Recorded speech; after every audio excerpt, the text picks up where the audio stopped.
insane in the right and away, but I just love to play in your fun and your games. Always hungry for more, that's just how I was born. Take me somewhere I don't know and give me your freedom.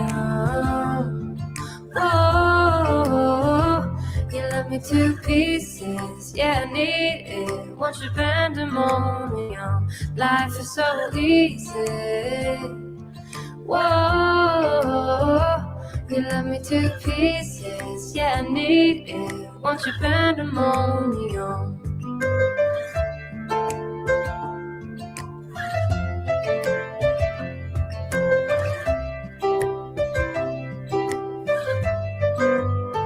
The limit of love is endless, I know. Just do what you want with me. Yeah, I want it all. Could care less the cost. I give you my everything. Some would say I'm insane in the right and away, but I just love to play in your fun and your games. Always hungry for more, that's just how I was born. Take me somewhere I don't know and give me your freedom.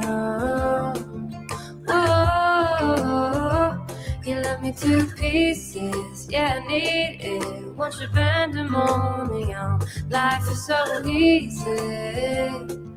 Whoa, you love me to pieces, yeah, I need it. Want your pandemonium.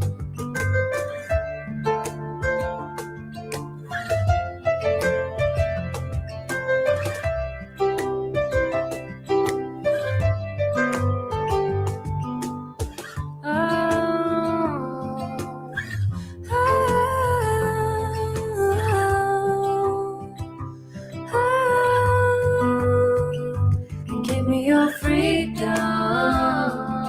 Whoa, yeah, to pieces, yeah, I need it. Want your pandemonium, life is so easy. Whoa, you love me to pieces, yeah, I need it. Want your pandemonium.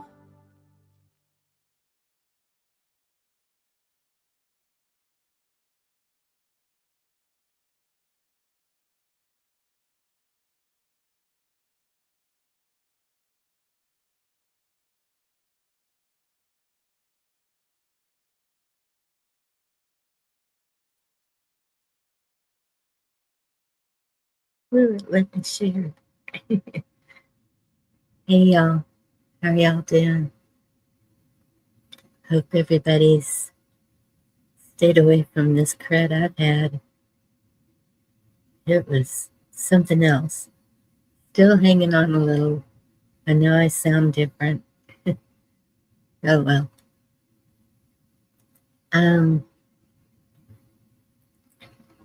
First thing I want to do, I hope none of the family's listening. Hey Terry, Daniel, good to see y'all. I want to thank everyone from the bottom of my heart that has donated in any way over the past year. Through the Buy Me a Coffee, through all other means.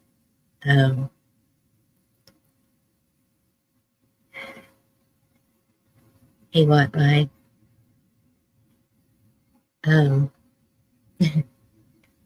We've waited so long, and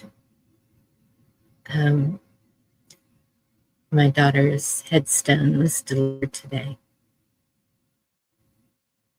I haven't seen it yet. Baby boy, he's still running a fever. His has turned into ear infections, and so we just kind of hung out here.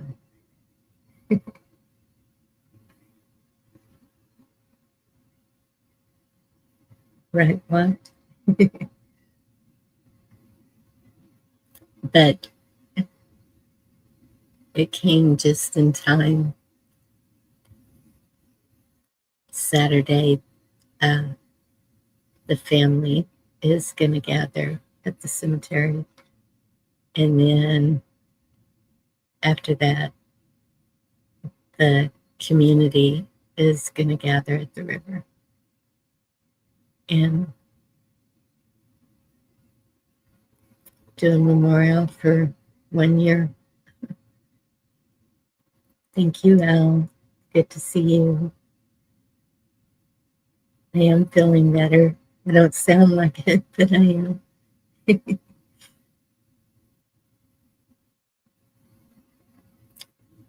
But I'm just saying every penny helped us to make this happen. Because, good Lord, they are crazy expensive.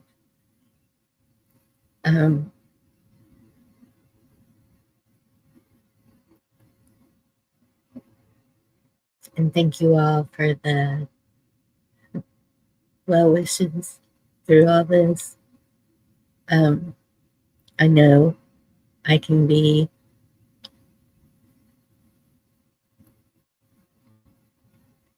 kind of out there a lot, and especially this last year. Yes, I let some things get to me, and I kind of have set it in check. I'm sure y'all have seen it. A lot of things going on with it. I just can't grasp.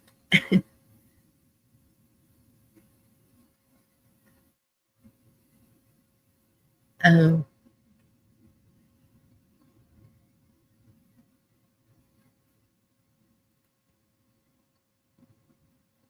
I love y'all too. And thank you for the true friends who have been there through all this, no matter how crazy I've gotten or how stupid I've sounded or whatever. It, not stupid, just, yes, I'm very opinionated. I'm from Texas, dang it. I don't know. I have very strong beliefs. I have very strong feelings for people. Vicky, good to see you. And I try to stay loyal to all. And that is with God's lead. He is always in the lead. And if it doesn't sit right with my soul, I'm going to say it. And a lot of people won't agree with it, but that's okay because I can lay down at night and go to sleep, no problem. As y'all probably noticed the last time I was live, sorry about that. Carl, if you're listening, thank you for carrying on.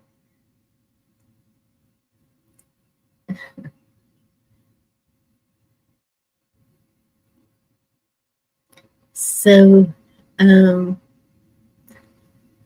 since everything's working right tonight, thank God, there is a video that I want to share with y'all that it really explains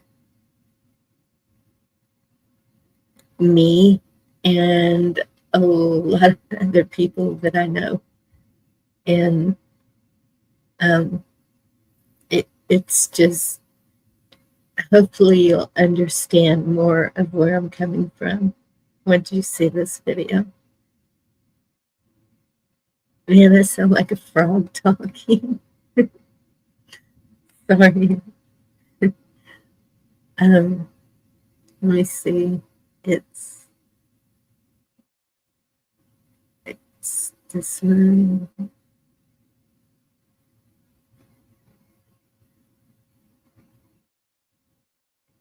Here we go.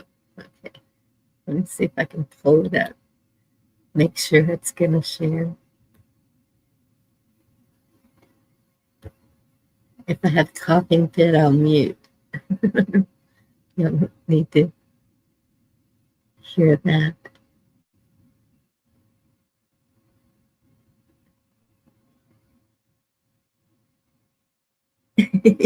Country frog. Oh, you will.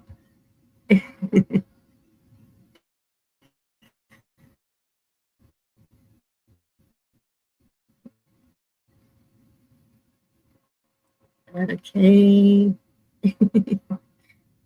Maybe a little slow, but it's coming. Okay. Nope, it's not either. Get it? It just does not want me to share this video with y'all. Unreal. I really want to share this.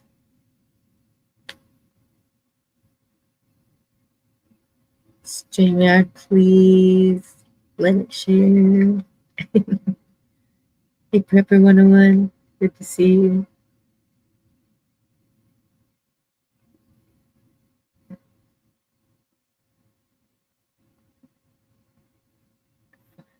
Frog here. I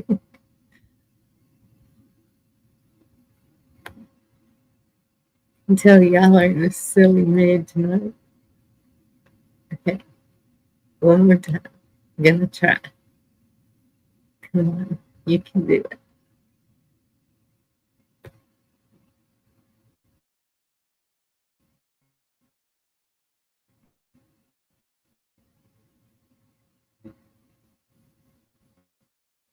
I think it's gonna do it. All right, here we go. Before it changes its mind. Oh, why are you muted? Okay, don't mute.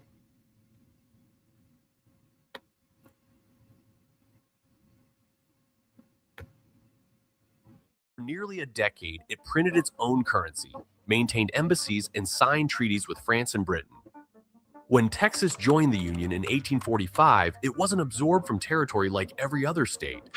It negotiated annexation as a sovereign equal. That single fact explains almost everything strange about Texas today. But the real reason Texas is the opposite of every other state has nothing to do with pride or attitude. It has to do with a paradox that exists nowhere else on Earth.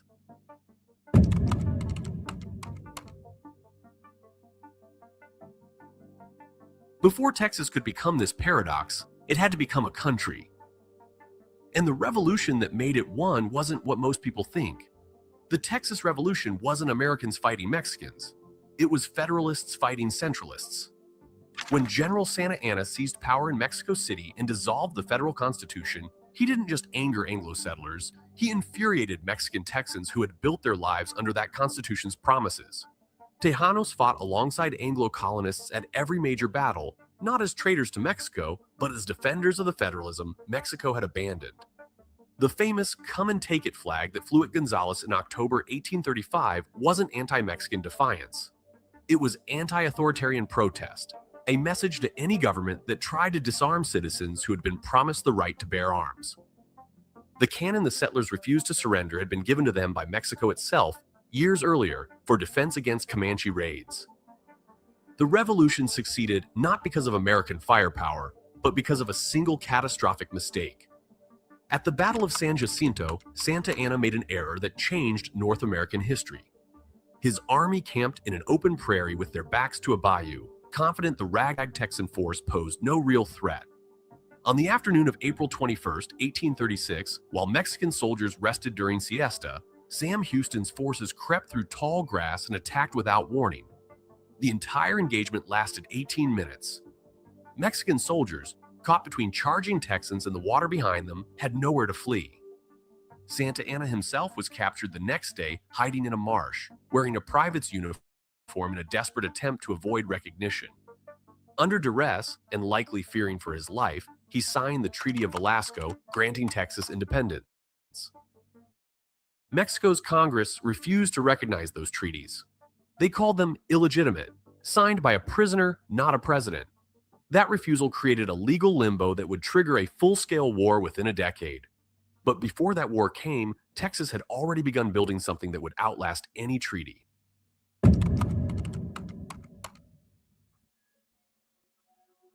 The Tejanos who fought in that revolution weren't just soldiers defending constitutional rights.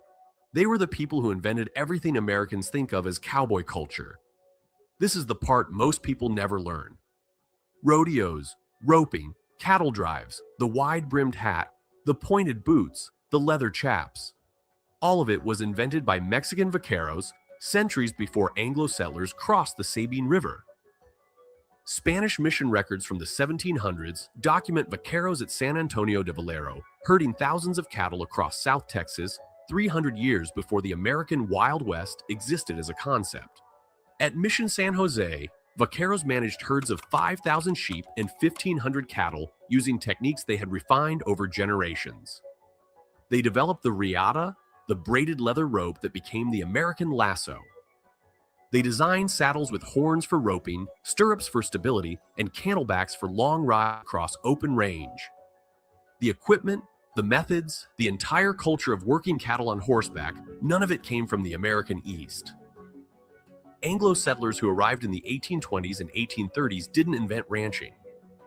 They enrolled in it, learning from vaqueros who had been perfecting the craft since before the United States existed. The word rodeo itself comes from the Spanish charreada, the competitive displays of horsemanship that vaqueros performed at roundups. By 1929, American rodeos had formalized rules borrowed directly from these Mexican traditions. The transformation was so complete that most Americans today have no idea the cowboy they picture, the symbol of rugged American individualism, is actually Mexican heritage preserved in amber. This is why Texas has a 40% Hispanic population today. It was always binational. The Lone Star State's most iconic symbols aren't American inventions adopted by Mexicans. They're Mexican inventions adopted by Americans. And that cultural fusion happened because Texas was never fully Southern, never fully Western, never fully anything except itself. If you're enjoying this deep dive into what makes Texas different, subscribe. There's a lot more to uncover.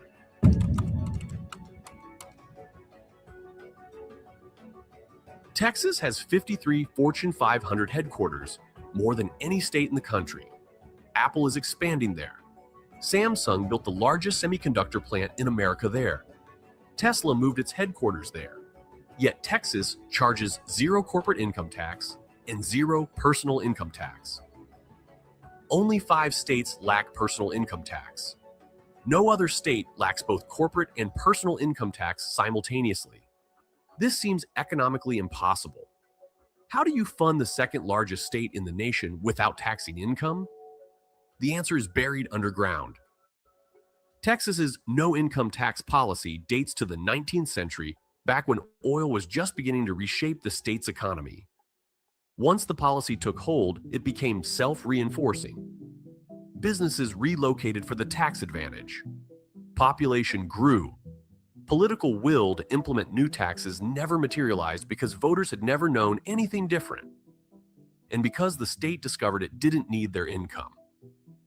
Texas runs on property taxes, sales taxes, and one crucial revenue stream that no other state can match: severance taxes on oil and gas extraction. Every barrel pumped from Texas soil generates revenue for the state government. Every cubic foot of natural gas pulled from the Permian Basin pays its share. The state doesn't need your income tax because it's sitting on the largest oil fields in North America. But here's where Texas becomes truly strange. The state that produces 42% of America's crude oil also produces more wind and solar power than any other state, nearly double California's renewable output.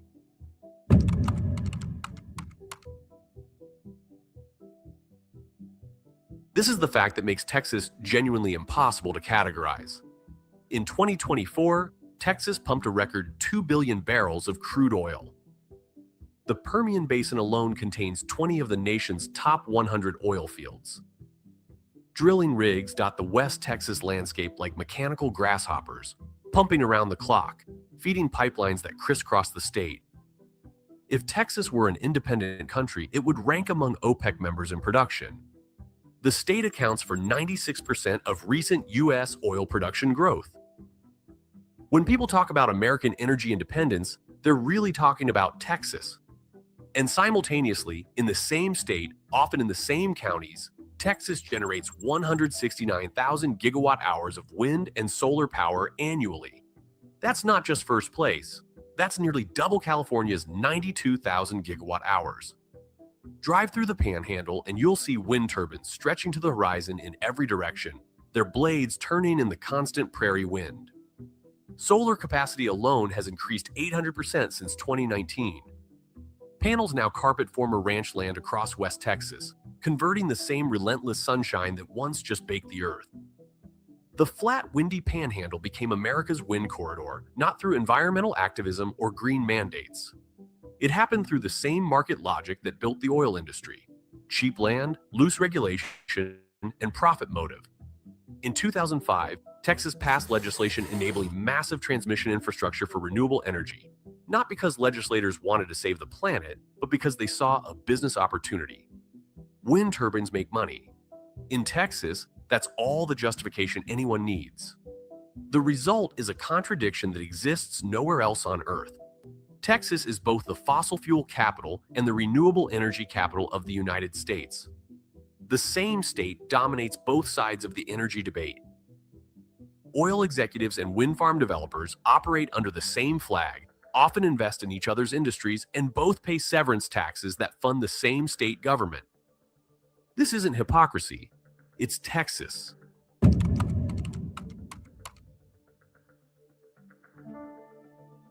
Fort Worth and Dallas sit 32 miles apart in the same metropolitan area.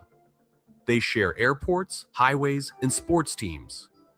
But stand in the Fort Worth stockyards on a Saturday afternoon, watching cowboys drive longhorn cattle down Exchange Avenue like they've done for over a century, and you could swear you're in a different state than the one visible from the Dallas Arts District, where glass towers house corporate headquarters and world-class museums fill entire city blocks.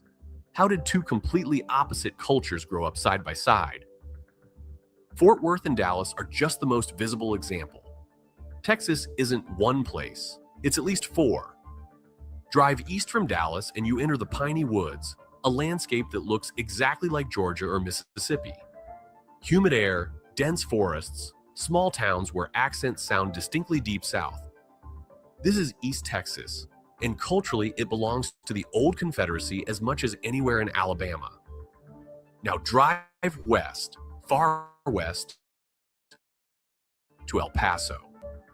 The city sits closer to San Diego than to Houston. The desert landscape, the architecture, the cultural feel.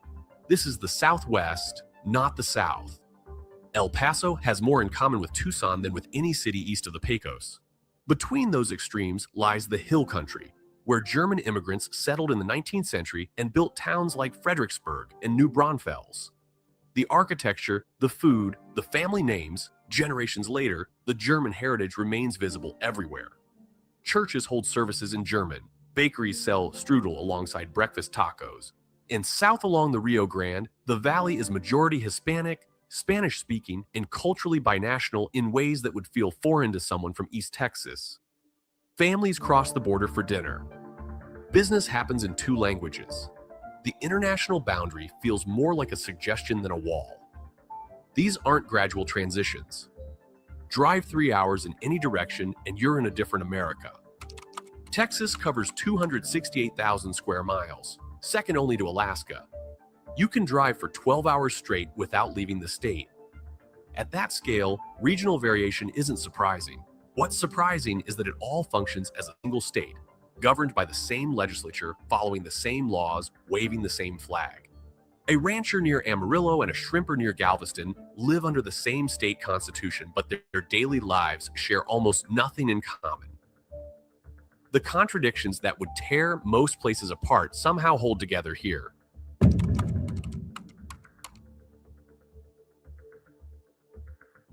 But the biggest difference between Texas and every other state isn't geography or energy or culture.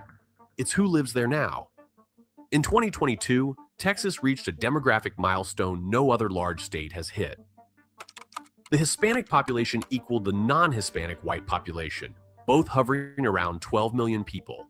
Texas became the first major state with true demographic parity, and the trend showed no sign of reversing. This isn't recent migration or sudden demographic shift. It's the continuation of patterns that began when Texas was still part of Mexico. The Tejano families who fought at San Jacinto, the vaqueros who invented cowboy culture, the communities along the Rio Grande that predate Anglo settlement, they never left. They just kept growing while the rest of the state grew around them. But here's what makes this politically explosive.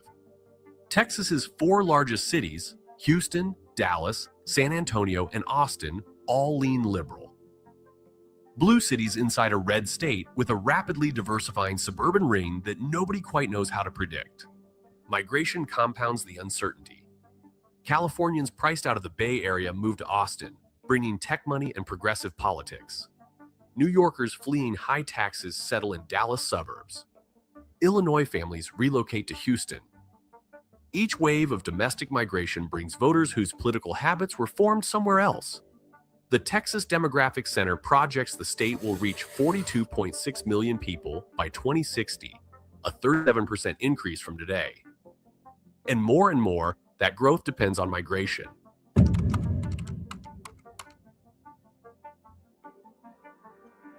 And that brings us to the question that keeps political strategists up at night. Texas holds 40 electoral votes, second only to California. For more than a generation, those votes have been reliably Republican. Every electoral math scenario for conservative presidential candidates runs through Texas. Without it, no realistic path to 270 exists. Lose Texas, and Republicans would need to flip multiple blue states just to stay competitive. If Texas turns blue, it ends Republican electoral dominance for a generation. The entire map of American politics redraws overnight. Suddenly, California and Texas, the 2 largest states, would pull in the same direction. The electoral math that has defined presidential politics since the Reagan era would simply stop working. The Texas Demographic Center states it plainly. More and more, Texas growth will depend on the level of migration.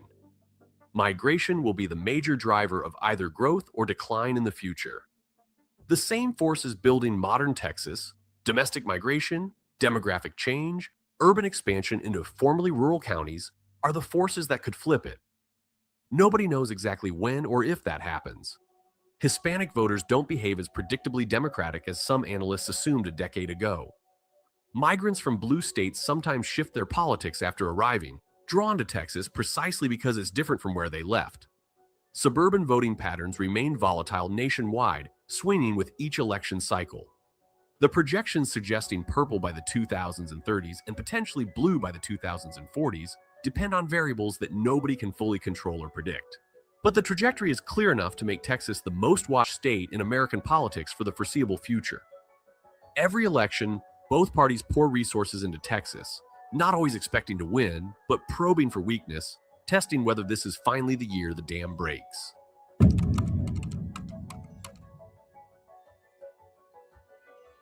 Texas is the opposite of every U.S. state because it never stopped being what it was before it joined. A hybrid, a contradiction, a place that defies categorization. It's the South and the Southwest. It's fossil fuels and renewables. It's Mexican heritage wearing American mythology. It's red politics governing blue cities. It's cowboys who are actually vaqueros and roughnecks who now also build wind farms. The Lone Star isn't just attitude, it's the flag of a republic that became a state but never quite became ordinary. Other states have flags. Texas has a national flag it agreed to share. The contradictions aren't accidents. They're the legacy of a place that negotiated its entry into the Union as a sovereign equal, that built its economy on resources other states can't match, that absorbed wave after wave of migration without ever losing the cultural threads that made it distinct. Every energy policy, every demographic trend, every cultural symbol traces back to decisions made when Texas was still its own nation. Every paradox traces back to the same root. Texas was a country before it was a state. and some part of it never forgot. Now, that state sits at the hinge of American politics, American energy, and American demographic change. 40 electoral votes hang in the balance.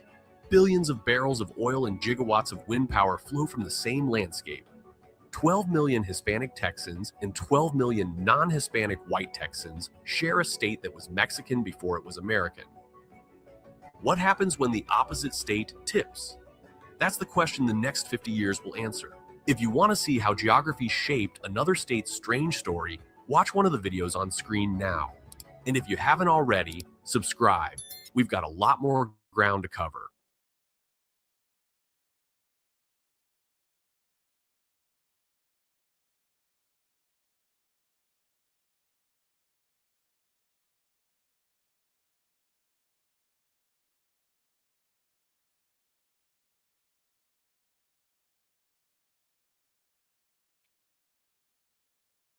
Hey, Gma, Josh, anybody else I missed that came in? I know I saw some others. Yes, please keep Chessboard in prayer. I don't know how he's doing. I've seen people have tried to reach out to him and he hasn't answered back.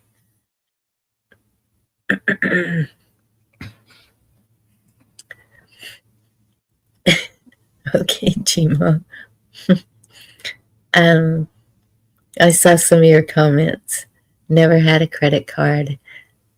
If we didn't have the cash to get it, we didn't get it.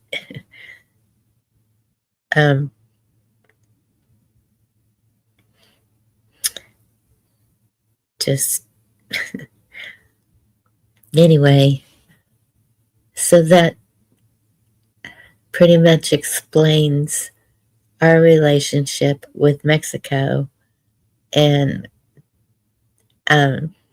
that's why I wanted to share it, because, and that's why I think so differently from everyone else about this whole thing that's going on, because we have shared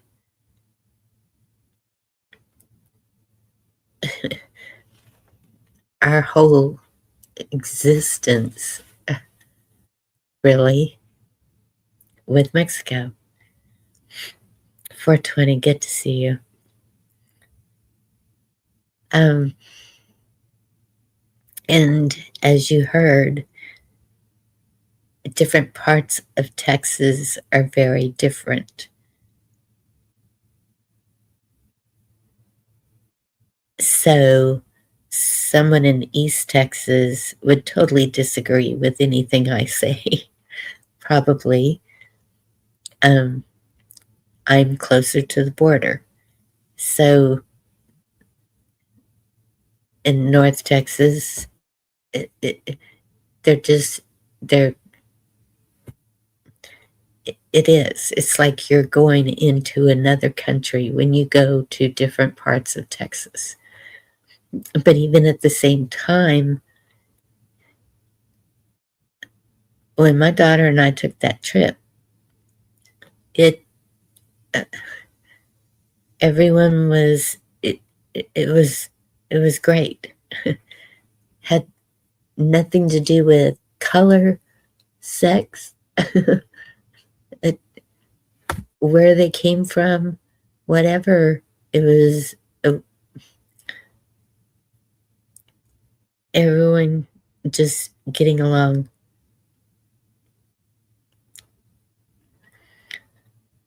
California Mex is better, really? I'd have to challenge that out.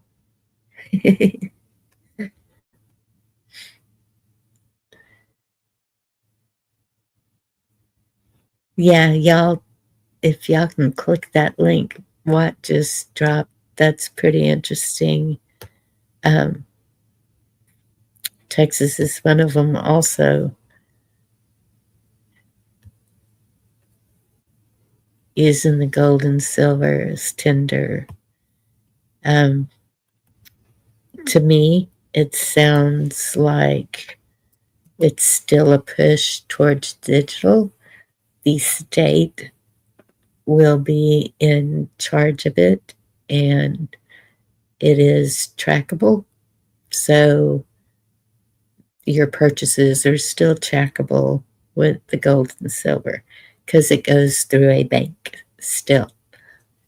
So I don't know. I don't. I don't know that it's a real good thing. Golden, good to see you.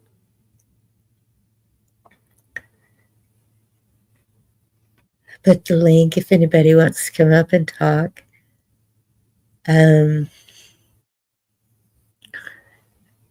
Let's see, where do I start? So, uh,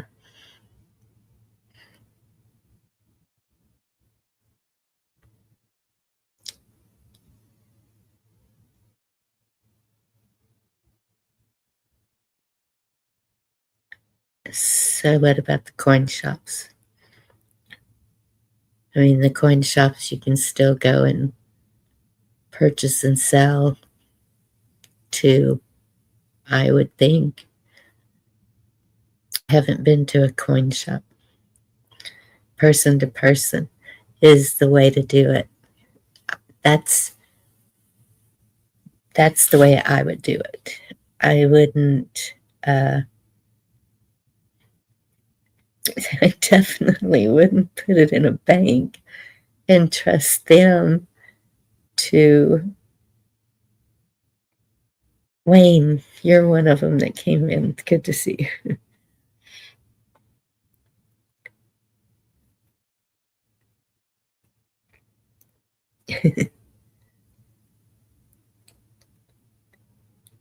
Exactly, Josh. You can be bartering, you can be trading, you can be using gold or silver, um, you can use jewelry, you can use whatever works. Eggs were going pretty good there for a little bit. Hey, Zed, good to see you. Golden, I don't. No, I'm not. I'm not talking tonight. Okay, you don't have to talk. Do you want me to take you back down? No, I'm just not going to talk. I'm just going to show my art. No, I like the fireplace. Yes, labor can be currency too. Um. Okay. Does anybody know Golden Psy? PSY.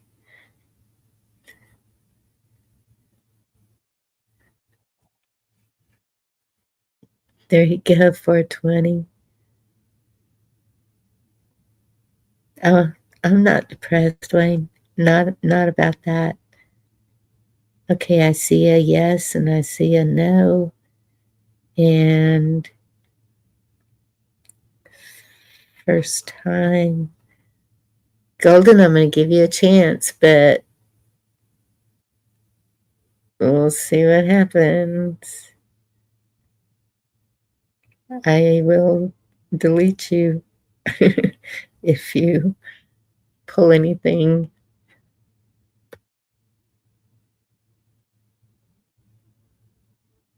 And Zed ran away. Hey, how are you? Good. How are you doing? Good. Thanks, Cheryl, for vouching for me. I found, I guess I found you through Indy. Okay. Mhm. I think I've seen your name. I think you were at Carl's the other night. Yeah, I was at Carl's and then Bruce's, and I don't know, I'm floating around meeting new people. Okay. Um, Nice to meet you. Nice to meet you too. I go on creeks a lot and the Nut House, if you're familiar with that. Peanut.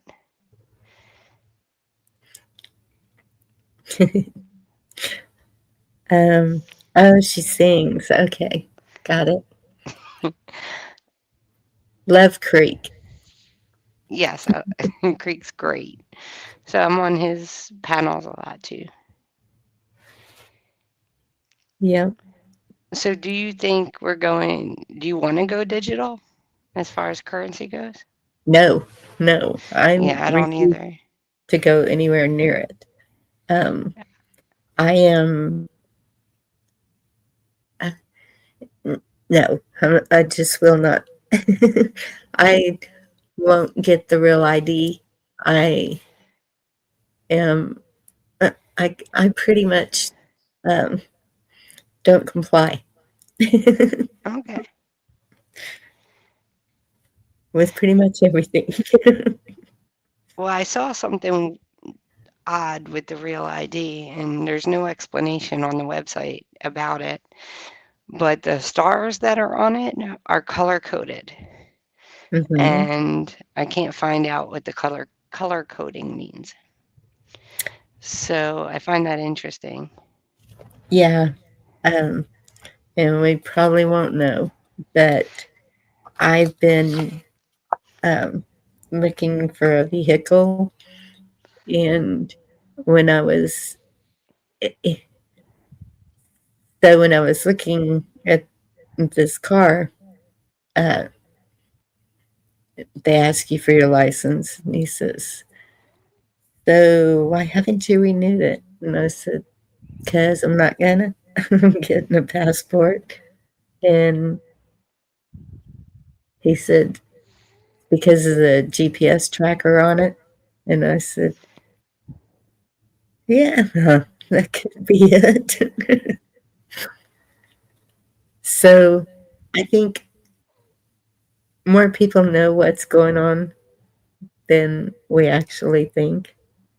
Yeah, And so that's my goal, is to not have anything government attached to me. that's the way it really should be, right? Yes. Like, that's the way it should be. My husband's a CDL driver, so he had to get the real ID, Hmm. and I got it too. And that's when I noticed our stars are different colors. And I thought it was because his was commercial and mine's not. Hmm. Um, but then I talked to somebody else in a different state who doesn't have a commercial license either, and their star is a different color than mine. And then I went on the website to look what the different colors mean, and there's nothing on the website as per what the colors mean. They only have, like, if it's a darker star, then it's the date you got it. If it has the circles actually dark but the star isn't, then it's a different date that you got it. But it it doesn't say what the colors mean. Like, you have gold star, you have a blue star, you have a red star. I think somebody even said they had a green star, but it Hmm. it doesn't tell anything about the colors. I think Blue just said hers is black and white. Yours is black. Yeah, mine's not. No, And mine's, then I mean, so Texas has had this for quite a while, and mine is gold, like for years. And um, so I don't know what the colors mean either. And yes, Gma, that's the last step I need to take to get out from under that. And I can't get that to disappear. What'd Watt say?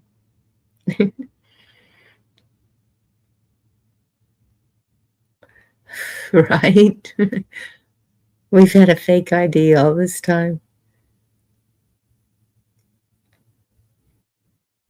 Blue said hers is a black circle with a white star.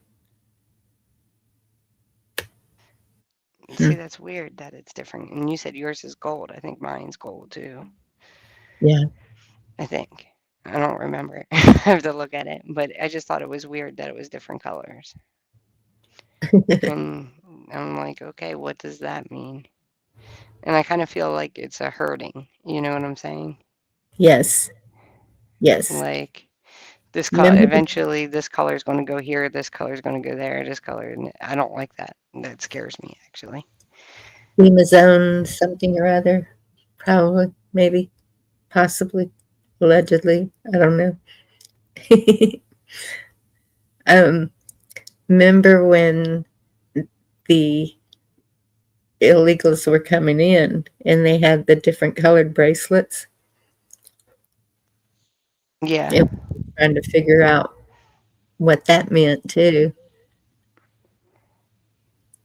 I think They, that they are trying to uh, put us in sections of some sort. Maybe it's by uh, I can't even imagine financial status, skills, um, personality. Who knows? or gender. I don't know. It just really is kind of like weird. It's very weird and it feels very hoarding. I know I don't do the donor on my license anymore. I gave up the organ donor donation. Yeah. Oh, well, it's changed. Then I guess that wasn't the real one that I had. Well, okay, we're all running around with fake IDs. The human, good to see you. Thank you for that.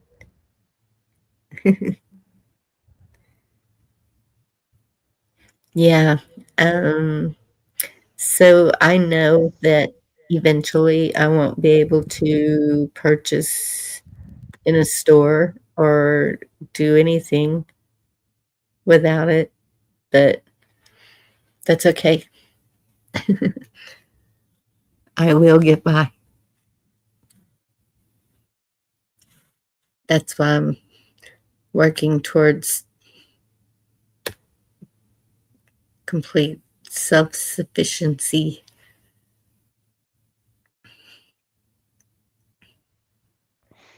Do you garden and stuff? Yes. And we just took down a whole bunch of cedar trees and some sick oak trees. And so I've got a mountain of wood now to start the lazy gardening. It's a hue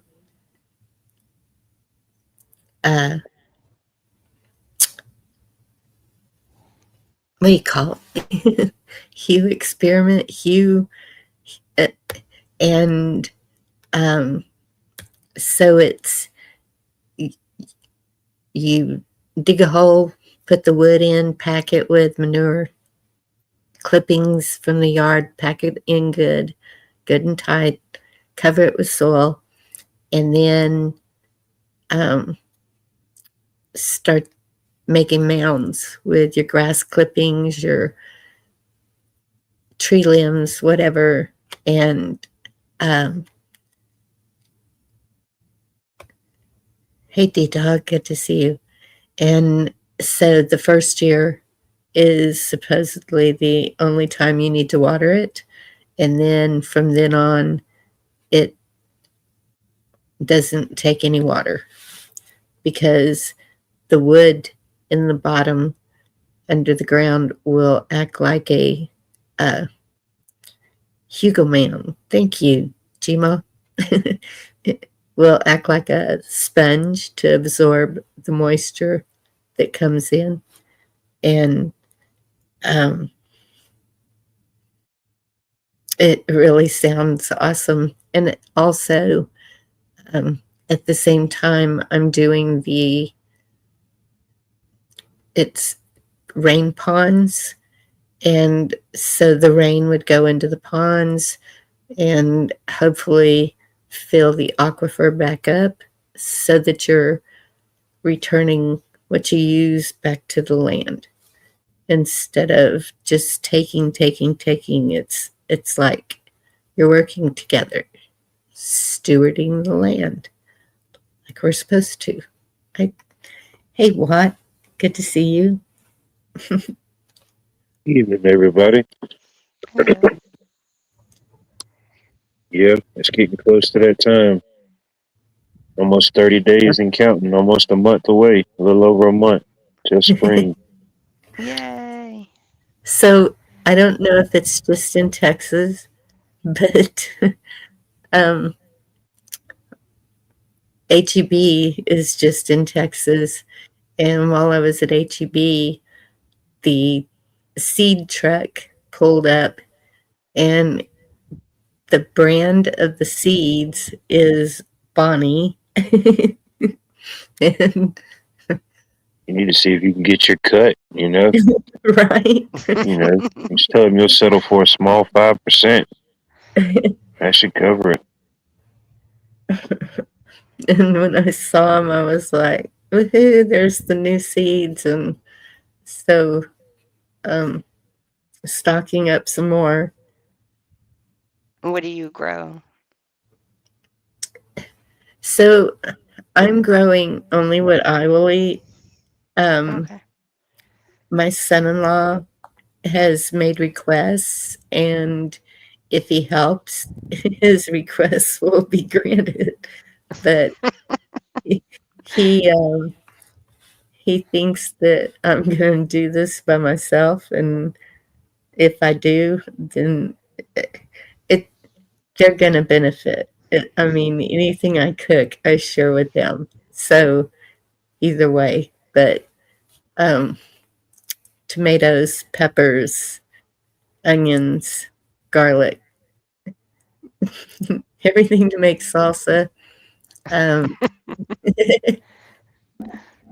Brussels sprouts, cabbage, mostly things like that. He wants potatoes. I don't eat potatoes, but potatoes are really easy, so no problem there. You can grow them in a bag or a bucket Yes. too. I grow potatoes, tomatoes, peppers, corn, zucchini, cucumbers, lettuce, spinach, and my own herbs as well, and broccoli. Nice. And I preserve my food. In fact, I just made fruit leather last week, beef jerky this week. That's awesome. So I do a lot of canning, a lot of preserving. Yeah, spinach. I want to do spinach also. Spinach, the soil has to be very sweet, so non-acid. Like banana sweet? Corn sweet, I would say. Like, we're gonna add lime this year to ours, to our soil for the corn. Our corn did very well actually, and I'm gonna put more lime in when I do the spinach because the acidity of it was too high. Yeah. Yes, Gmod got a lot of that going on too, and so my mounds are going to be out where they can't get to them. And well, no, they're going to have to be close to the water source till I get water running here. And I'm trying to get the workers to dig a well by hand, and they're all looking at me like I'm crazy. So we'll see what happens with that. It just ain't. you live far enough in the south that as soon as you as soon as you get things situated, you can start growing a lot of stuff like your leafy greens, or if you're going to do like any type of root vegetables, or like any type of brassicas. Mm-hmm. Uh, I'm looking at the extended forecast here where I'm at, and I know it'll change. From here till officially spring is kind of going to be up and down until it gets consistent at some point. But even still, in that up and down, they're still consistent enough to start doing some things. Yeah. Bonnie plants are very good. Bonnie seeds are very good. And if you buy the plants, keep the cups because they're great for starting inside. Starts. Like, Yes. And if you like buy, look for some that maybe have a couple in it. You can kind of you can kind of double your money. Yeah, that's true. So they are nationwide. Bonnie, yeah. I have Bonnie cup. I bought my parsley and basil Bonnie plants, and my strawberries Mm-hmm. were Bonnie. So I kept the cups for everything that I buy, and then I use them in under the grow lights and everything when I do my tomatoes and peppers. And they're big enough that they give it enough room to grow for so you can plant them outside. Oh yeah, they make great starter cups or starter They things. Yeah, really do. They make great Yeah. starter cups. it's that much more you ain't got to spend on something else. I Right. tried the cardboard ones and they didn't work very well because they soak up the water that the plants need. Yes. So they actually dehydrated the seedlings. But the Huh. Bonnie ones are plastic. And sorry for anyone who's against plastic, but it works good for a starter cup. Yeah. um, it really does, and it gives them enough room to grow. And you can start like 2 plants in there if you want. I do one because I grow them at least a month or two before I plant them. Yeah. What growing And zone are you in? I'm in I think 7B. Okay. Yeah, I'm 7B. How about yourself? I'm right below you. I'm down here in Georgia, so I think I'm like eight, 8, eight, yeah. eight or A or A or B. I forget, one of the two. I know for us it's good to start like the last week of April outside. And I usually put the plants out to harden in the middle of April just to get them hard to the weather and stuff like that. But they take very well. And um, I use a trellis and grow pickling cucumbers instead of regular cucumbers because they taste the same. It's just that they're smaller, but they yield more and they Yeah. sustain the heat better. I like the pickling cucumbers better. Yeah, they're crispier and they withstand the heat a lot better. A lot better. Yes.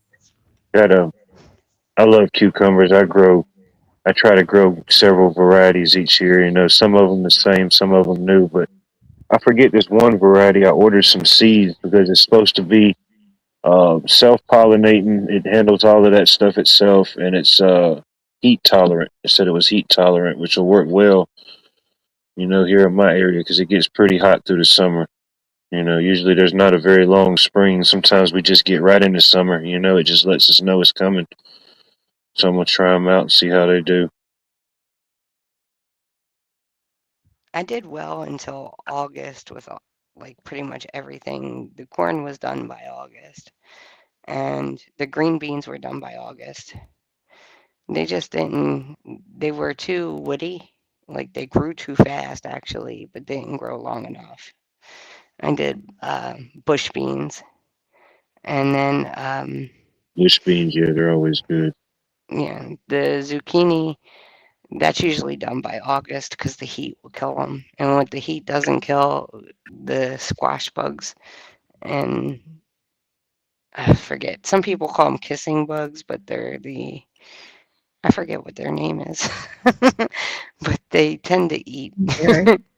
eat the squash. Yeah. Oh, wow. Well, that was only up there for a second. That's pretty. That is pretty. Nice. Yeah, I'm in zone 8B also. There you go. That's what I am, 8B. So they say. That's what they want me to believe. Golden, did I ask you if you save your seeds and reuse them? Save your seeds from what you grow? No, I don't do that. But I have done where like my husband decided he wanted to try to grow apple trees from the apples that he ate. And we have 2 of them growing outside now. He saved Oh, nice. two apple seeds. I don't know how they're going to turn out. We've never done it before, but Uh-huh. we get the Honeycrisp, the small Honeycrisp apples. Mm-hmm. They're like kid size, I guess you can call them, the little ones. And he saved 2 of the seeds from there, and they started growing under the heat lamp. We put them outside, and they're doing well. I just hope the snow, because we had a lot of snow in the last few weeks, didn't kill them, but they still look okay. And then we did mandarin orange trees, but we gave them to my sister in Florida because they won't grow here. But they're Oh. growing down there. But we tried that. We tried store-bought pepper seeds, like the Mm-hmm. peppers from the store, and we tried to take the seeds. They didn't do anything though. Yeah. How That's many years do you tend to use your seeds? Like, of course, you get a big packet full of seeds. And how many years do you use them in a row before you buy new?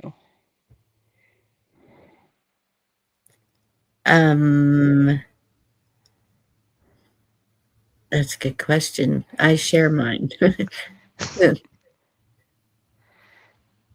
Do you use all of your what? Not always. It just depends. I'll use a little bit from the year before. Some that I've had from different things that I've grew and I've had success, so I liked it. And of course, that doesn't always going to mean it's the same. Some things happen. But it just depends. I keep them in I don't know. I keep them in a little box or whatever, like a little airtight box. So I mean, Mm-hmm. I don't really know the actual shelf life or storage life on some of that type of stuff. But I mean, as long as they're not getting any moisture, anything like that, not really going through a big cold or hot shock, most of them will be all right. Through a couple seasons, I imagine. And then of course, if you start growing things and start in saving your own seeds and keeping that going, the more times you do it, the more DNA and stuff is going to have from your soil and your environment. Everything Yes. kind of working together in your own little ecosystem of stuff that you grow. And then some stuff grows well together and some stuff don't grow well together. If you're trying to do some stuff that you want to isolate it, you like if you're growing peppers, you don't really want to grow your sweet peppers next to your hot peppers, because of course if you've got bees and stuff, you're going to have cross pollination. So along the Yes. lines, you probably wouldn't have a true seed. You would have to do it certain ways. But it just depends. Everybody's situation is different. I guess to make a short answer a long one. Yeah, Josh said dark and cool, dry for seed storage. There you go. She got the what do you call it? The Yay! Jack Beanstalk seeds. Right? Just um, depends. You've got the extra time and the effort and the dirt, throw some in there and see what happens. And that's the thing about the mounds, the Hugh mounds, is um they were he was growing lemon trees and there was snow all over the place. lemons were growing like crazy. Everything was growing because the heat. That's another thing that the wood does under the ground is it keeps the heat going under there, so it keeps the roots warm, so you can grow Nice. anything any season. Apparently, I'm gonna try this because it really sounds like it's gonna work. Of course, I've grown a lot of different things, and I don't understand the full science behind it. But I mean, I do understand that, like doing compost or just having like piles of hay or stuff like that sitting, compost piles.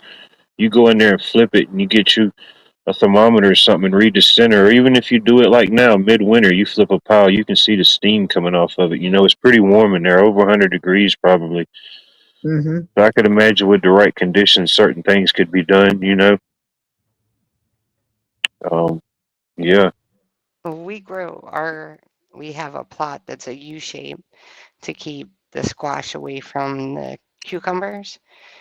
Hmm. And then we grow our beans next to our corn because the beans will bring in the pollinators. like the three sifters method. Yeah. Yeah. So we do that, and then we have our peppers and tomatoes are together, but we plant dill underneath them. So in the spaces between the plants, we plant dill.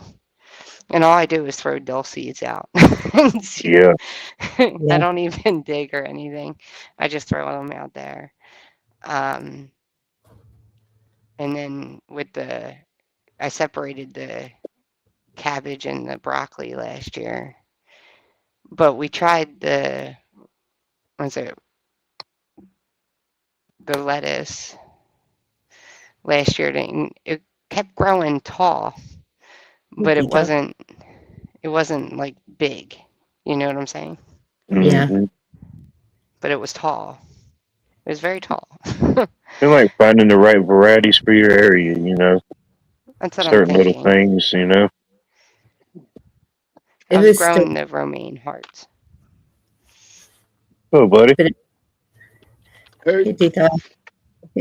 It was still edible though, right?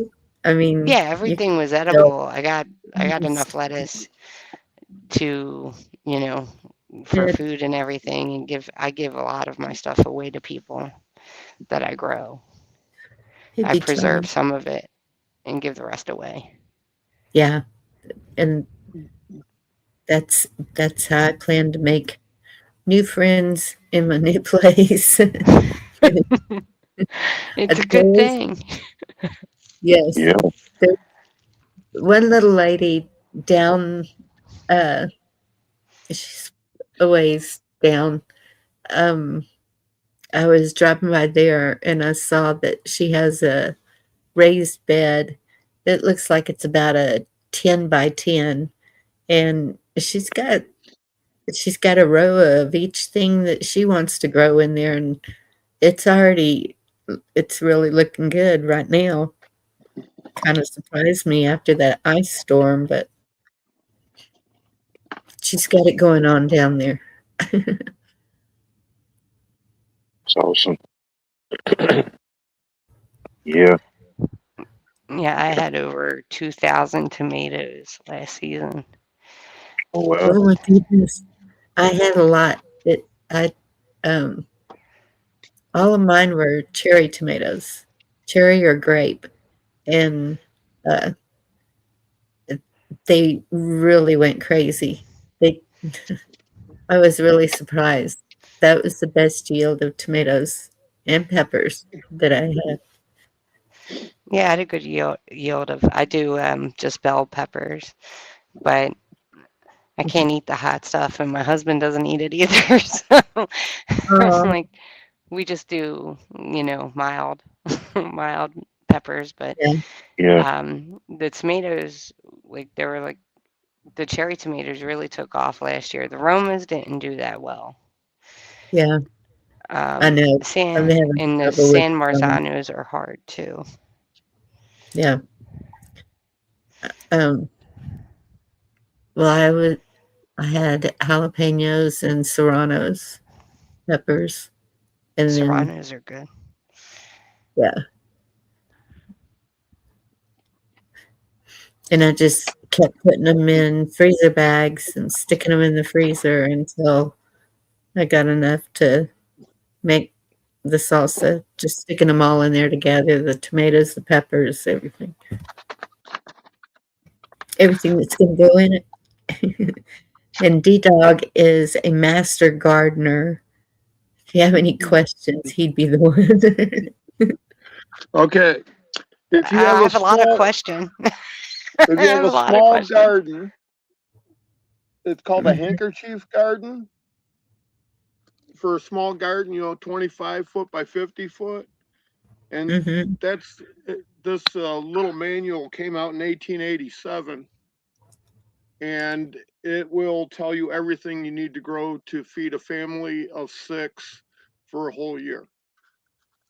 Oh, wow. And if I And look up the handkerchief garden, I'll find that. Yeah, that's the handkerchief garden. All right. And then I got to write that down.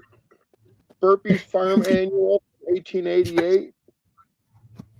That That gives you all the different varieties of was a heirlooms. good year. God, I thought he said herpes. He said Berkeys, didn't he? Burpee. The Burpees. founder of Burpee, his name is Washington Burpee. And he has some of the best Good to manuals know for about both. gardening out there. And how to grow a kitchen garden. There you go. And 1 acre. that's not like for your house. That's for if you own a restaurant. Okay. What if you eat like a restaurant? Would that be the same thing? Yeah, that's the way I eat, and that's the way I produce food. Okay. That's what I need to do. Well, what you've seen my garden, haven't you? Yeah, I know you can garden. I know. I know you know some things. The 30 Some acres. things and stuff. Yeah, if you got 30 acres, No, yeah, you can do my some little things. garden is only 75 foot by 120. Oh, that's plenty. Shoot. Yep, and I'm putting in another 50 foot by 120 foot this spring. Oh my goodness. Wow. Wow. My little 30 by 30 doesn't do it. Yeah, or like, the Victorian gardens, during like Yeah. World War II. Those type of things, Yep, but like you said, you had a 30 by 30. Quit Yeah. wasting real estate on bush beans and do vine beans. Go vertical. Yes. Vertical. What do you need for And them? just a trellis, 6 foot tall trellis. Okay. And like well, let's see. All my rows are 4 foot by 22 foot. I can get 300 bush beans in there, and that'll give me about 22 pounds of seeds. So, it's probably about 130, 150 pounds of beans. But if I go vertical, I can do one row of maybe 22 feet, and I can can up 400 jars. Oh, wow. And I can, like my grandma taught me, I do it over a fire. Do you have a trellis for each row? I have trellises all over the place. No, I mean for the beans, like do you need a trellis for each row? Well, if you're gonna do some sort of a pole bean, Kiss me. you need to trellis it. If you're growing dried beans that are pole style, you usually put those in with your corn. The only corn I grow is Hickory King, and it's a nice short little stalk. It's about 12 foot. and it gives me 2 ears that are 18 inches long. But that's a dent corn. It's a field corn, and I make hominy, grits, uh, corn flour, corn starch, cornmeal, Nice. and I grow 15 feet by 120 feet, which is right around 1,400 plants, and that gives me real close to 2,000 pounds of corn after it's been shelled. Nice. Yeah, I don't And grow corn. and the field corn, whenever it's in the milk stage, that's when it's still soft. That's when you make your good cream corn, because cream corn's made out of field corn. It's not made out of sweet corn. Yeah. Mm. And I've seen where they there's this one little girl, she's with it, and the beans, she just took like 2 limbs from a tree, and she had string. She kind of made an arch out of the trees, and then she had string that she crisscrossed, and the beans were growing up the. Yeah. Use what you got. Yep. And yours is kind of like that too, isn't it? What? Yeah, majority of anything that I use to grow with is stuff that I just repurposed, you know. It's nothing that was bad. Somebody just, it ended their course and it started with mine. But yeah, all my trellis systems, my different raised beds is just stuff that I've gotten repurposed, you know. Some stuff I've bought, of course, you know, you have to buy, you can't get around some things sometimes, but I try to go the free route as much as I can. Well, that's the Yeah. best way to go. I know Yeah. everybody's situation's different. Accessibility, of course, I do electrical, so I mean, I have access to different scraps or different, you know, things. But still, you know, And I just saw somebody say, if you're growing in a pot, to put a silver coin in the bottom. Is that something that's good for the soil, or I mean, are I've they? heard people say that with pennies, you know, and I always assumed it was either some type of belief or it was some current connectivity with the copper. I don't know. I know copper's supposed to be good for your garden, but Yeah, copper is good because it brings the energy, the current into the yeah, soil and it's supposed to yield more with the copper in there. Yeah, that's when you get into electroculture. I've never done it. I don't know if anyone else has, but I have never done that. I've seen some on it. I've experimented with it, but I haven't done it enough myself to really, you know, jot down the results per se. Yeah, But I well, guess in the grand scheme of everything being energy, I guess it makes sense. You know, there is something behind it, I guess. Mm-hmm. yeah. But I got enough to deal with in the garden. I don't need to add extra shit to do. I feel like that sometimes, just in my little world, yeah. If it's Oh, working, yeah. doing it. Tons of And those little Bonnie, wooden spools. if I do my potty mouth, I'll hold my sign up. Okay. Warning. Warning. Yeah, or like anybody, you could Google local electrical supply houses, and you can go there, and 9 times out of 10, they've got stacks of those old wooden spools that wire comes on, you know, or pallets, that type of thing, you know. Right? They'll give them to you. Yeah, I go to the plumbing suppliers, around my community, Yeah, and every Saturday I pick up like 20 pallets and maybe 40 slats, for when they get the big PVC pipes. yeah, I build shit out of that stuff all the time. yeah, yeah. I got a bunch of that type of stuff. I've played around sometime, you know. I need to do something with it. I definitely, yeah, I've got a bunch of it. I got ideas. I just need to put them into action. Yeah,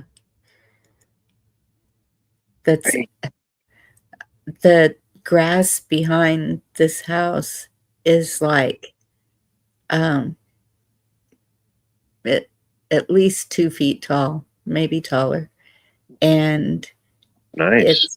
it's perfect for that system that I was talking about. And Right. so I need to get a machete or Be careful. what's it called, a cyclone, whatever. I need What, something, a sigh? something to chop it. Yeah, a sigh. That's that, like Side. Like the Grim the Reaper. yeah, Grim Reaper's got a sigh. Yes. Ooh, yeah, you might want to get something small. You want to start small, Bonnie. Yeah, you might want to go back to the machete.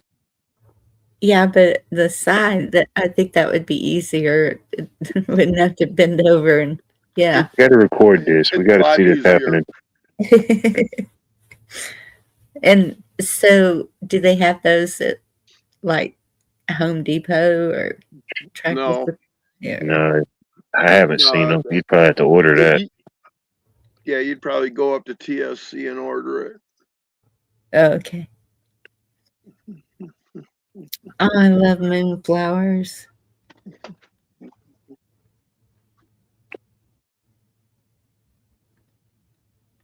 Man, they're locking up the nail clippers at Wally World. You think they're selling Grim Reaper accessories? Shoot, no, you got to order them things. You know what I mean? I got to go get 5 people to get the toenail clippers unlocked. Yep, and I picked up something recently at Dollar Tree that's great for the garden. Oh, check that out. Even has a handle for $1.50. Nice. Wow. Just to show you that's how big it is. It's not that big, but if you're just going out to pick beans or just groceries for making your supper, this is perfect. Right. Little Rinse it heart off in there and take it in.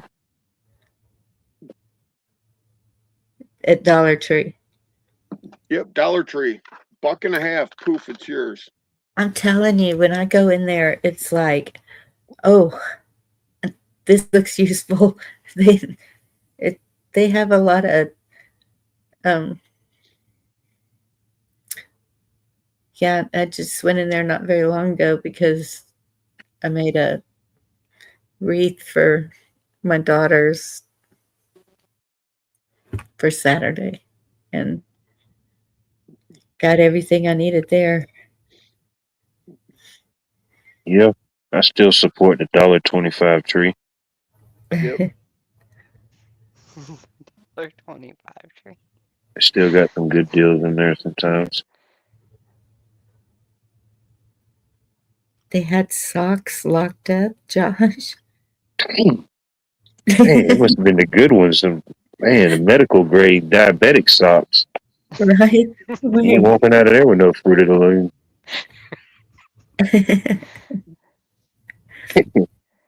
So, Golden, what state are you in? North Carolina. Okay. Do you have a mulberry bush? I don't. We just moved in 2 years ago, so we're starting from scratch.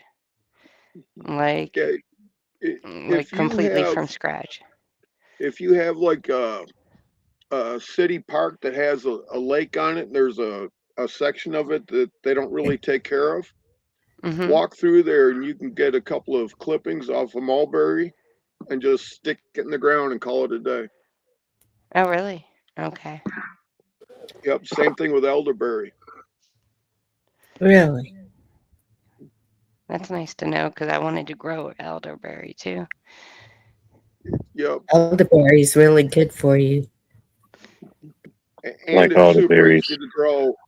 As far as fruit, shrubs, and trees, elderberry is the equivalent to beans in the garden. Anyone can grow them. Okay. I'll Love have to that. look. Thanks for that information. I'll have to check it out. Because we want to 'cause- do blue. I know we're going to do blueberry bushes, and I want blackberry bushes. And right now we have strawberries, and they're on their second year or third year. Second. Well, a couple of the plants are on their third year. They've lasted through the frost and everything from previous years, so I think they'll be fine this year. Right, but you want to succession grow your strawberries. So if you have a patch that's like 3 foot wide by however long, run your strawberries down, the center, and then the, Yeah. the following year when you get those leaders, direct them all to one side or the other. Okay. All right. And then the third year, you take the runners from the center and you go the other direction. And you take the runners from your 1 year olds and take them back towards the center. And you can try to get one more year out of your older strawberries, or you can just make them go bye bye. Okay. And that'll always keep a real big harvest, because when strawberries, the plants get older, they don't produce for shit. We have, I think, 2 or 3 that are, and they're all in buckets because, as I said, we just bought the house, the property, and it was all woods. So we're in the process of taking trees down too to make more room. And so a lot of what we grow, like our strawberries, we grow in pots, and our potatoes we grow in pots. But we're getting barrels this year. Well, it was probably because of the elder part of it. I don't know. It's because the idiot French were talking. Oh. Could be. And well, everyone could take it as they want. Blueberry is a total complete waste of time, because you're doing so much work on getting your pH to 4.8 to 5.5. There's other berries Okay. that actually taste way better than a blackberry or a blueberry. How about blackberries and red berries? Yeah, blackberries, raspberries, All they growing don't together. care. Okay.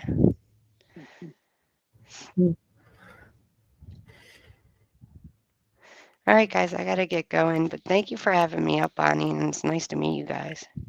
It was good meeting you. Thank you for coming up. And definitely would like to Likewise. talk more about gardening. I could talk all night about it. And that's great. I mean, these times call for it, most definitely. And I think people need the knowledge too, just in case, right? Right. Yes. And one more thing Definitely. about your strawberries. Sure. Strawberries will handle the shade. And I Okay. plant strawberries under a bunch of my trees. Oh, that's good to know. It is good to know. Yeah. Thank you. Thank you for the advice. I appreciate it. You have a good night, Colton. You too. Bye. Take care.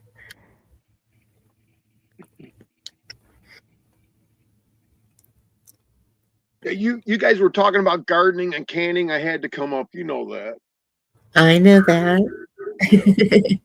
And yeah, I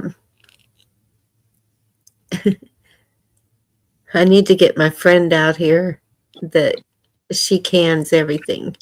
And because I still have not used the pressure canner, still kind of freaked out about it. So I want her to come and show me. Once you get into it and do it a couple times, I know you'll be hooked. Yes. You'll be looking And for things to What can, do you you need know? a pressure canner for? meat. I'm gonna can some meat, and I'm also gonna cold smoke some meat. I'm gonna do it in different ways. See what lasts the longest. There you go. Okay. Oh, hot water bathing. I've been doing my stews that have meat in it. I've been doing my homemade ravioli, which is a pasta and meat. I've done a bunch of different soups like chicken noodle and stuff like that. And I do that all over the water. So do you cook it and No, then can I it? do it all dry, All dry. all And dry and uncooked meat. the pasta turns out good. Yep. If you take like chicken noodle and you do it in the pressure cooker Hmm. or pressure canner, the noodles are just mushy. It's like eating I don't know, Yes. like a dirty turd. Now, I have what? Let's see, 5 pressure canners, but I Hmm. only use them for when my neighbors cull their chickens. You know, they're like 5, 6 years old. You know, maybe 7. They don't lay anymore, but the meat's so tough you can't really eat it. Yeah. And I clean them and everything else. And if they're frozen, I'll put them in the pressure cooker for an hour and a half, and I'll make all my stock and everything else. You know, for making soups and all at one shot. And if they're uh, thawed, it's only 1 hour. But when you're done, all the meat comes right off the bone. You can throw it right in a jar, do a 3-hour water bath, and you're done. And I like doing everything on a water bath because, well, I do it outside on the fire. Yes. So if I set up 1 grate, I got 6 canners. If I set up 2 grates, I have 12 canners. If I do 3, I got 18 canners. And if I do pints, I got 14 to 15 jars in each of those. It takes no time to do 400 jars in a day. Goodness. So what kind of pots do you use for the water bath? The ones that I like the most are actually the mainstay water bath canners, that they're stainless and they have a glass lid, so I can look in there and see it bubbling. Okay. Mainstay. Because you know, I water bath, which means you got water over the top of your jar. I Yes. also neckline bath, which means you have water just under the ring, and then steam bathing, which you have water under the jar.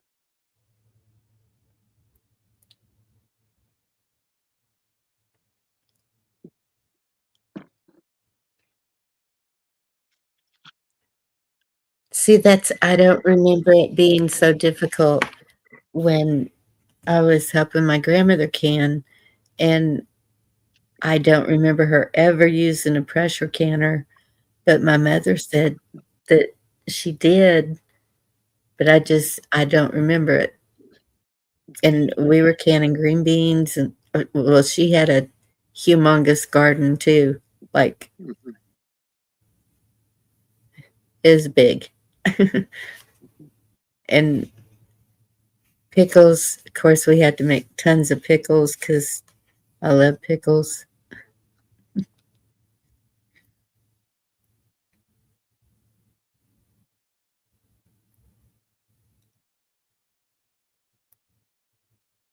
Sucks being in the desert. I don't know, Wayne. Look into that. Look into that. Let me get the link.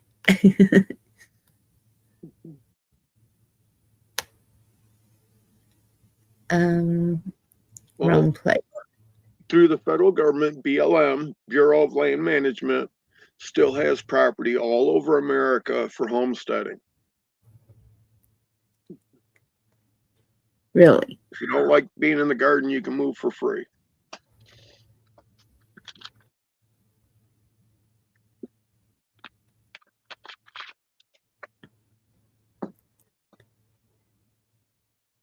Wait, what?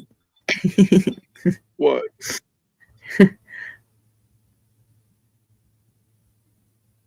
What the thing about free land? Yes.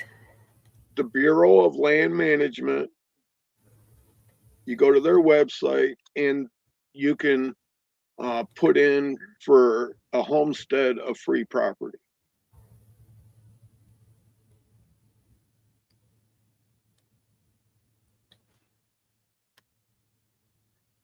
No, I don't want to leave this slide. Huh.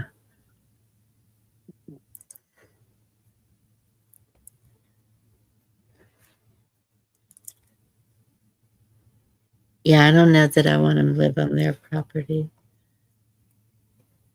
But it would end up being your property.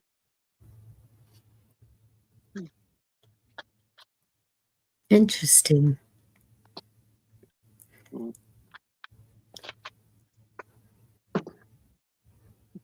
Okay, wait. Let me write that down.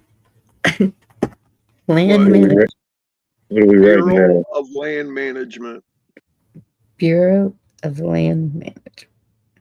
Yep.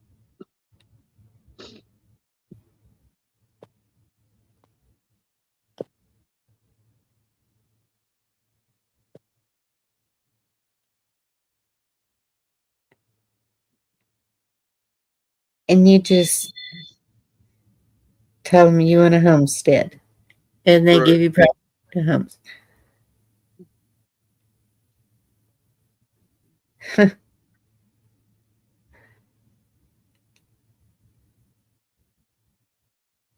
I know a lot of people who need to know this.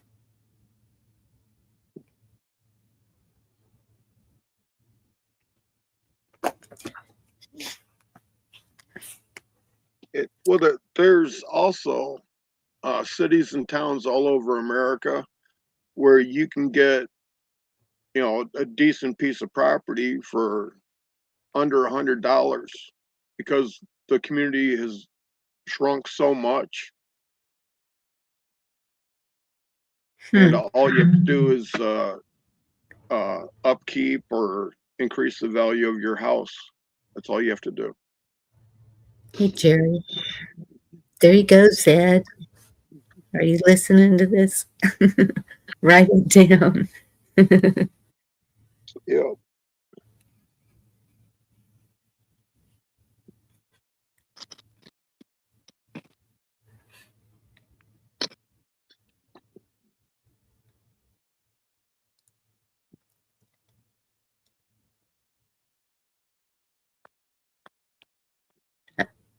I don't blame you, Gina.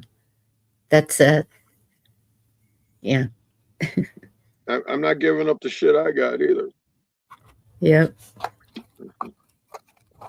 No, a tent doesn't count as a house, but for the doing the homestead, they'll accept that, but you have to increase your living conditions or improve them.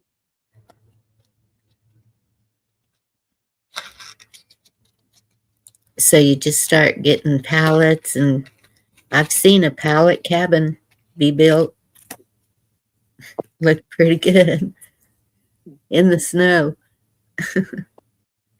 I've seen a pallet barn get built with living quarters attached to it. Oh, wow.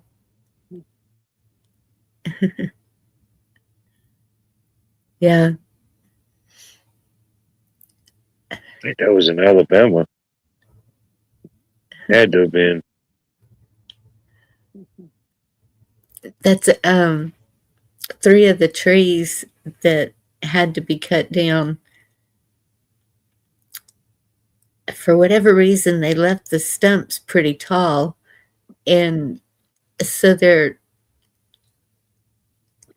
just perfect for. They were cut level, and now there's a tree house sitting on top of the 3 stumps. Good. Yep. My grandkids will be having fun on that.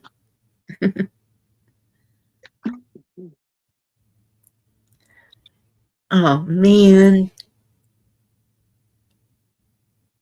I'm getting a fever blister. What do you do to stop it? I don't know. I give up. What do you do? I don't know. I don't want it to Tell you. pop out. Anybody in chat? What do you do for a fever blister? Keep it from going nuts. I forgot that comes after.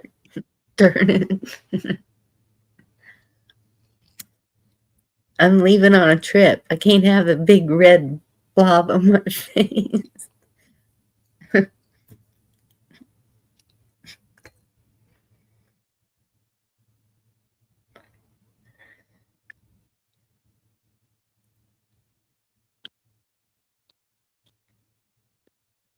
Band-Aid? Never had one. I don't get them very often, but guess after Yeah, yeah. days of a fever, it just happened.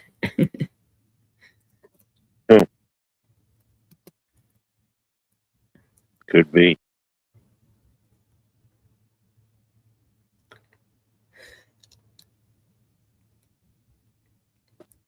That's probably true, Gma.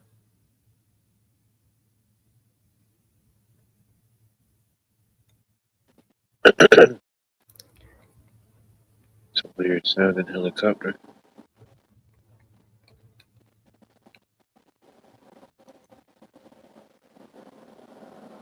Yeah. Interesting.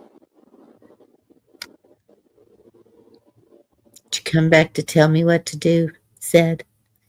I would never, ever tell you what to do. Salt. Okay. Salt could work. How you doing, Watt? Doing well. How about yourself? Pretty messed up in the head, but we'll get there one way or another, right? That's it. Yeah. Just keep that attitude. Manifest it. Picture things getting better. Picture what you want and make it happen. It'll work.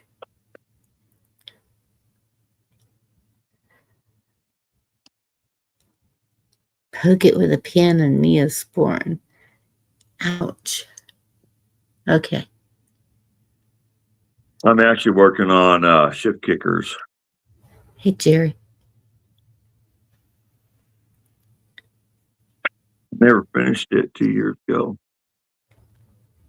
Oh, Hey, Jerry. shit kickers. Yeah, I'm going to finish your sculpture tonight.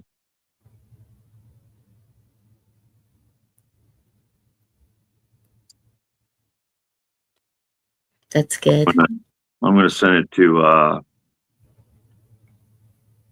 the people out there in LA and shit like that. I just want to get it done, get it out of my hair. I got a couple other things that I got in the process. I can clear my table, and I think I'm just going to work on art tonight. I'm feeling better. I just got really, really tired, and I felt really, really sick. Yeah, So that's why I left earlier. I just didn't feel good. I understand. It's been some kind of a week around here. Everybody's been down. Well, there is physical pain, but a lot of it's emotional. Yeah, I've got a lot of emotional shit going on.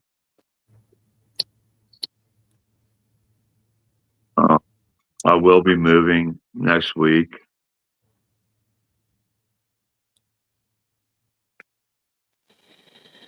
new beginnings. Yeah, where I have no idea. Good for me. Yeah, don't give up. New beginnings and new opportunities. That's what people keep telling me. Don't give up. Don't, again, I went live tonight, and for the past 2 years, I mean, my mental state was really, really bad. And then I don't know why. I mean, every single day for 2.5 years, every single night, 2.5 years, I just wanted to die. I thought about just dying, Oh just my God. dying. And Marty, I hope you're doing good. Good to see you. after I got beat up on January 1st of this year, I don't think about that anymore. It's just kind of weird. And then everything, all the shit that's going on with me in my life. And, I know all these people out there on YouTube. I mean, there's a lot of them that struggle and they listen. And I mean, hell, that's one of the reasons why they're on YouTube is, Yes. they Good to see want you, Marty. they hurt. Everybody hurts. Everybody hurts with pain, mental disabilities. I've seen people die on YouTube. Good to see you, Pat Evans.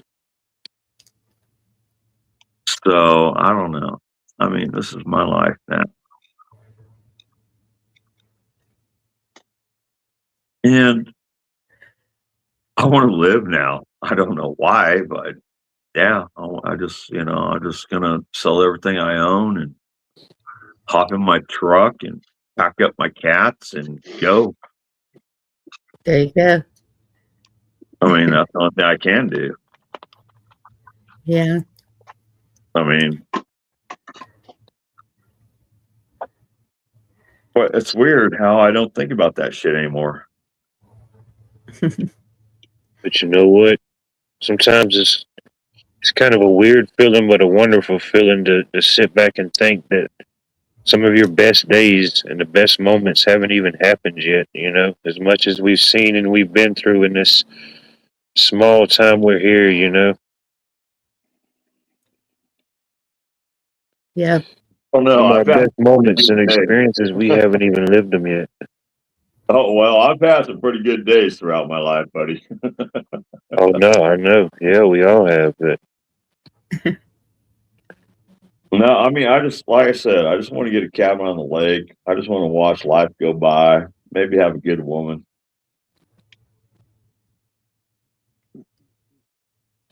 That'd be the best thing for me now.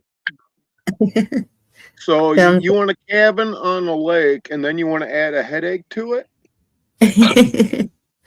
No, I said a good woman. I've had two bad women. Trust me, I've had two real bad women. yeah, And you they're got to be able bad. to find a decent one. Decent. Excuse me. Decent. I've had a few good women throughout my life. But no, I just want to again just find a good woman out there that I want to spend the rest of my life with.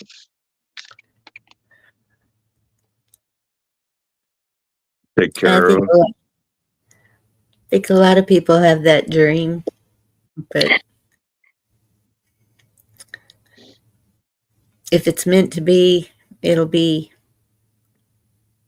Yeah, somebody on in chat was like, "Man, you ain't never gonna find that," or "You're where is it?" or "Where are you looking?" You really think that's gonna happen? I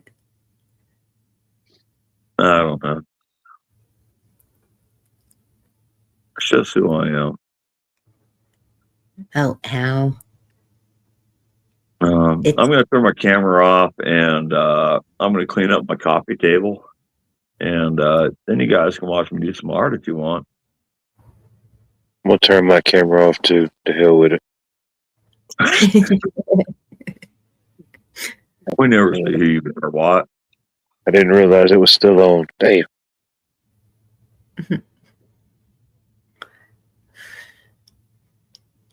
I don't know.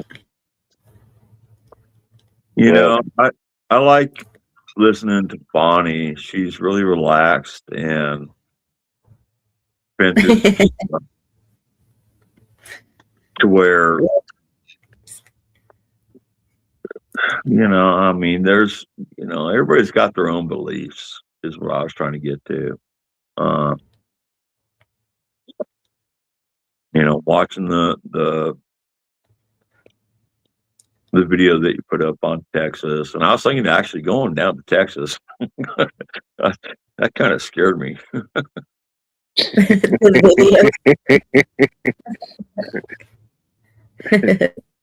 video. I'm trying to figure out my route back west. I was going to go down through Texas and through New Mexico, Arizona. I lived in Arizona. I hate Arizona. New Mexico sucks too. I lived in Colorado for about 8 years.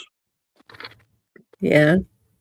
Yeah, Colorado's beautiful. I'd love to go back to Colorado, but I don't know if I'm going to end up back there. But I was born in Reno, Nevada, and I think I'm going to go back to Reno, Nevada. I just don't know which route I'm going to take. There you go. Yeah. Well,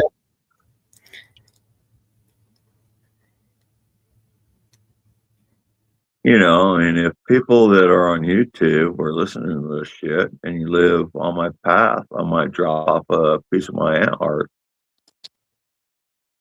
Come meet me at a gas station and fill my tank up, and you might get a piece of art.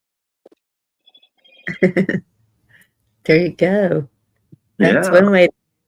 win-win. Right? You get to meet me, and you get a piece of my art that's going to be worth 10, 20, 40, 80,000, $500,000. Well, I'm heading in the opposite direction next week. So All right, I'm going to Florida. we'll take our paths across. No, actually, I did think about stopping by your house, Bonnie, and giving you a piece of my art. I don't know if I'm going to come through Texas, though. That's kind of scary down there.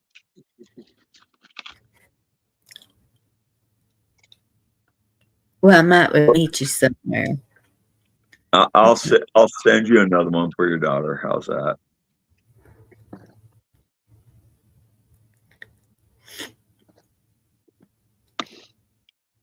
I'll email you. Does your daughter want a pool ball or does she want a seashell?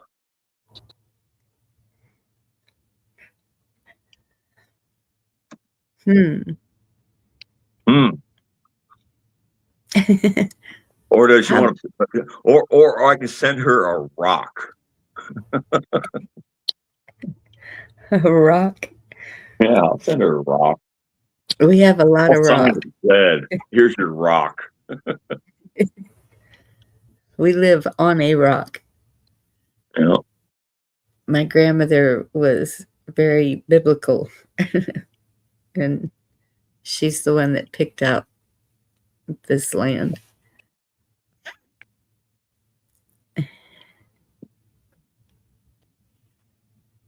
On the mound.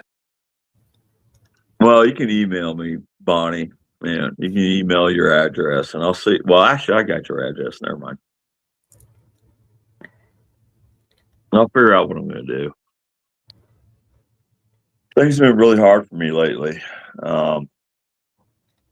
Just trying to figure out where I'm going and what I need to do. And it's been really, really rough.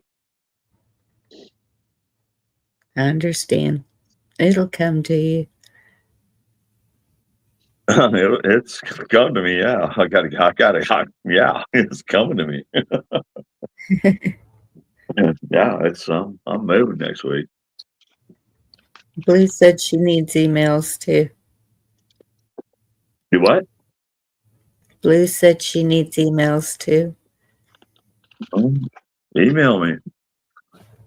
And I'll do it in spurts. 6 hour trips?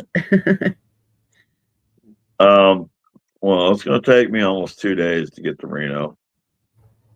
Oh, did I say Reno? It's going to take me 2 days to get to Montana. Did I say Montana? It's 2 days to get to Lake Havasu. Get I somewhere. used to have property in Lake Havasu. Yeah, Where's that at? Arizona. Oh, I went there to visit it, and I couldn't sell that bitch quick enough.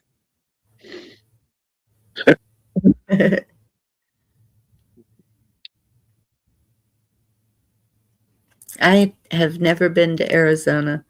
I don't like the desert, so that's why I don't drive west. If I'm going anywhere, it's north or east or south. I lived in Arizona. It sucks. Don't go there. Yeah. Yeah, I that's why I don't even want to go through Arizona. have a niece and some friends that live there, but they come here if they want to see me. Yeah, you know, people live in Arizona, but I mean, who's really telling you, hey, man, I'm getting ready to move to Arizona? Who are these people? Who's saying that? Right. Nobody. I had an uncle that lived out there years ago. Where was he at? I think he was in Flagstaff, wherever that's at in Arizona.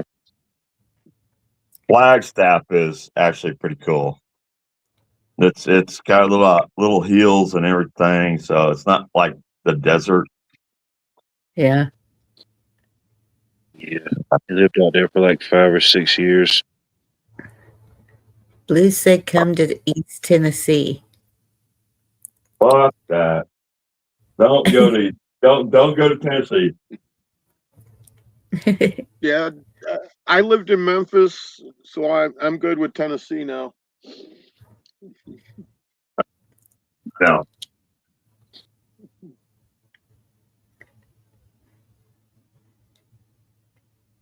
120 plus degrees. No way. Nice. Where's that at? Arizona. Nice. Yeah, but it's No. a dry heat. Yeah, oh yeah, hardly any humidity. Yeah, whatever. So You guys can fucking have it. I'll keep my snow. Yeah. Bakes you like a turkey. Yeah. Yeah. By lunchtime, you feel like the hot dog on the little rotating thing at the gas station. Mm.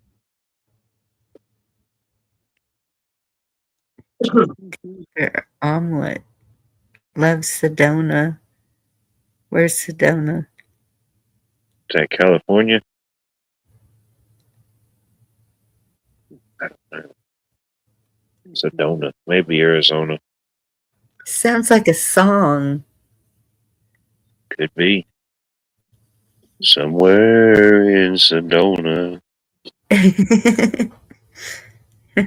Tennessee, where the men are men, and so are the women.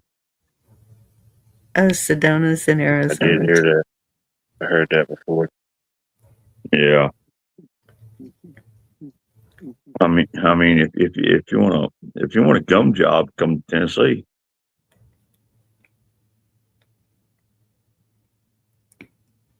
Oh, did I say that out loud?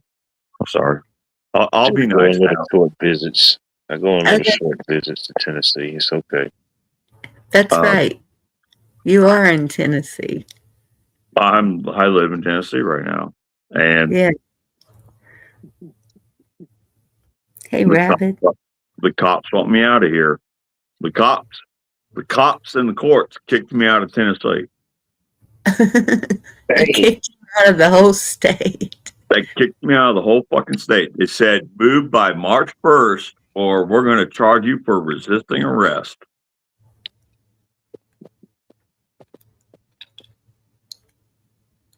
Once you're out of Tennessee, will drop the resisting arrest charge. I'm dead serious. I got it in writing. I'm dead serious, people. Tennessee cops kicked me out, and the courts. Dang. Yeah. Tennessee's the state they kick people into. You know what I mean? When you messing up in Georgia, we just send them to Tennessee. I didn't know they were kicking them out now. Dang. No. They told me, do not go to Alabama. Nah. Do not go to Georgia. Move far away. Well, at least they told y'all that, yeah. Like, Where dang, are man. you going? They asked me before they released me from jail.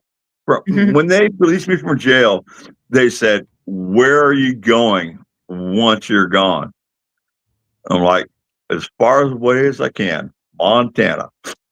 Maybe they said do go to Alabama. You might need to clarify that. Maybe they say do go to Alabama, but don't go to Georgia. No. They told me, do not go to Alabama. Do not go to Georgia. They told me to get as far away from here as you can. The volunteer state. They didn't even want you to volunteer no more. It was non-voluntary. Man. So, yeah. No, this state is. I mean, people do it. Tennessee is a good state. Nah, that's it. I'm cutting them off too. I'm with you. I'm done with Tennessee. But the people and the officers in the law don't come here. They'll beat your ass up if you fuck up for no reason. I mean, I will repost my live stream where the cops beat me up. I'm trying to do that. I still like Tennessee. They still got Dolly. Still in there. We still got Dolly, y'all. Don't forget that. I got Dolly's personal phone number. That's what I'm saying. You know, we still have Dolly. You know, hold on to that. I mean, if she's 80 years old, I'd still do her. Dude, she was 80 years old 20 years ago. And we don't know what's happening. She's getting younger. We're getting older and she's getting younger. I mean, I don't know how she's doing it, but she's doing it. Oh my goodness. Just did another. She's got a summer tour coming. Yeah. Oh, really? Yeah. I don't know. It might be happening now. Who knows? It wouldn't surprise me if it did. Let me give her a call tomorrow. Take me with you. Her and Reba McEntire, they're doing a tour together. I'll be your roadie. Really? Go. You can find me in the back of the bus. It needs a spot. Somebody's got to sit there. For some reason, a picture of her popped up, and she was in the hospital and didn't have a wig on and completely bald. Dang. I don't know that it was a real picture. Nobody wants to see that. Mm-mm. Nah, she's cool. I still like her. I'm going to grow a mustache like Burt Reynolds. There you go. That's something you can look forward to right there. You know what I mean? Get the Burt McGirt going on. Dude, that's all you need. Treat you like you're a NASA space shuttleist, you know? You don't even need a resume. Just hire this guy.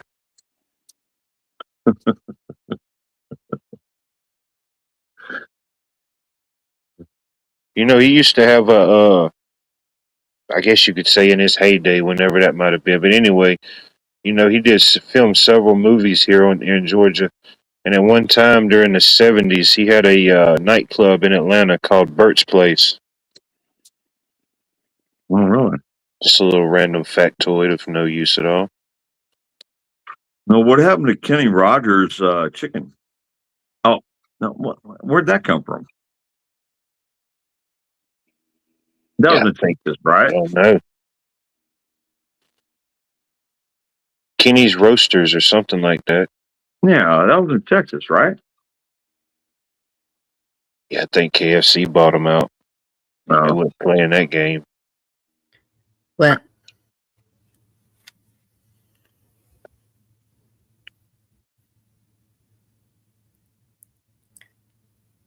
don't know. No, we didn't say anything. We're talking about Dollyland or Dollywood. Okay. Night, Monty. Have a blessed night. Get yourself better, Who, me? Or what? Monty. All of us. It's a group effort. Everybody, Yeah. get yourself. Monty's taking off because he's going to start drooling on himself. Good to hear from you, Money. All right, y'all keep talking. My daughter needs me to call her. Excuse me a moment. What are you going to call her? No, I didn't say that. That wasn't me. I thought of it, but I didn't say it. Give me another cup of coffee, I think. There you go. Have one for me. Why would I have one for you? There you go. I don't know. I mean, I'm working on my art, man. And cleaning up my damn coffee table.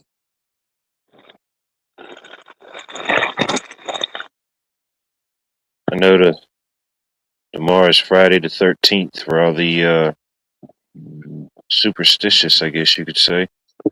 Yeah. No, I got a lot of shit that I gotta fucking do. I'm just tired. I hurt and I'm tired. But I got a lot of shit I gotta do. I posted on Marketplace. Hell, you want me to send the link? You guys come over here and just buy all my shit.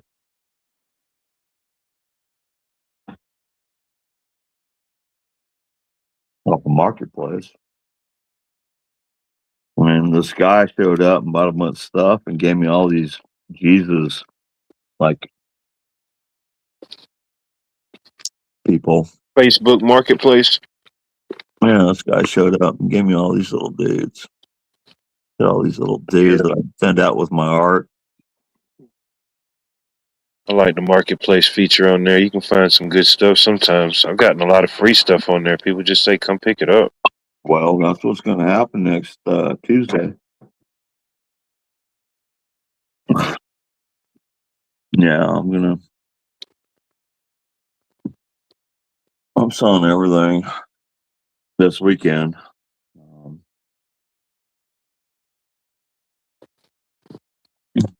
Yeah, I got to mute this. Did I mute? Nope. Did I mute? Nope.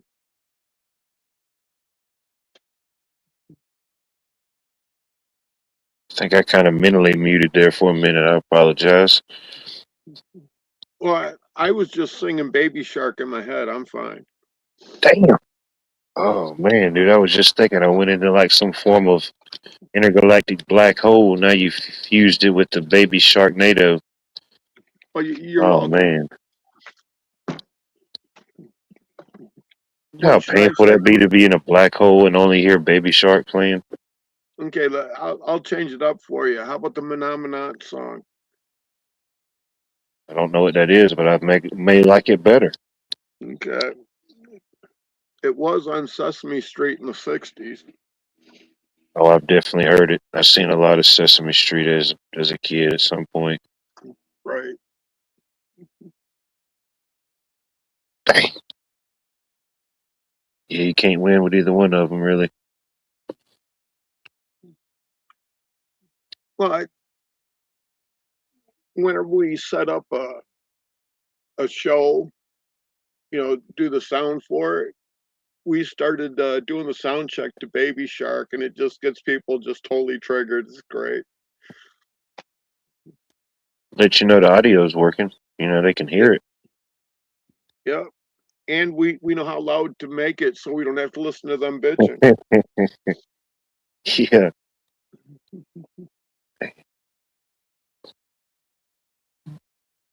Yes. We don't have much of a harsh winter like a lot of northern states get, of course, but yeah, it's getting ready to be that season again. Different type of outdoor events and venues. I love them. Especially that spot that you go to a lot up there. That's a good venue for music and stuff. Mm-hmm. Well, you've seen a couple of my shows I've done, right? Yeah. Oh yeah.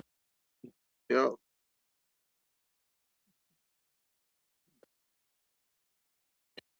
I'm not ready for spring. I want to get 1, maybe 2 more days of skiing in first.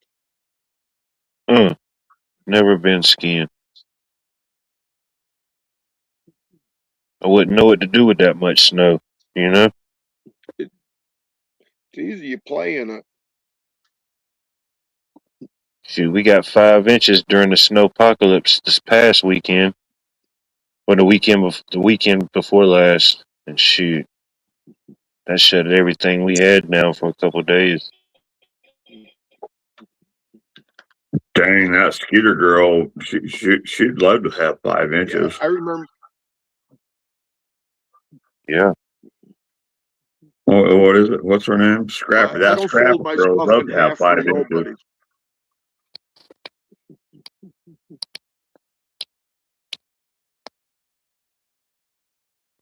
All right, Blue Butterfly. Cheryl. I just turned my other phone on, so. So y'all want to see what I'm fucking doing now? I mean, I'm trying to clean up my work table, I should say.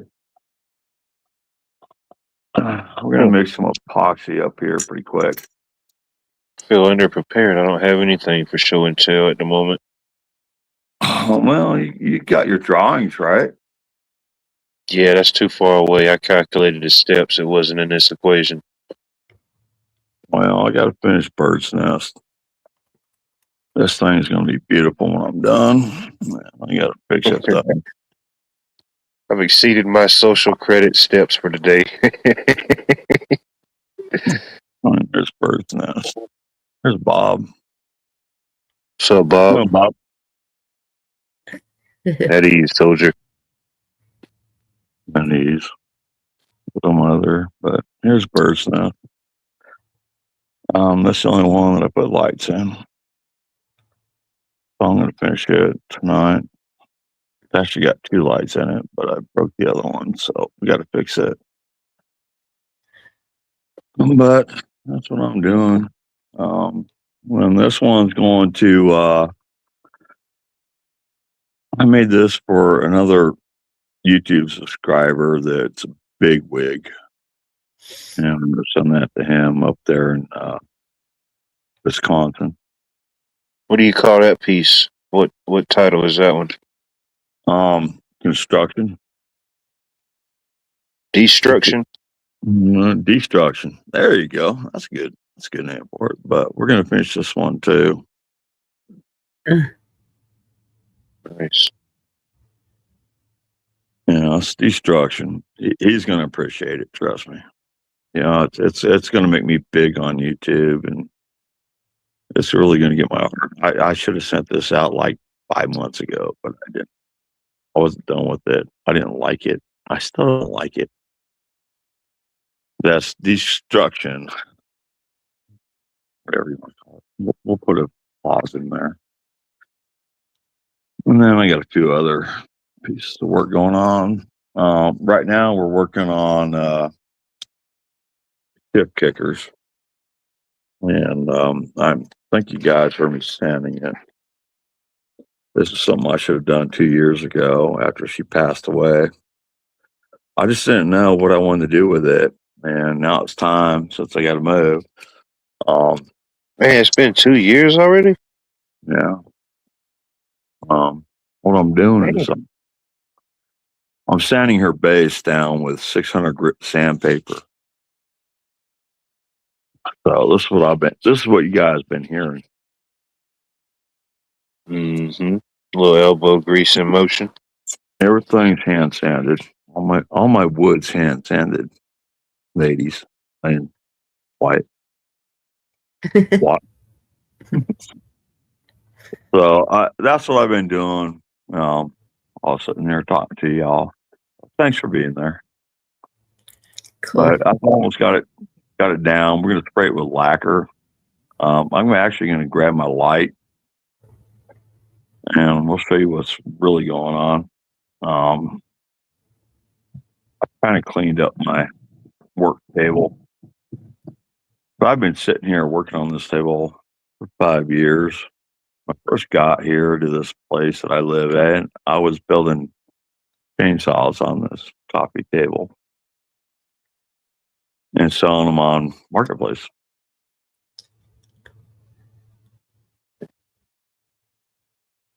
Got a lot of miles on that table. 5 years worth. I built a lot of shit. I built a lot of art. I built a lot of chainsaws. I got one more chainsaw to build. I do that tomorrow. Excuse me again.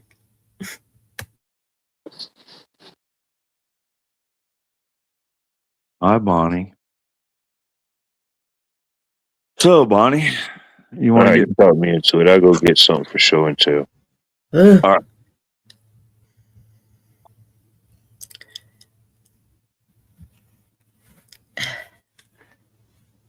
Go and tell who? Put that thing away. No, Bonnie, What? tell us something that we're not supposed to see.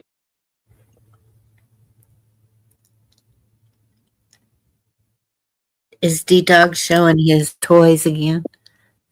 Nope. Have I ever traveled?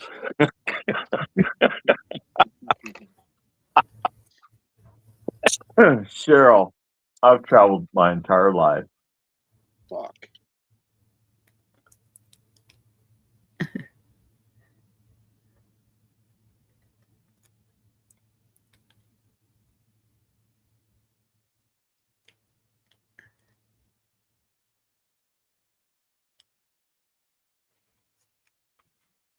Yeah, usually cats don't travel well. I don't know. I don't have cats. And I wouldn't take them traveling. Not even taking the dog. Cheryl, I was born in Rio, Nevada. And my mom and dad got divorced when I was like 10 years old. She moved up to Truckee, California. So I grew up in Lake Tahoe, Truckee. I went to school in Truckee, California. I went to school in, Nevada. And I grew up in Truckee, California, where the fucking football team ran the entire town, little tiny town, Truckee, back in 1970s, 1980s. And Thank you for coming up, D-Dog.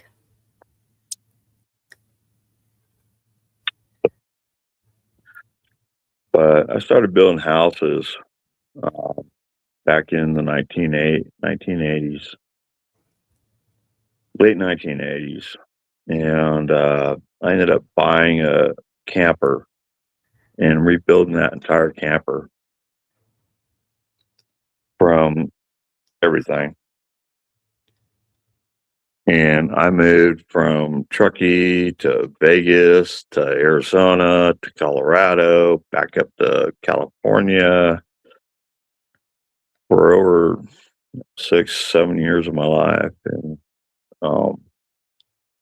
yeah, so I moved around on the West Coast, and then the internet happened. And yeah, I met a lot of women all over the internet. Wilt Chamberlain had sex with over 1,000 women. I think that was a stretch. But anyways, I met a lot of women on the internet, and I ended up moving out to Memphis, Tennessee, Millington to be exact, and that's where I met my ex-wife. And she ran out of birth control pills that her sister was giving her, and she got knocked up. So I did the right thing, and I ended up marrying her because she got pregnant with my son. My son's like over 21 years old now. I haven't talked to him in 8 years. I haven't seen him in 8 years. So I was trying to get him back, and that didn't happen. So I went into total depression for the last 2 years. It's time for me to leave Tennessee.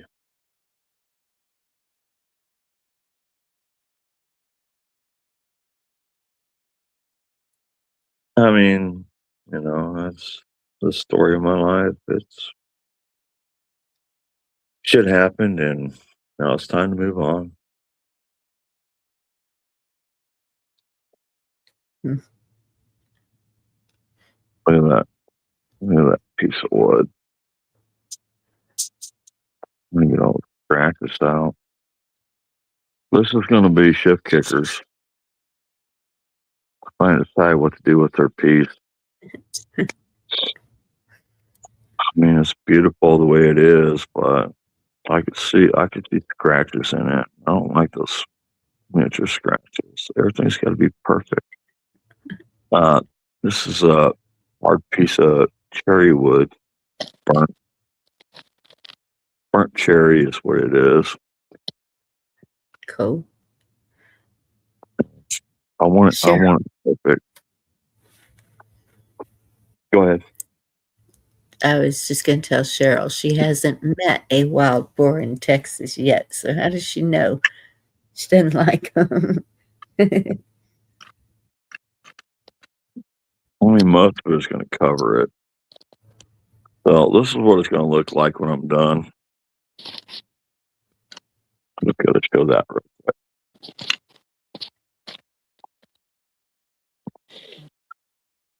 But I'm so pissed because it broke. I've had this sitting around for 2 years, and I accidentally stepped on it. And it pissed me off so fucking bad. But this was one piece.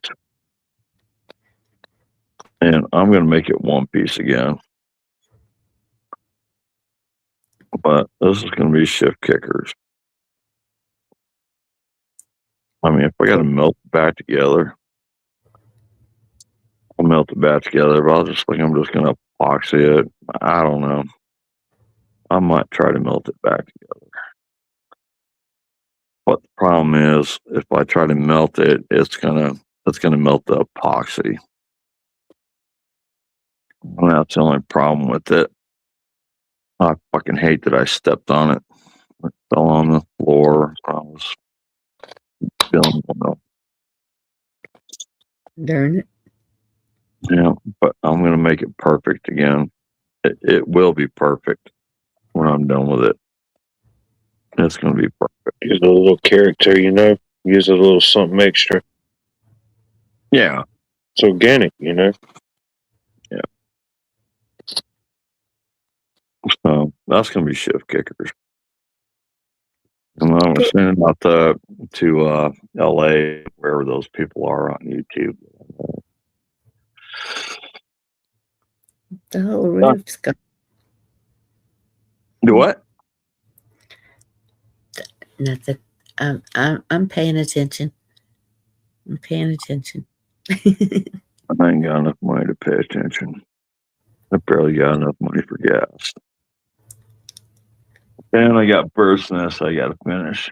I gotta finish this one this weekend. There's Bird's Nest.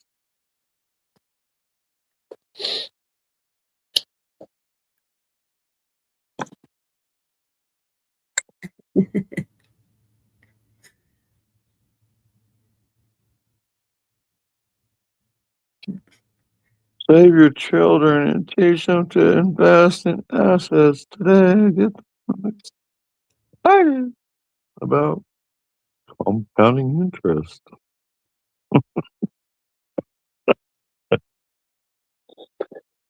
I'll probably open a museum one day.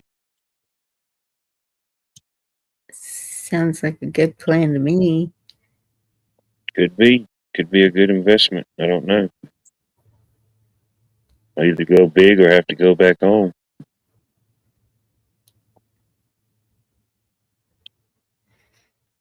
What were you showing and telling? Oh, y'all thought I was really going to show something?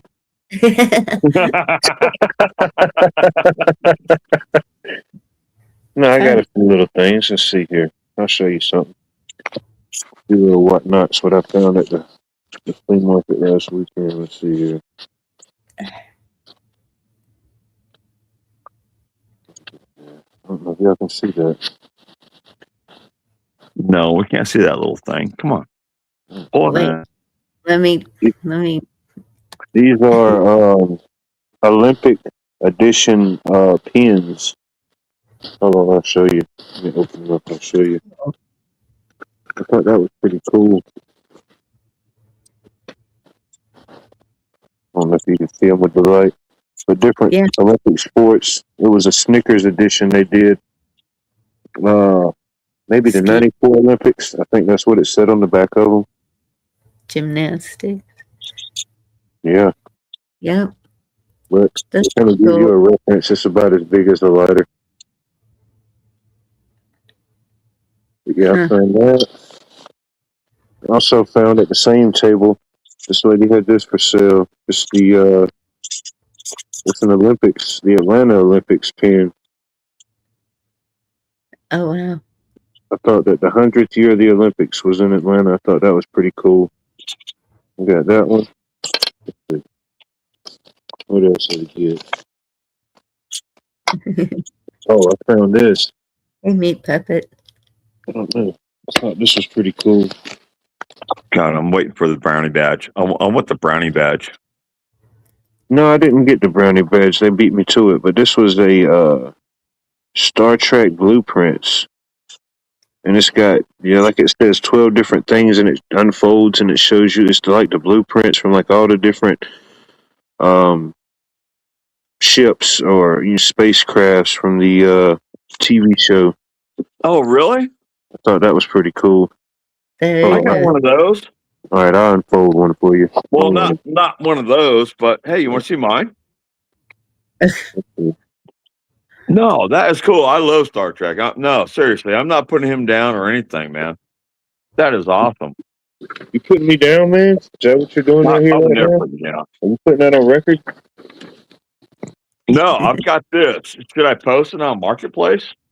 I'm just kidding. But yeah, it's got stuff like this in it. Here, let me go grab it. Cool. Check this out. I just bought it because, heck, the dude said he didn't want but $2 for it. I never seen one like it. I know Star Trek's pretty popular, Yeah. Exactly. Hang on, we'll grab that. Hold on, don't make me feel more than I got. What? In your address, I'll set You just put me down, and now you want to go get more stuff? Is that the game you want to play with me? What? Don't make me go get more stuff. We'll have a show off. No, check this out. I got this. What? If you want to send me postage, I'll send this to you. I got one more thing. All right, you talk me up. Don't worry about it. I'll do it. All right, here you go. Check this out. Check this out. No, you check this out. Look at that. No, check this out. These are some type of film from the Star Trek. It's negatives. Let me see. I can get one out of here. Probably broke the agreement by taking one out. Damn, look at those fingernails. These are working man's fingernails. You don't judge me. Had to keep the lights on today. But yeah, it's got things like that in there. Thought that was pretty cool. It's, what is this called? Titania. Made in Germany. They're making good stuff in Germany. I didn't even spend $10 on all this stuff. I just got it because it was kind of cool, Yeah. Put it in the archives. Give the little watch something to talk about one day,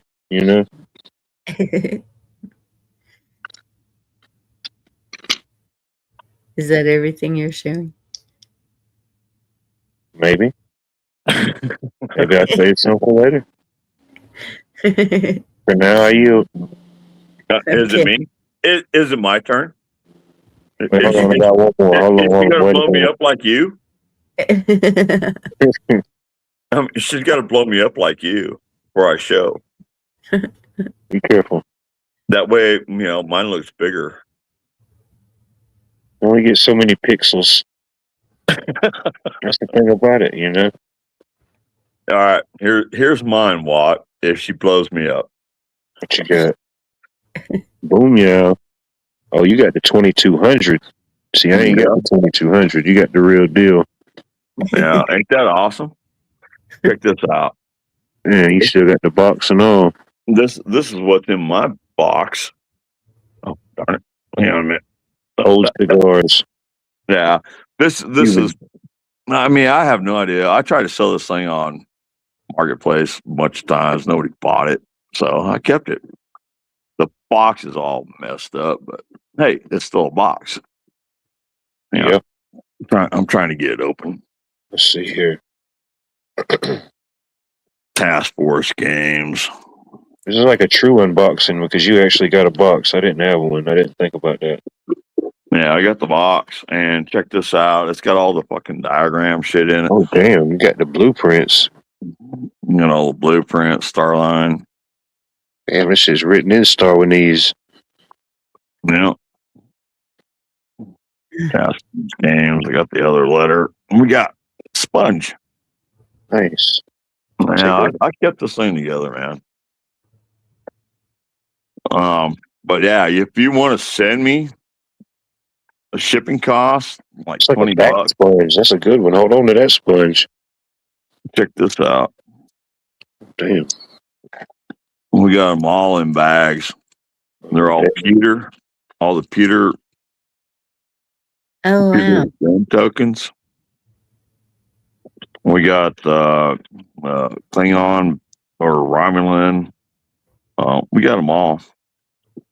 Mm, Hey, we got a piece of glass. nice. You should have kept that added value. Man, you're going to step on that barefooted. You just watch. Yeah. Damn. Well, I got all this, man.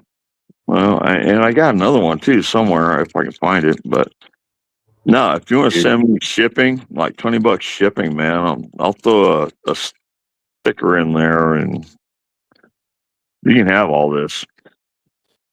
Shoot, I'll send it out you still tomorrow. got the box makes it more valuable, you know. Yeah, I mean, I had another box too. Let me see if I can go find it. But yeah, those are all pewter.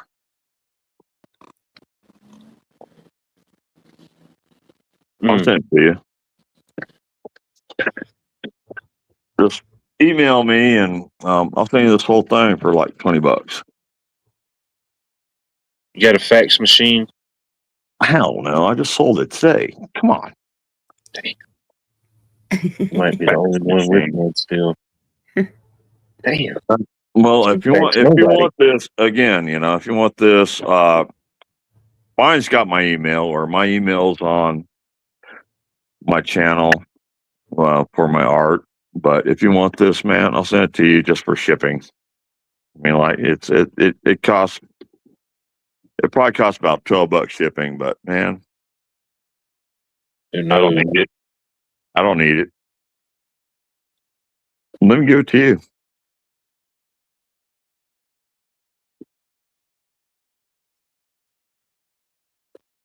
We were on a job yesterday. It wasn't. It was a job that a different crew wired up. We just had to go do some change orders, but we were installing some lights on the back porch. It was a new construction job. And I was just kind of walking around and just kind of looking at the yard before they did the final grade on it. And I seen a piece of glass sticking up. I said, "Damn, that looks like a piece of Coca-Cola bottle." And I picked it up and I said, "Oh man, I thought it was a whole bottle, but it was." Shoot, it was a over 100-year-old bottle, but it was from here in Augusta, Georgia Coca-Cola bottle, but the top, it was all on there except for maybe the top inch had been broken off. I said, damn, that was a good bottle. There's probably a bunch of them down in there in the dirt. Ain't no telling. Dang.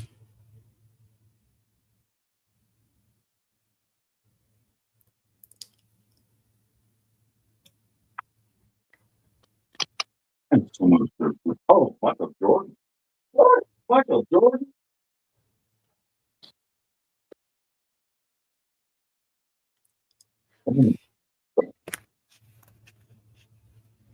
Fine. You got a bunch of crap. I don't know if I'll go to the flea market this weekend. There was some type of event. I said I was going to check out. Now I got to check the thing to see what it was.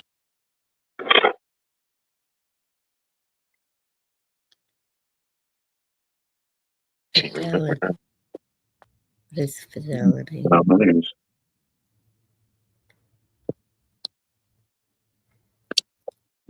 Pick out my teddy bear.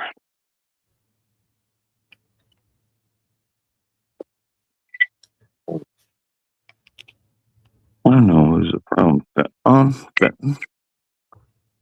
Do what? I don't know. Oh. It's like a teddy bear thing. Check that out.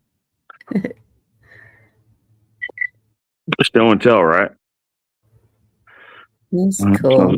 Glass thing, and that's pretty cute, huh? Yeah. Huh. All right, I got a friend like that, man. Everything she had was bear themed everywhere. Like, man, I found this lady. She had it all. I got a rusty tinfoil box. All right, check that out. When Michael Jordan played baseball. Well. Oh, damn. We got in there. Home Alone stash in there, man. What you got in there?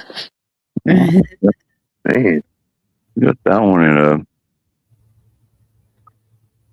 oops. And then we got his Jordan. One thing I don't know much about sports cards. I know certain players have certain values, certain things like that, but I don't know. If they're all Michael Jordan and that's a complete set, I mean, that could, just because his name's on it and you got a whole set, I mean, it'd be worth something to the right person for sure. Yeah. I mean, even if you never watched him play, Michael Jordan's one of those type of names. It's kind of like, I don't know, imagine it's worldwide. Oh no, I love Michael Jordan. Actually, I bought Dennis Rodman's tennis shoes, high tops. He's just dang, that is a full set, ain't it? Yeah, if you got the full set and it's in the 10, it's worth something. You know? Yeah. Wow. You run into him, have him to sign it, and you definitely worth something. Yeah. Wow, have anybody seen any of these? They're still in plastic. I'd put that on Marketplace or somewhere and see what. Yeah. Just take a peek. You can, I mean, a lot of times it'll give you a general idea, but you can do like a Google image search with your phone and stuff, and it kind of gives you a rough idea on some things, you know, price wise, whatever it might be. Well, I've got actually Michael Jordan Gatorade cards also. There you go. I don't know. Find somebody that's into cards or into that, and I don't know, do the bundle deal, you know? Say, hey. What's 10? Put it on eBay. Oh, hey, there's the other one. Yeah, don't leave that one out. That might be the golden one. It looks golden, isn't it? No, this is something I just put in there. All-Star East. Oh, that's even better. It's the East Coast. It's the best coast. Yeah, I'll put it back in there. Yeah, it's got the star on it, man. You can't leave that one out. Damn. And I thought you were getting excited over Star Trek. Shoot, I'm simple, man, dude. I get excited over anything, really. If the moment rises, who knows? Here's the back of the 10. There you go. No, this is old shit here. It was a while back, man. It was, I don't know. I think, yeah, it was in Walmart. And I don't know. I guess most Walmarts are the same. They have that little spot kind of up front where they got like all the cards, different Pokemon cards and stuff. And this dude was just going through down there, clearing the aisle out. And then I made like 2 loops and got back in line, and I'm behind this guy. So I asked him what was up. I said, "Dude, what you?" I said, "You really into the cards, huh?" And he said, "No." He gave me. I said, "Man, I shouldn't even ask this guy." He started giving me this spiel, and he had this card or whatever. He didn't pay no taxes and stuff, and then it was this and that. And he's like, "Yeah, I'll resell them." Oh, this tin would have been worth a lot of money in pristine shape. Yeah, No, that dude went and bought all the Pokemon cards they had on the shelf. 200,000 right now, people. 200,000. There you go. Set the bar high, so where you got some wiggle room. You know. Oh, I got a bunch of old shit. I didn't even think about pulling out my old shit. I got a signed autograph from Tommy Lee Jones and Robert Oh, Wolf shit. when I was in the movie Ty Cobb. Damn, yeah. Might have some shit, man. Damn. You got Tommy Lee Jones? Yeah, I met Tommy Lee Jones in Calneva, Nevada. Actually, it was Calneva, Nevada. They shot the movie. It's supposed to be Harrah's in Reno, but they did the whole setup, and I was an extra in Ty Cobb. Damn. You know, back in the day, man, up there in Lake Tahoe. Back in the 1900s, huh? The good old days. That's what I always say. Yeah, I told Nitro Freak that I was on the movie, and he's like, fuck you, man, prove it, man, fuck you, man. He wanted me to run in my damn closet right that instant and show him that I was in Ty Cobb. And I'm like, are you fucking kidding me? And then I went back and about who 2 are you hours to question later, my stardom? huh? Yeah, who are you to question my stardom? You know what I mean? Yeah. I mean, he was sitting there on YouTube and he's like, yeah, you're full of shit. You're a fucking liar and blah, blah, blah. And I was like, oh, yeah? He probably didn't like baseball. He was probably anti-Ty Cobb. You know, No, he was just a fucking dick. you never know. You America's said shit. pastime. Some people don't like it. No, he fucking doubted me. And I was like, all right, motherfucker, I'm going to prove you. I shut his fucking ass up. There you go. It's 2 wins. 2 wins Yeah. in 1 day. Fucking want to call me a liar? Uh-uh. Swear we- jar link in my about section.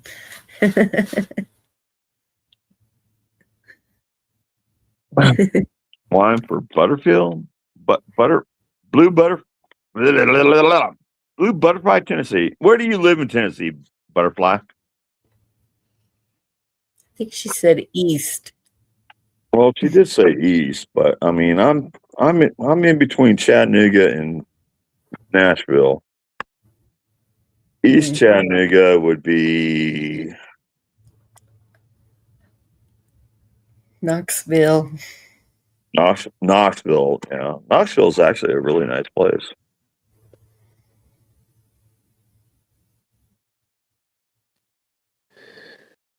Little Knoxville. Yeah, Knoxville's actually, I've been up there a few times, and Knoxville it's pretty.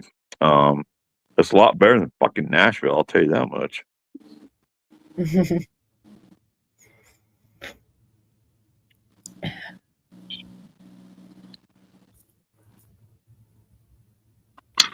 Whining fine while you're dining? Sell you a house? Nah, no. I'm fucking out of fucking Tennessee. I'm gone.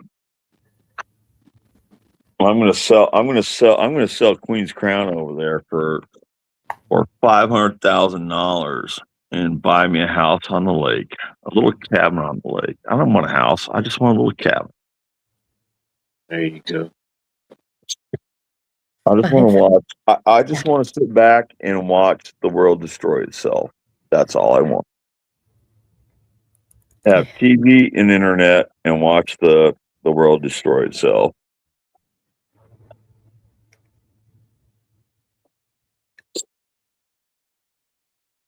I'm 55 years old. I hurt, and I just want a good lady with a cabin on the lake.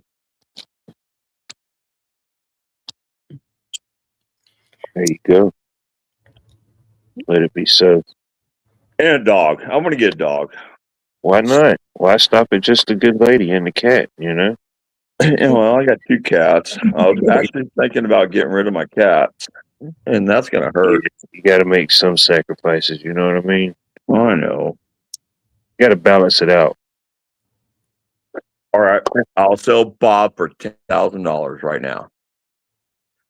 Come on, Somebody start might be knocking. a cat aficionado. They may take you up on that. I ain't going to discredit it, you know?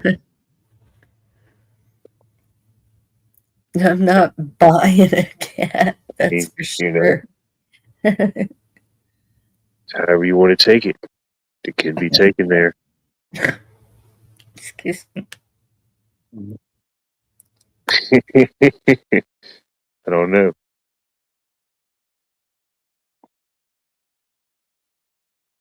Man, got to watch out for Jason tomorrow. It's Friday the 13th. Yeah, Don't let him get you. my son posted a meme of that. Jason holding 2 cards, and one said Friday the 13th and Saturday the 14th. Oh, man, I got to find that one. I got to repost it. Yeah, I can't wait to post some Friday the 13th memes. It'll be glorious. It'll be a meme war.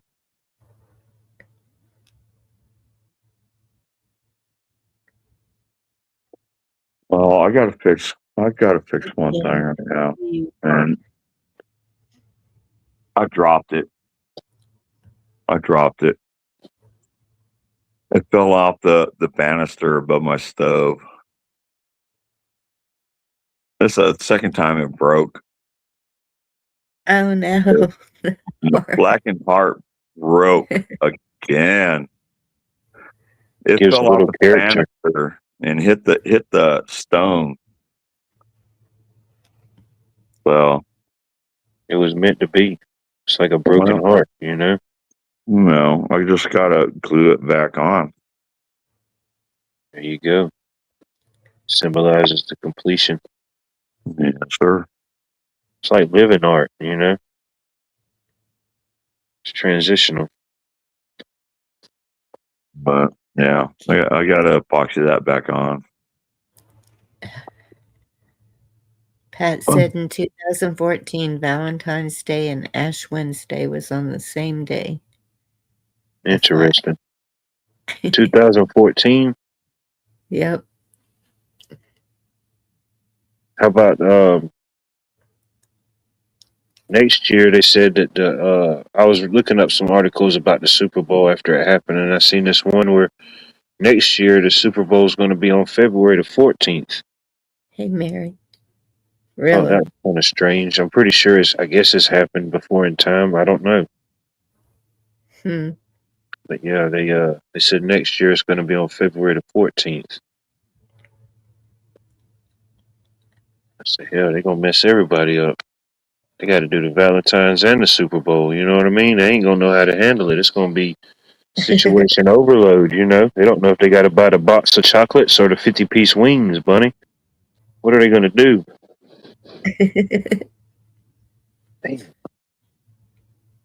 Find a good woman. I just got to make some tough life choices next year. I can probably use some.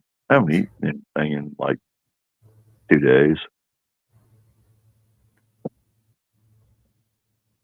Yeah, it's interesting.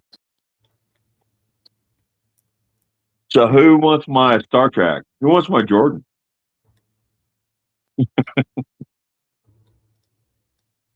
We'd be a bunch of broke people here. No, we're all fucking broke. Everybody's broke. Yep. I can't believe what you didn't fucking jump on shipping. I need to jump on a lot of things. Like I tried to jump rope the other day. My jump rope broke. Hey, now we're not talking about Pornhub. Get that out of your mind. Nah, they told me I couldn't upload any more videos. OnlyFans has been more profitable. But it even has its season, you know. Can't do that stuff forever.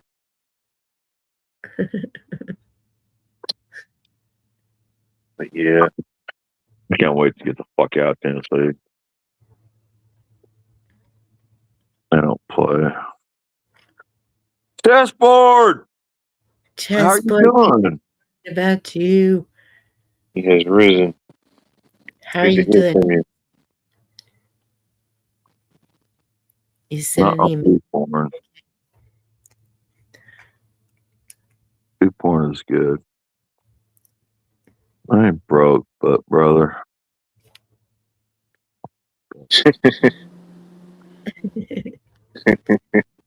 Badly been. Well, hey, Al. I got some Michael Jordan for you if you want, Al. If you ain't broke, I got Michael Jordan. Oh my goodness. Hey, Cheryl. I got a glass teddy bear.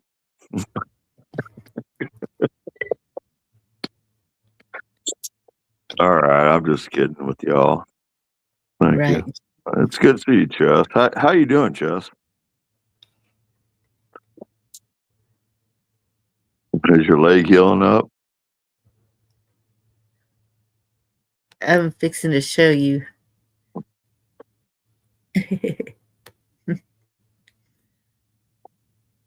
Hang on. Right. What are we seeing?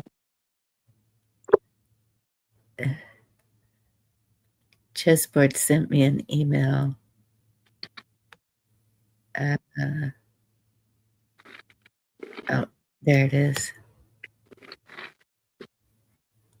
Ouch. Oh my goodness. Oh my goodness.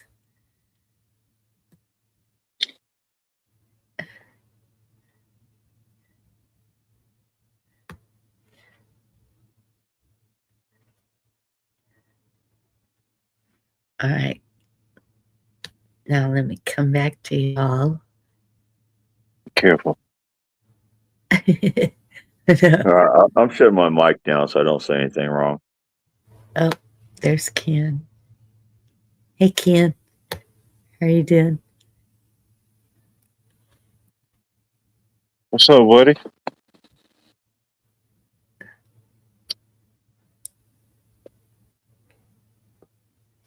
All right, let me. He's speaking to us telepathically. Hold on, I'm trying to receive the message. I Ken, get it. is your mic working?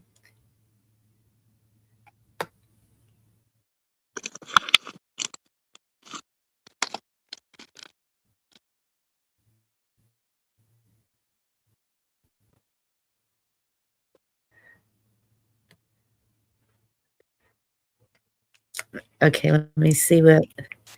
There's a Right. message with this. Can you hear me now? Is I don't that know why.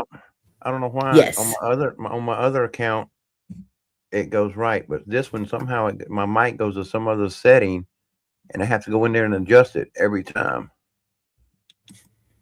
Oh man. Huh. Ouch! That looks painful right there. Yes, and Chessboard said, Zed, you don't know pain yet until you're 78 and have that. That almost looks as bad as the one when I had to have the part of my colon taken out. I had 22 staples with that one. Dang.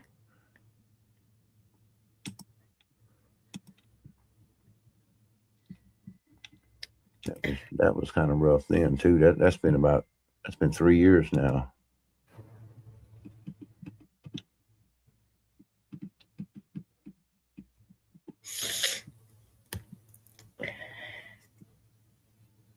Hang on. I'll share the picture. if it don't gross anybody out.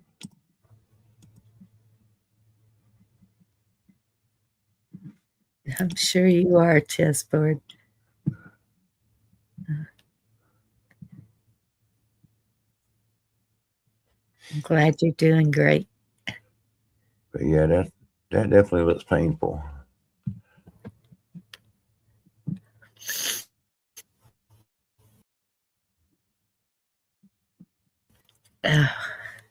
Yep, Al Bundy. They took out about half of my large intestine because I had a large mass growing in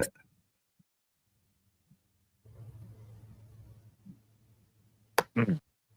Oops. Yeah, I think that's Oh, like goodness. yeah, that's from where it kind of curves. That's where they had to go around my belly button, so it's like way up above my belly button, all the way down.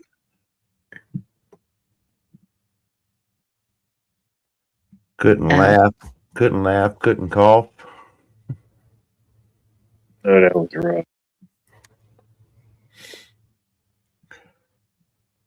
Definitely don't want to go through nothing like that again. No. Oh, goodness. Yeah, I imagine that's probably one of the most painful things is I guess they have to go through your abdominal muscle wall and all that healing back up, you know? Yes. I had to wear a band around my stomach because they said if I cough, it can make staples come loose, just to keep Yep. anything popping back open, I can imagine because that was long. And then when I had my appendix taken out, they give you a little pillow to hold against it when you cough. Yeah, they gave me a pillow at first, but then they brought this some kind of band. It's like wide and it like Velcros, and you just pull it real tight around your stomach, and it kind of holds it in. So I basically had to basically wear that day in and day out, and at night Yeah. when I slept. Man, just made my toes tingling.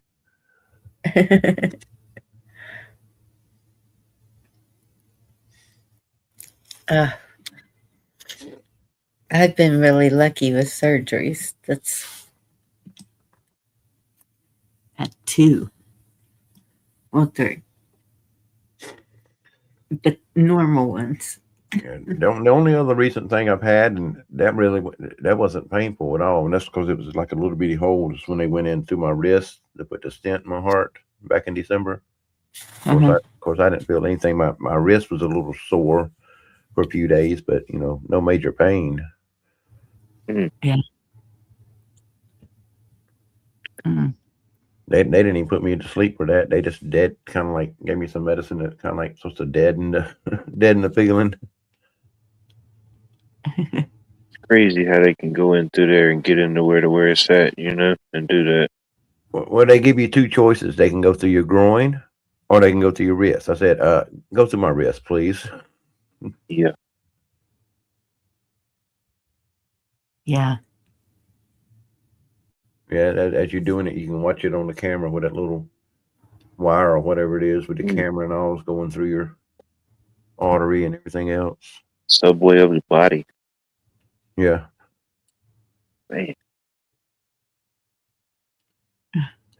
Hey, Miss Bender Sue, good to see you. Yeah, and Chess, definitely hope you get better soon because I'm sure it's going to be a while before you even get to put any pressure on that leg. Yeah. Well, I wonder if he has the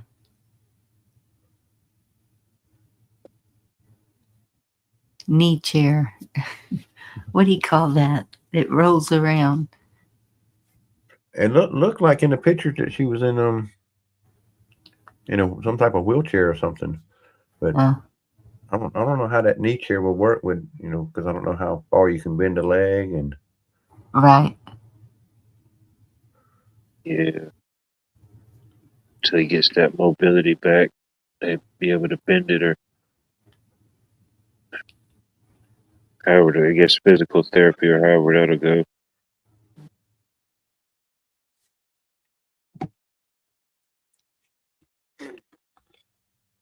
Oh, yes, kids are mean. Dang it. Cheryl, wait. You had a lung removed? Wow, that's crazy. I thought they was going to do something with my lungs one time Yeah. because at one time I had 2 partially collapsed lungs, Oh, wow. but they had me going through therapy to. That's a bad feeling too. Goodness. Man. That's I- this cough. Okay, yeah, it's cough. The sneeze. The sneeze, it's like it takes forever to happen, and you keep breathing deeper and deeper before you sneeze. And when I heard my son-in-law doing it, I was like, first of all, turn around, cover your face, do something, quit sneezing all over the place. Well, I think that's how we all got it. But I've never had it like that where it's like it's almost like a spasm. I'm And surprised I'm not sneezing right now because yesterday I was like on a sneezing attack. I couldn't stop sneezing. It's like it kept coming one after another. Cheryl. Yeah, but it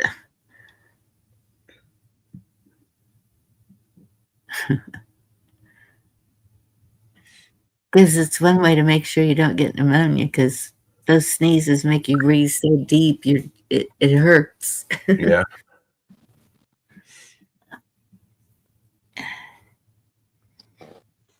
Sorry about that, y'all. Yeah, they said I had slight pneumonia back when I was in the hospital back in December, but I guess it just didn't ever get that bad, luckily.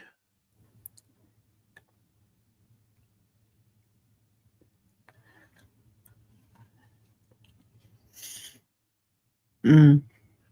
Dang, both ankles at the same time. That's crazy, Wayne. I need to take calcium and magnesium. Get them bones strong. Oh, Chess does have a scooter, the knee scooter. Ooh, shattered ankle and a broken tibia. Wow, 6 weeks and no weight on the leg. Dang it. Yeah, my son had to use that for a couple of months, it seemed like. Josh said it was happier when y'all were talking about gardens. Now we're talking about all our pains and woes. Don't worry, it'll turn to food soon. Okay, no more old people stuff. How's the weather out there? So what kind of pandemonium are y'all seeing these days? I'm not seeing a whole lot. I don't really go nowhere much, and I really don't watch TV. I'm either at work or at home, and on my days off, I just been focusing on my other channel, trying to push it out since it's grown so much. But Yeah, I just hit 10,500 subs yesterday. goodness. That's good. And in the last 28 days, I've had over 16 million views. Jeez. I haven't really done much on this channel, so I'm been busier with the other channel, trying to push it, trying to get it where I can, start getting maybe some ad revenue and things like that, and I get a little extra income coming in. And Right. And that's for songs? yeah, I've got songs on there. I've got like jokes and pranks, and Mm. I did it doing the shorts because I was talking to Steve Harloha, and I was asking him, said how did you get your subs up so much? And he said he started doing the shorts, and it seems like then when you put your short and it hits so many people, YouTube will start pushing it out to more people out there. and it works. So Yeah. Shorts do get more views. If it's something that catches people's eye, especially or well, people have short attention spans. It's something. yeah, It's not long. Yeah, you can have other loyal subs that will watch your longer videos, but the shorts just seem to catch people's attention more. yeah, I mean, I never did think mine was going to blow up like it did, because first part of December I had 200 subs. That's how quick it jumped. yeah. Pat, same here. Not seen any pandemonium. Yeah, other than like she said, prices going up. Yeah, Prices going up and wages not moving. kind of makes me wonder if the whole everything moving to Texas might have. I don't know. People are just different here. We don't. And then I don't know how many of y'all know JM Unleashed. Yeah. He's talking about he thinks they're the thing with the silver. Uh-huh. He thinks there's a lot of manipulation in there with the prices. I do too. Yep.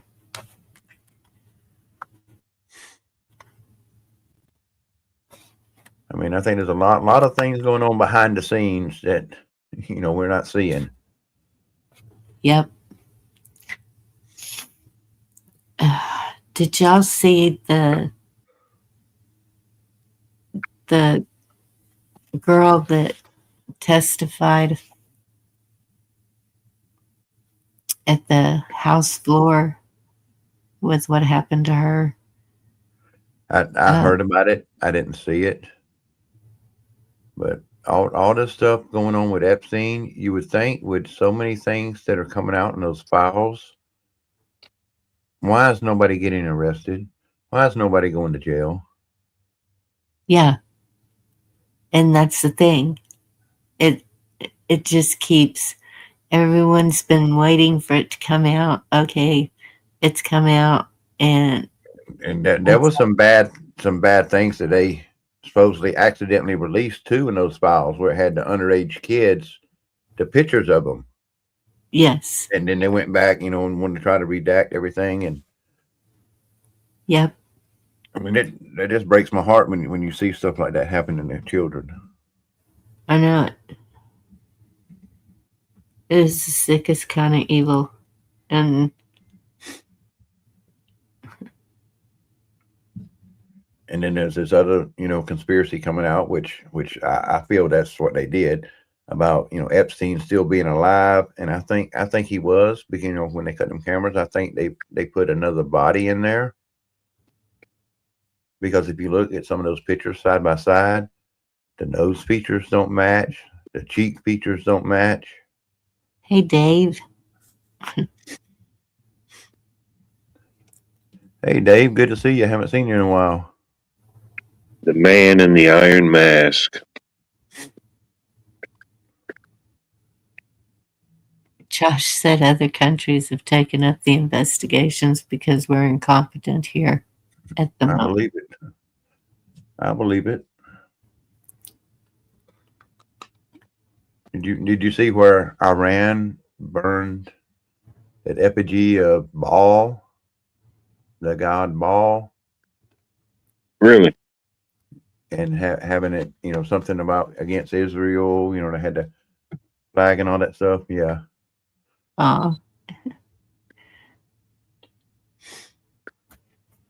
Yeah. A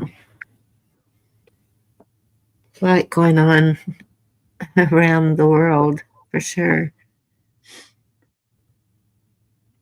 I'm just waiting to see if it's going to be drug into a war somewhere, whether it's Yeah. Iran or who it's going to be. And Well, yeah, if we keep just going around boom, boom, booming everybody, Yeah. somebody's going to retaliate. And it's weird because there's this thing that keeps popping up on my computer where it usually shows me the YouTube notifications, and it's saying something global, but then whenever I go to my phone to see what the notification is, it's not there. And so I don't know what's Yeah, trying to pop on my computer. that's kind of weird. I hadn't got a notification on my phone on something on my channel, and it says something about blocked and copyright and this and that. But then when I went to the PC to look at it, there's nothing there. I'm Huh. like, I'm just kind of confused. I'm like, okay, if that was what it was, why don't I see it on my PC? And then All right. it just kind of disappeared. Hmm.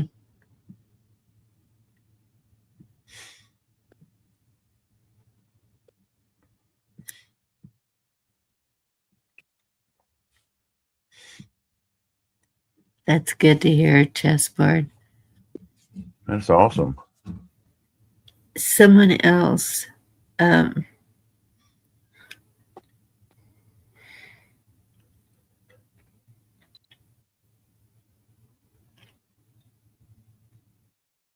surprised Ghislaine hasn't been axed out.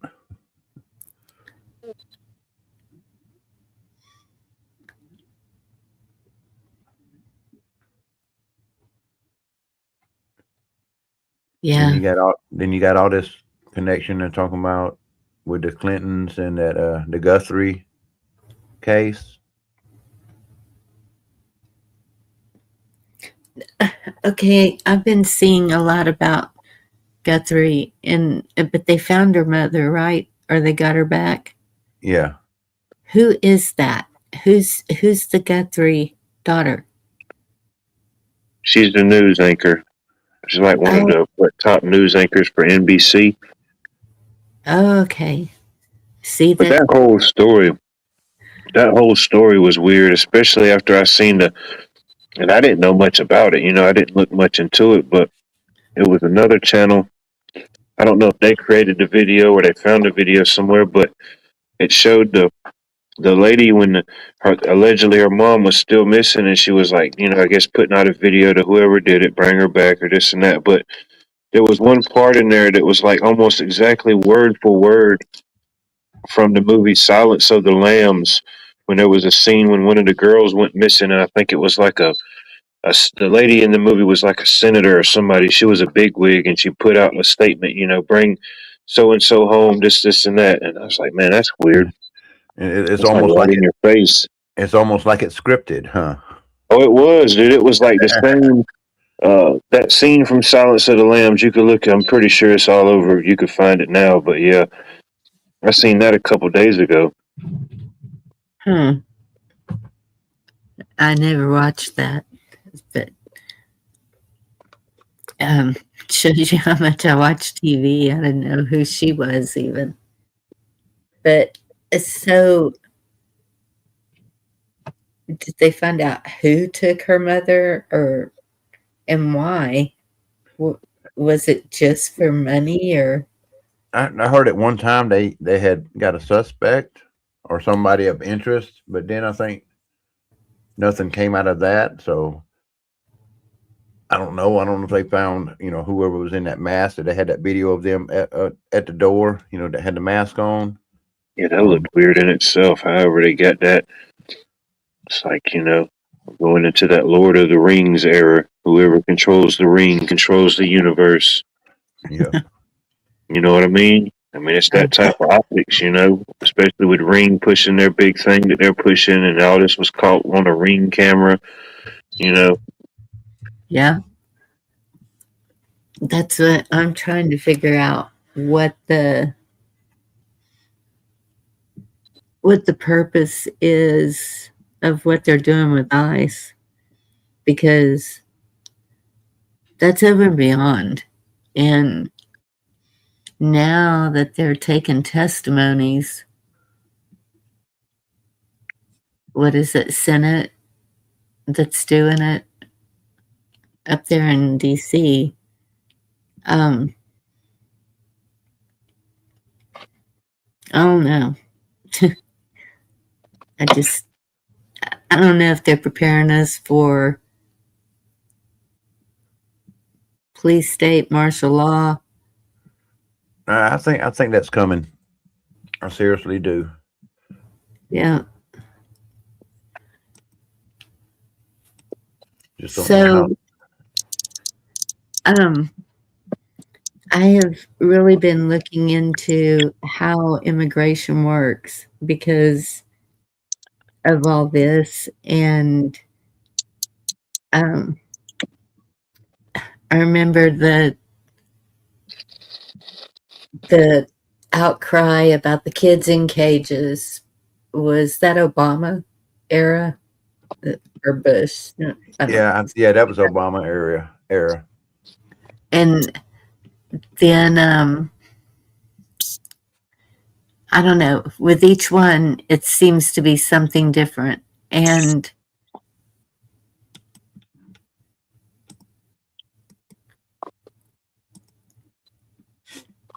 they really blow it up. And so it's like, I don't know. I know that all of this was done on purpose for some reason, and I don't think it was for votes.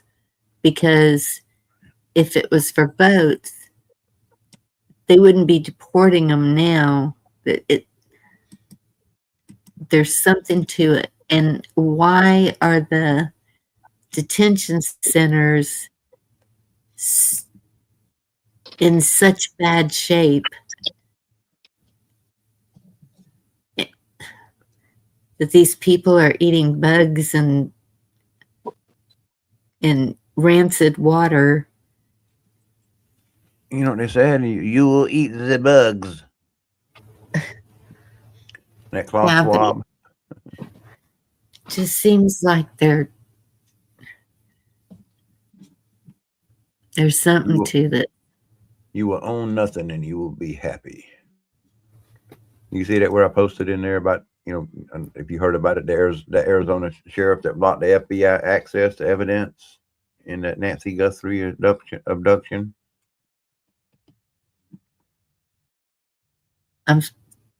Arizona sheriff. What? Yeah, he was blocking FBI access to key evidence in the investigation. Huh.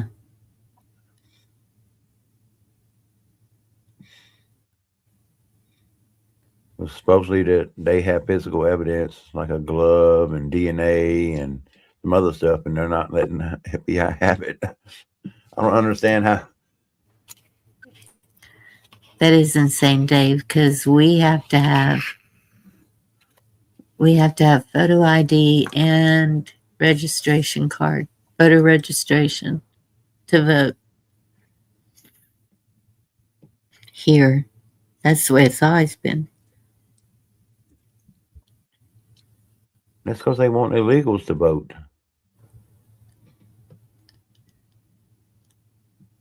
Yeah. That's all it is. They want the illegals to be able to vote. Most of them don't have any IDs. But, okay, so the Democrats want that. Or, I guess, he was saying 213 voted for it. Yeah, 213 demon rats. But, so, okay. So the process, though, is whenever they leave their country, they get a visa to go to another country. So they have a visa, and then it depends on what the visa is for, how long they're allowed to. You can stay here. Right. And so then if it's a work visa, then they can work towards a green card. I thought you only got a green card if you married an American citizen. I didn't know that was part of the process of becoming a citizen, but it Yeah, is. you can get a green card from through having a visa. You don't Right. necessarily have to marry somebody. And so this costs thousands of dollars to pay for your attorney. And then I found out when you go to, what's it called? It's to renew something. You have to go to your country of origin's embassy. So if they're in Texas, wherever, they have to go to Washington, D.C. or L.A. So then they got to pay to get there wherever, either D.C. or L.A. to renew this thing, whatever it is. And then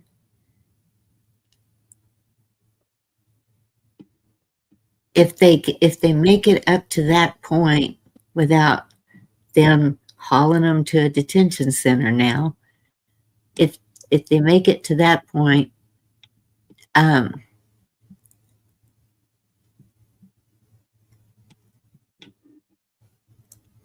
pass the green card, then they are seeking citizenship. First, they're seeking asylum, then they're seeking citizenship.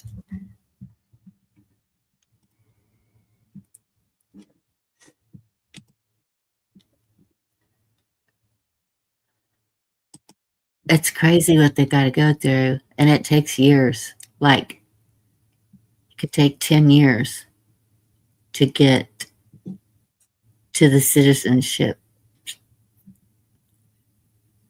But by the time they get there, they know that Constitution way better than me. Probably so. And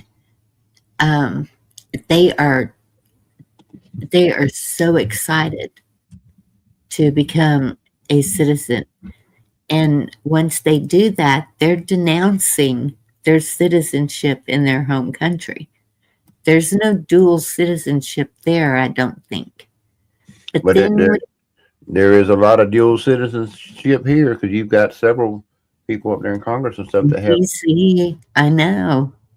citizenship in Israel and here. And I don't understand how they can do that.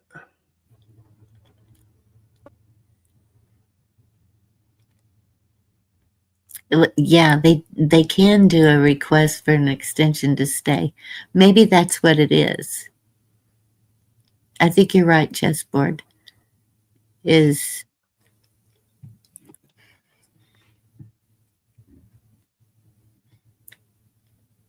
yeah, a lot of people aren't, Dave. Maybe it is an extension to stay.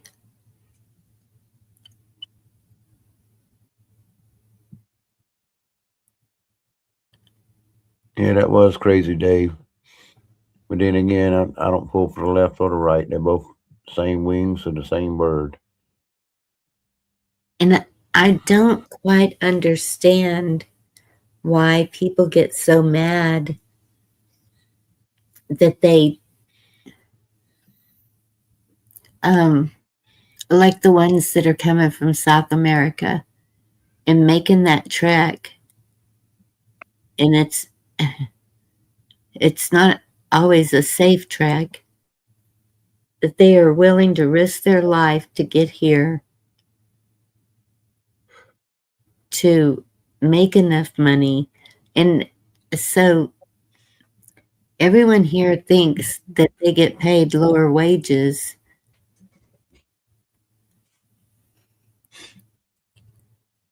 is why they have all these jobs. But There is no American dream anymore. That's gone. Well, but from what I've seen, they don't get lower wages, and but I don't understand why they get mad that um, that they send money back home to their family. If I mean, because when they're living here, they're purchasing things just like we are. They're paying taxes on their purchases. They're Well, well, there is one thing where there's not taxes being paid. There's a lot of the, I'm not trying to go against one certain country or nothing, but a lot of these Indians that own convenience stores, they come and mhm. stay for like 2 or 3 years, and somehow they get a thing where they can do 2 or 3 years tax free, and then after that they swap it over to another member in the family. They go back home to the country. The other person comes over, and then they do the 2 or 3 years. So they keep doing that and not paying taxes. See, and I don't see that. The ones I know that their employers are taking taxes out just like they do us. It's I don't see a different treatment unless maybe the farmers are No, I don't. I don't mean like taking tax out of check. I mean like the owners of the company. They're not having Mhm. to pay taxes on their business and things like that. Oh, you're They get, talking about the ones that own a business. yes, they'll come over and they'll stay like 2 or 3 years for whatever that contract thing they sign, where they can have like 2 or 3 years without tax. And then what they do after that 3 years, they swap it over to another family member so they can get the same deal, and they just keep going like that. Huh. See, and I don't see that either. The Indian family that did that with a motel, um, they've been here for at least 20 years that I know of, maybe more. That and so have y'all noticed any um uh like Muslims or Chinese or any of them getting picked up? Or is it just Nothing has happened like that around in my area yet. Of course, I think the closest ICE has come to me was maybe 3 hours away. hmm, But I haven't heard anything on the news, of them, you know, picking up anybody or anything like that. So I don't know exactly who they might have been going after. yeah, I don't Yeah, know. yeah, I'm sure it is where you live, Dave, because you've got that one whole town that's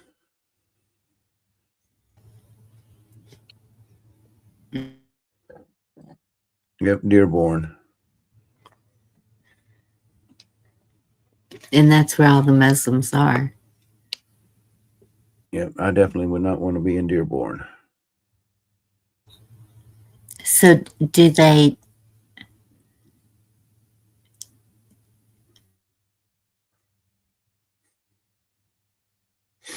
get citizenship faster or or how are they allowed to stay?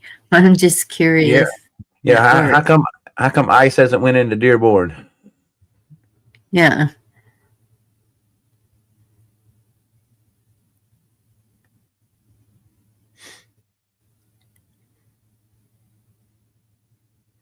Oh, so you're up there near North Dakota, Al?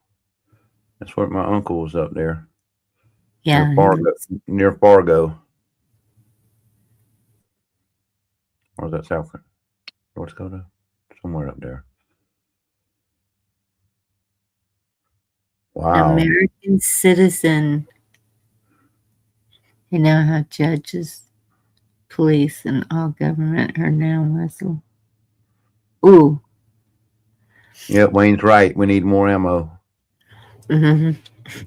So did you know that if an American citizen attacks a illegal, that expedites the illegal's citizenship? They Isn't that consider they crazy? must consider it a hate crime or something. Mm-hmm.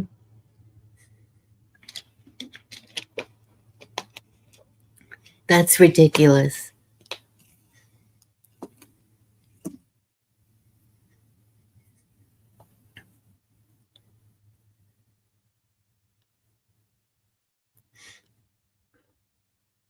Hey, Rubbernecker. Spider-Man, doing what any old spider can. Bending rules. Yeah.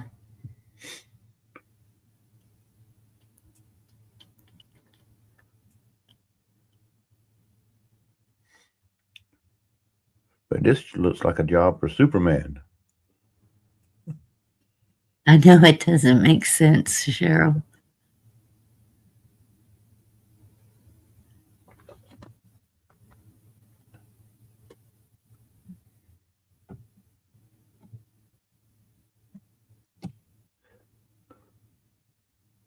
Is that where all those guys come out that were driving them semis getting in trouble, Dave?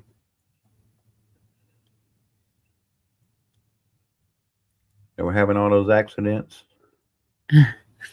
Right, Jim.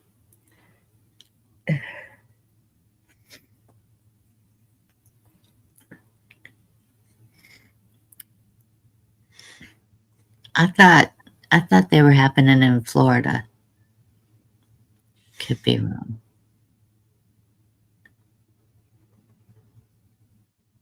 I wouldn't think too much could get by in Florida.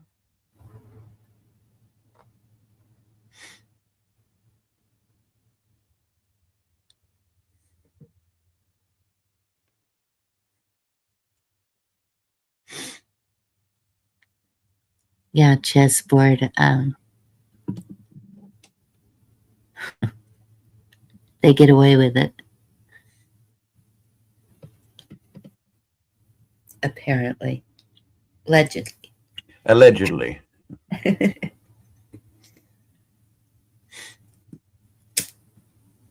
were talking about selling tacos, did you see? I can't remember exactly where it was at. Somewhere like over in the UK where they did that. They were doing that robbery in the middle of the day. Where they were busting out the windows and taking the jewelry and.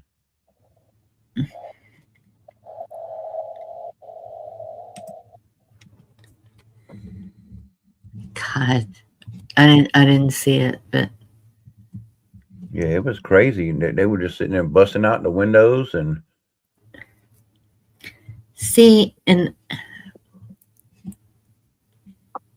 I keep seeing and hearing so many things about, I mean, I know that this is spiritual also. A lot of it has to do with the soul, the the lines in the sky, the maybe it's the fluoride in the water, the glyphosate in the food, and the Wi-Fi are supposed to, if activated, disconnect you like it hits your pineal gland, whatever. I know I didn't say that right. And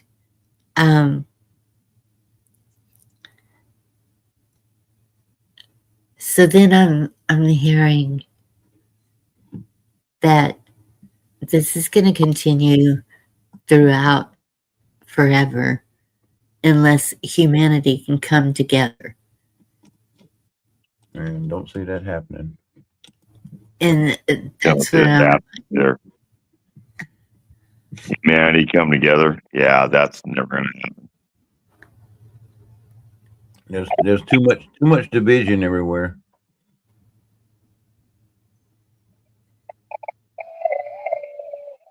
yeah. Yeah, the third eye. Oh. Yep, the pineal gland. Yeah, this is that one I was talking about, that daytime robbery. Calling the police. Call the police.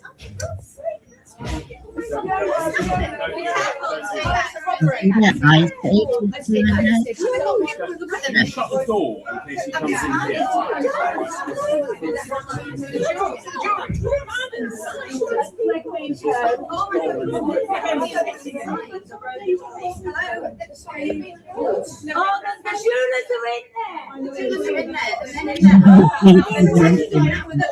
And that's in London. Yeah. Wow.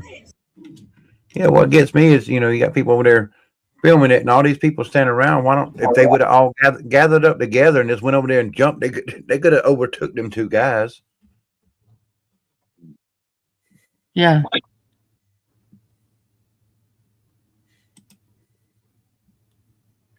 I mean, but that's brazen, right in the middle of the daytime.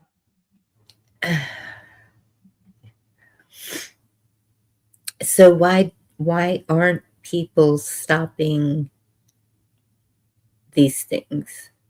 Why are they just filming and, oh gosh, look at that?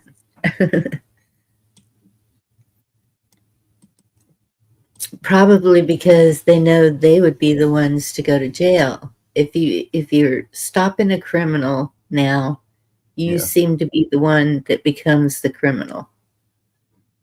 Is that the way it seems to y'all?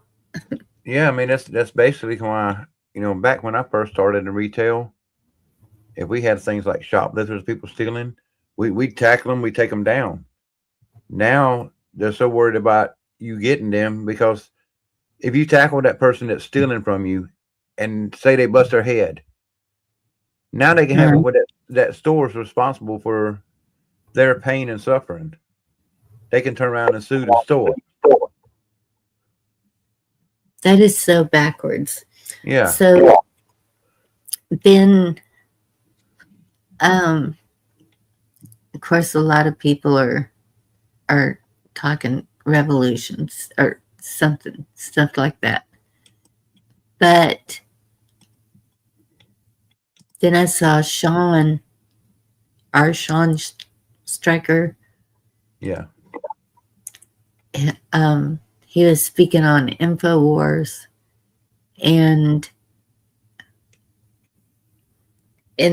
but we've been saying it all along. If enough people were writing letters, sending emails, requiring them to do something about it, that if enough people did it, it would be too much for them to ignore. That's the problem. You just can't get enough people to stand up. Exactly. And I'm wondering why even in that way people won't do it.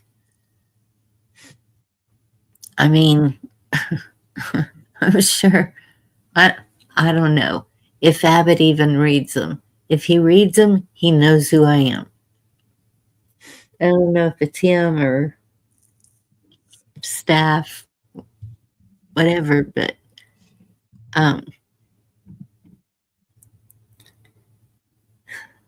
you take care, Dave. God bless you.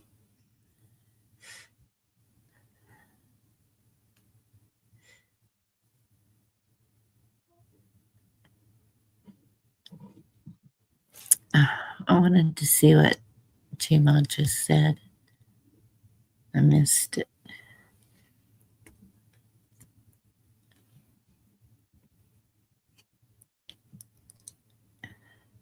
Well, she put, if I catch you doing a crime and I know I can get away with it, I'll take you. But I won't if I know I'll go to jail. And Right. I think that's the way some of these criminals are. They're thinking like, yeah, now we can get away with things because nobody's going to do anything about it. But that's the control. Is this another one? that you have down here, Kim? Or That is that's a that link. That's a link that yeah, that's another that's a link that Chess posted in there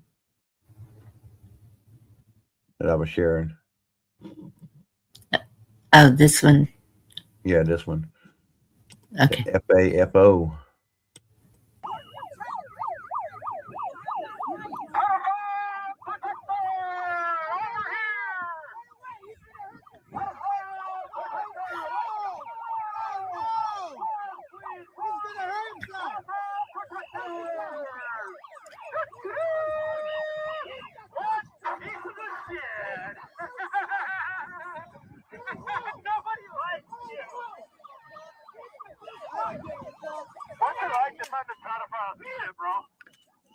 Ooh, got him.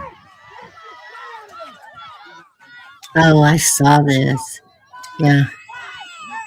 He took out quite a few of them.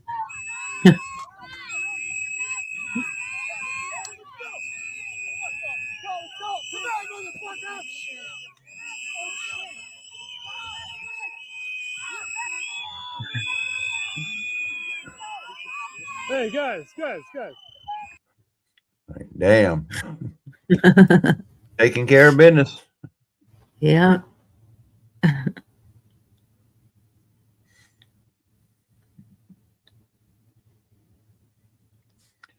Yeah, I bet they are, Al Bundy. I don't think so. But we'll never see it. They already have the cure for cancer, but they don't want you to know that because then Big Pharma will go down. Big Pharma can't make money off healthy people. No. Well, and those centers, where's the waste going? Back into the water. You know, all the data centers are doing is collecting information off of you, me, him, her. Yeah.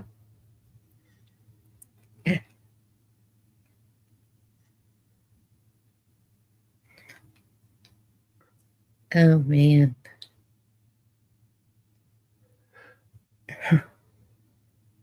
We got to do something. And I think it's going to take each state, each. I agree with whoever said that a while ago. I think it was Al. Just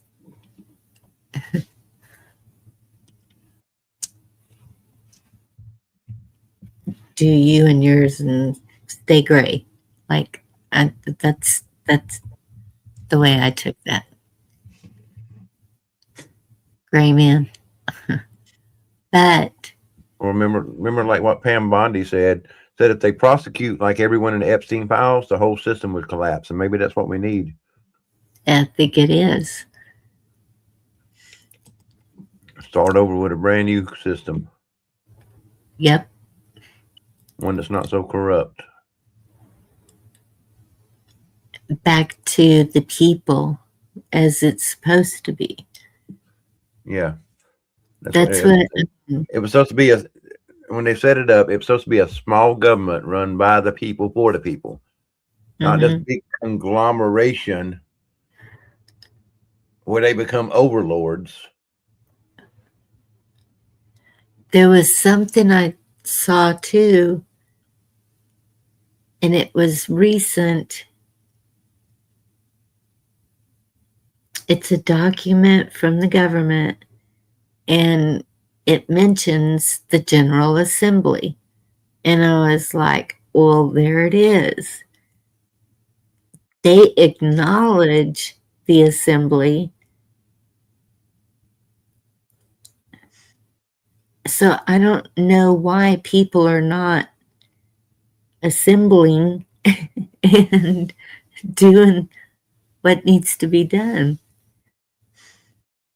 I mean, there's so many things that need to be changed. I mean, like, why do we have term limits for a president, but we don't have term limits for Congress?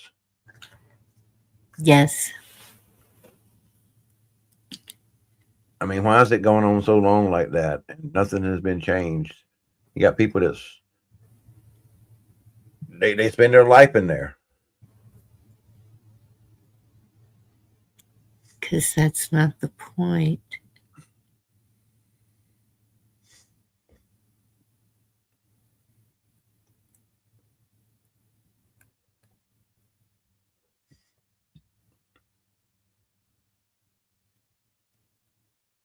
I And when you hope go they back, are chessboard. They need to be.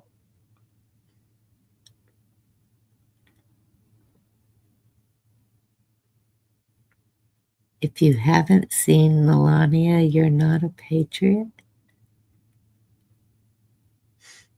I'm not watching that movie. I'm sorry. Oh, the movie. Yeah, the documentary about her. Yeah, I'm not either.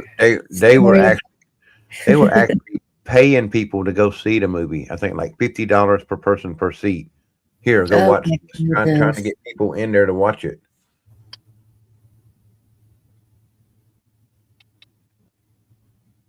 That's crazy.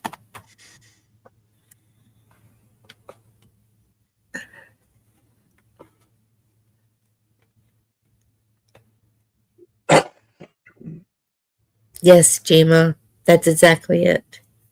Create division and fear, Exactly. and then and beg to be saved. Expect the government to fix it. Yes. And nope, I don't want the government to fix it. They don't. Like Ronald Reagan said, the 9 most terrifying words from the government. Yes. I'm here from the government, and I'm here to help. There, it just popped up again, and it says emergency world broadcast. And then it Is it safe from where? disappears. No, Oh, is that on YouTube or? it looks like it is, but then whenever I go to my phone to look at notifications for YouTube, it's not there. So I don't know why it's flashing up on the computer.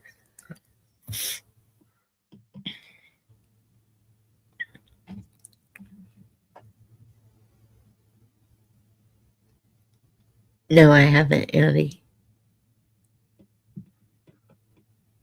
You got Epoch Times talking about something about tests will be sent out to every television, every radio, and cell phone in the United States on Yeah. October the 4th at 2:20 p.m. If it was something, it would, everybody would know it. I don't Yeah. know why it keeps popping up on here. I've seen it about 10 times since I've been live.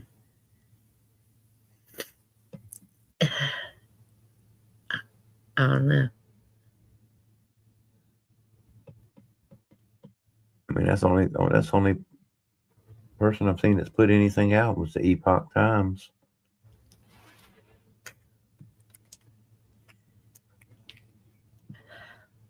What? Did you look at what Andy put the link for? No. Let me see. Have you shown Ryan short video?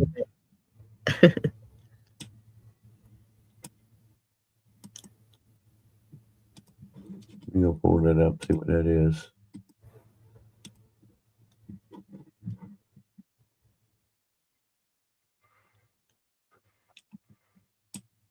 You want to share that link from him, from Sean Ryan show? It's talking about where he's being,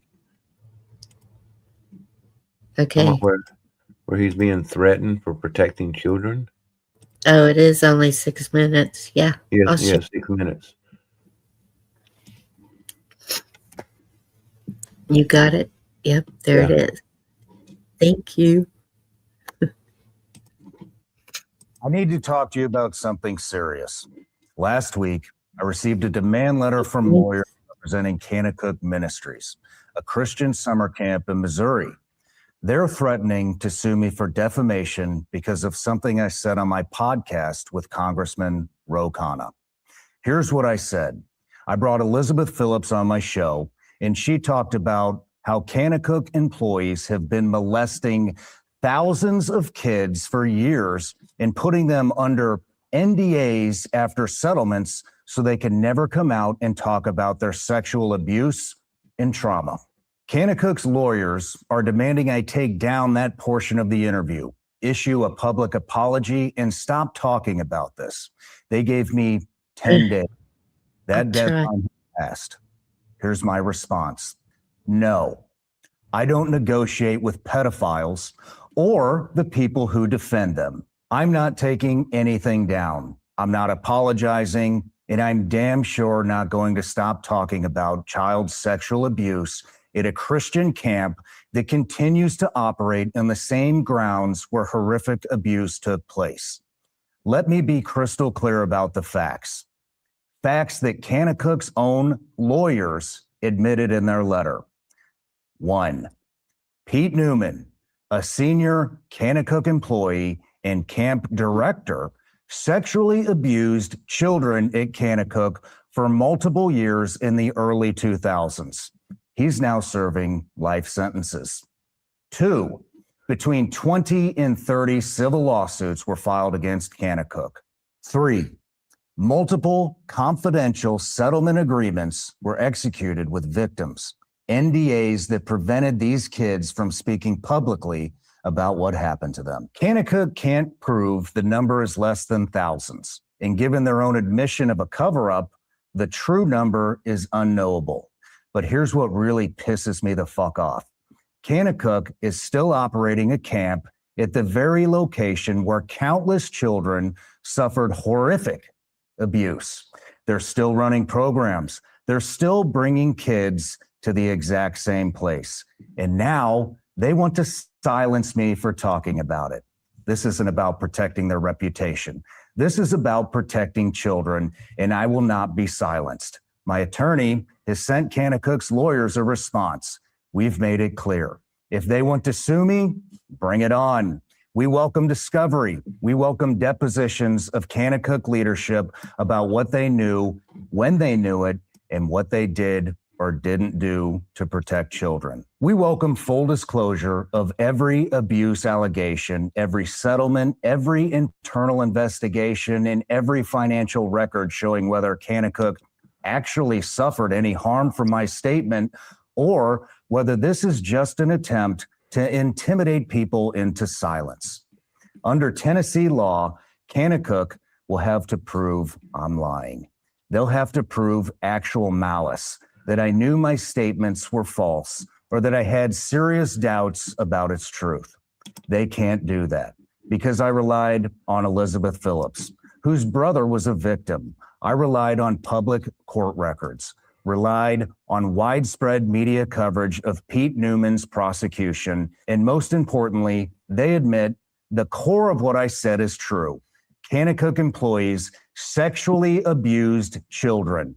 Victims were silenced by confidentiality agreements. That's not defamation, that's the truth. I want to say something directly to survivors. I see you, I believe you, and I will not stop fighting for you. Sexual abuse at youth camps, especially Christian camps that are supposed to be safe places, is a matter of urgent public concern. Parents have a right to know. Kids have a right to be protected, and survivors have a right to speak. Kanakuk's attempt to use legal threats to silence reporting on child sexual abuse in itself is newsworthy, and I'm going to keep reporting on it. To Kanakuk, you want to talk about callous and malicious disregard for the truth? Let's talk about operating a camp where a predator had access to thousands of children for years. Let's talk about confidentiality agreements that silenced traumatized kids. Let's talk about continuing to operate on a crime scene. You're not the victim here. The children you failed to protect are the victims. I stand by every word I said. I will not retract. I will not apologize. And if you want to sue me, my lawyers are ready. To everyone watching, this is why I do this show.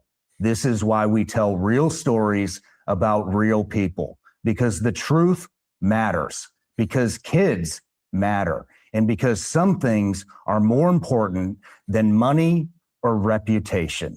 If you want to support survivors of institutional child sexual abuse, check out No More Victims, the organization Elizabeth Phillips founded.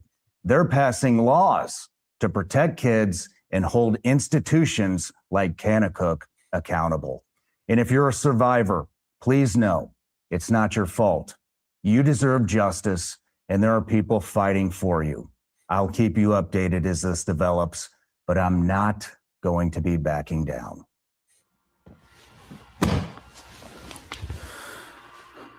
Hey, Jeremy, what's the name of that law firm? Hush Blackwell. Hush Blackwell. I wonder how many pedophiles they've defended. That'd be an interesting piece of information to know.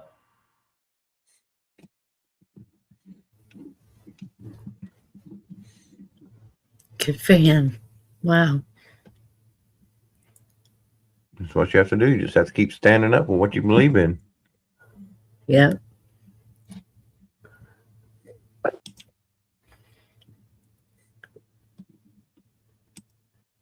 Great, Jerry.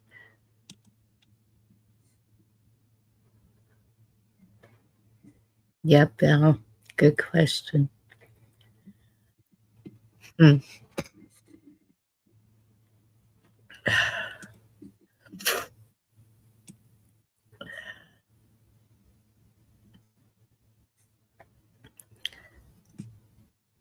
But it's not just in churches or camps or It's all over the place. I mean, it's in things like the Scouts, and because a lot of that came out a while back, and all types of different organizations.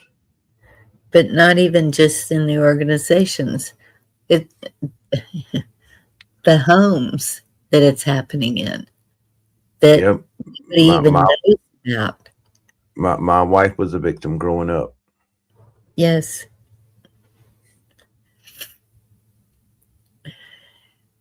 From her stepfather and his friends. Yeah.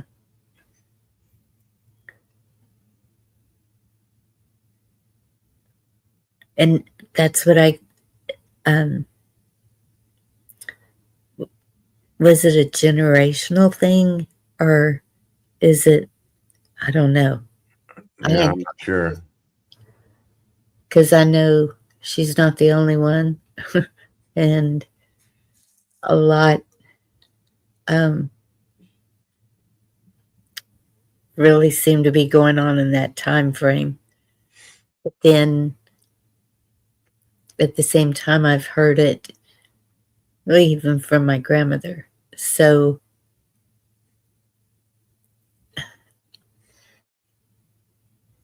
I don't know.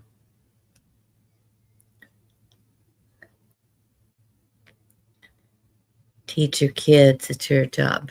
Exactly. I agree, G-Mo. Just yeah. We taught all of ours when they were little.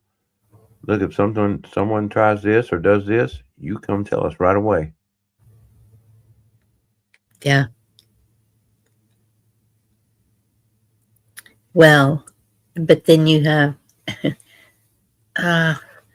see, I don't know.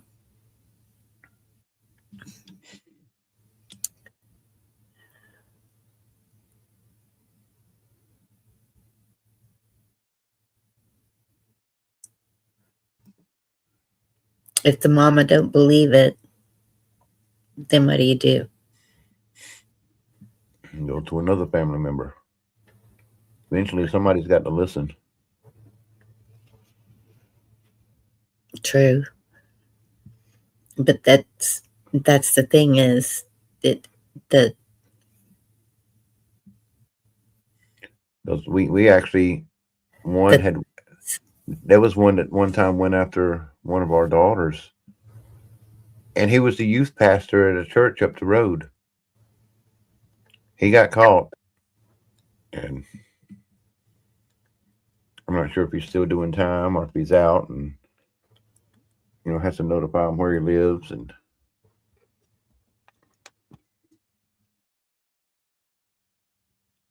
yeah.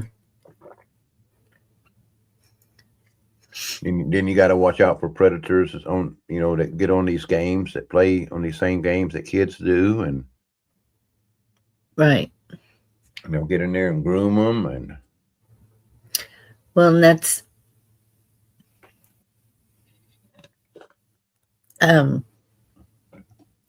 why I did the Girl Scouts for so long. I know it sounds weird, but when that happens, you see the signs. And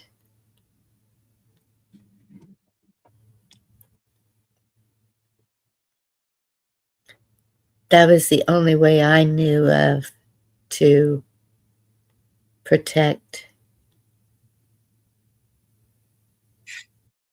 any.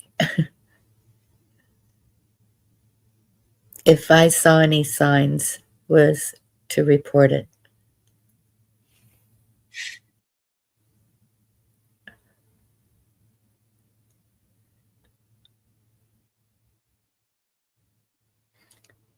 I mean, you just have to keep your eyes open.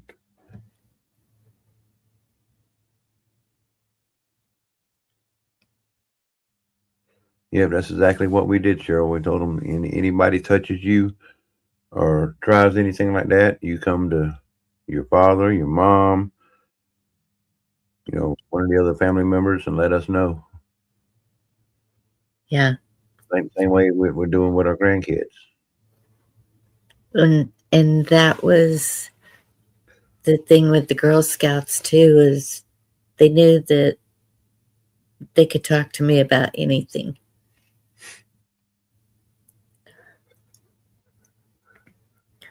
Most of my girls I had from brownies to graduation. And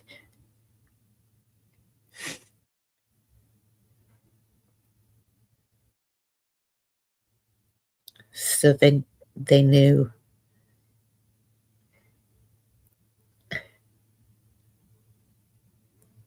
And it seemed like a lot of that went on like back in the 70s and stuff, but it was like covered up. Nobody wanted to talk about it. Yeah. They're like, no, they didn't do that to you. You must be an imagination or something, or Yes.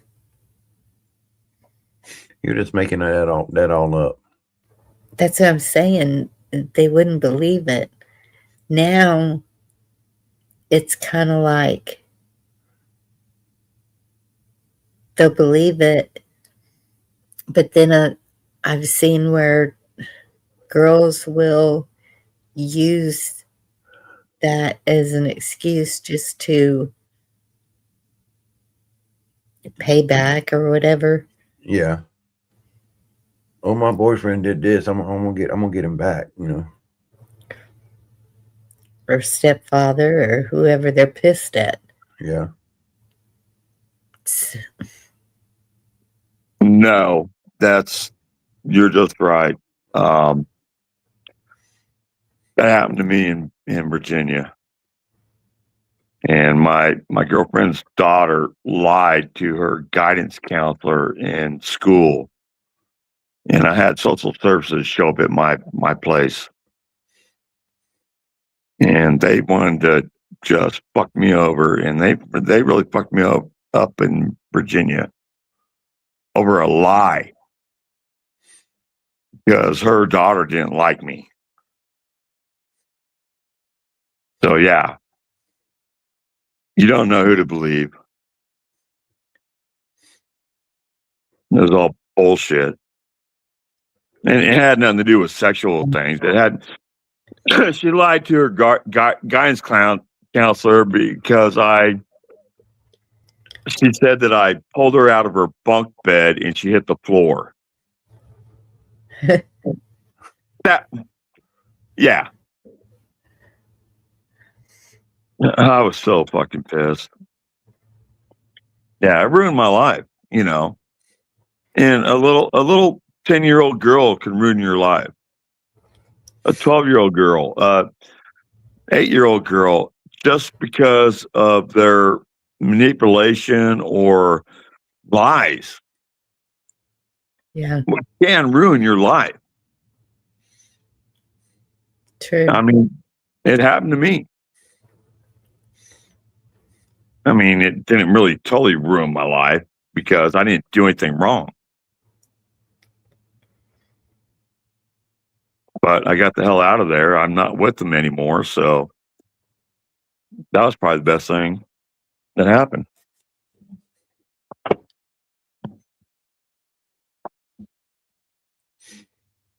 So, I mean, people don't understand that there's everything goes in the world, and it's who you're going to believe, what you believe, and is it the facts?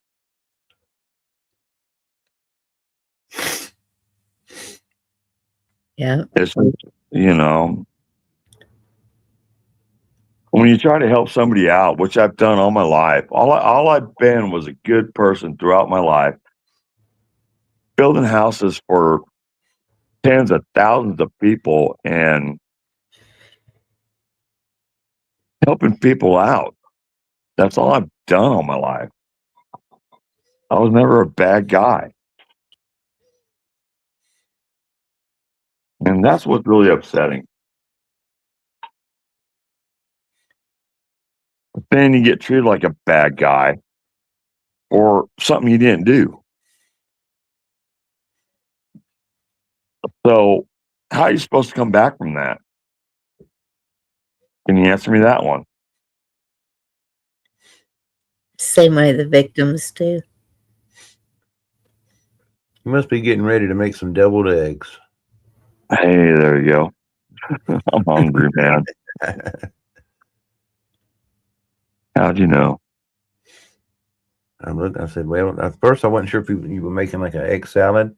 Then I seen you was keeping the whites out. So I'm like, well, he must be making deviled eggs. Yeah, I've been eating a lot of hard boiled eggs lately, and I just figured I'd make some deviled eggs for a change. Normally I just make a mix and just dip them in.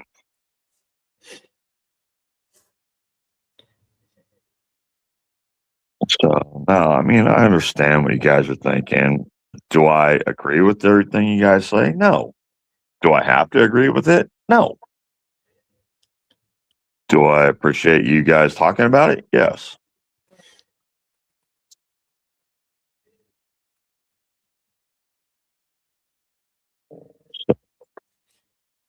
Thanks for having me up tonight, Bonnie. Yeah, Alabama just put in. I think the governor just signed a thing into law where death penalty for child predators that abuse kids. I agree with it, man. Yeah.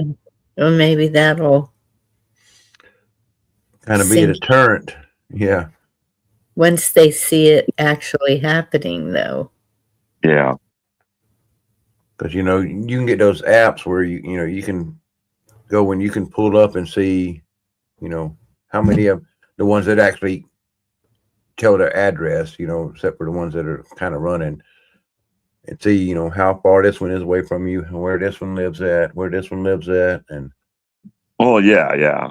The what do you call that? Sexual predator list or something like that. Yeah. No, I mean I agree with that.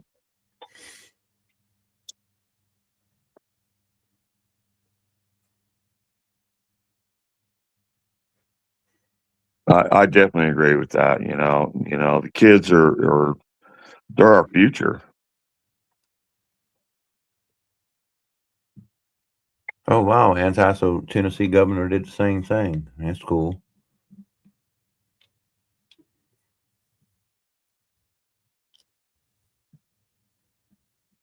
I'm just hungry, guys. I gotta eat.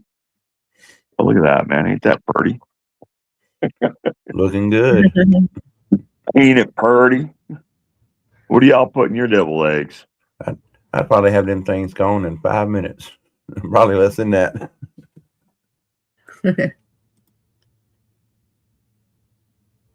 So now we don't have to talk about food. We can just see food. Yeah, pretty much it, y'all. I figured I'd do this, Bonnie. But no, actually, I'm doing it for myself. I'm freaking hungry as hell. Use pickle relish blue. Maybe some pickle juice. Mayonnaise. Got Some dill paprika. pickle. You don't use sweet pickle ever. Dill. No. You never use sweet pickle. Excuse me. And we got some Hellmann's. You know, I was watching stuff on YouTube the other day about mayonnaise and stuff. They're saying, don't buy this mayonnaise, don't buy that mayonnaise. Yeah, whatever, it's mayonnaise. Things these days are changing. And people are just going nuts over stupid shit.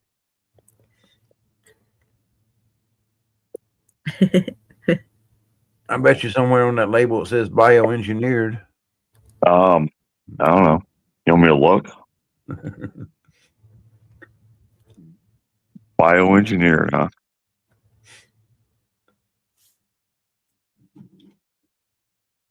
Inglewood Cliffs. Bioengineered, huh? Refrigerated after opening. Si habla español? Please call 1-800-418-3275.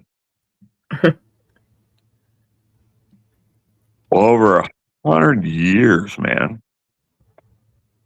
100 years. Bioengineered, huh? They're committed to sourcing oils responsibly, good free. Learn more at Helm. Gosh. Bioengineered? No. No bioengineered? No. Real minute. Genetically modified organisms such as soybean oil and sugar from sugar beets. Does it say anything about eggs? White eggs. No, no bioengineered, buddy. Yep, I just looked it up. It is. It's got genetically modified organisms, soybean oil, and the It's got a sugar. horseshoe. Got a horseshoe right there. Does that matter? That's the company that makes it. Unilever. The Unilever? Unilever or Unilever, whatever that name of that company is. Good man. We'll throw another scoop just in for you, man. We're all still alive. One Somehow, more scoop some way. just for you. Actually, you just about can't. I mean, unless you make everything homemade Yeah. yourself, you just about can't get away from bioengineered. Mm-mm. Except for Hellmann's mayonnaise, obviously.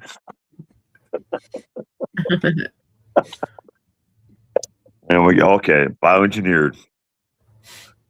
Dill pickle. Oh, Yep. You even go to their website and it says it's bioengineered. Pickles are bioengineered? 100% satisfaction guarantee. Call this number. Nope, bioengineered there. Yes, Jerry. And tallow. Put a scoop of pickles in there. Or two. That's probably being too runny. I'll put too much mayo in there. I always keep tallow on hand too. Now we got icy work. Gotta have the What's that?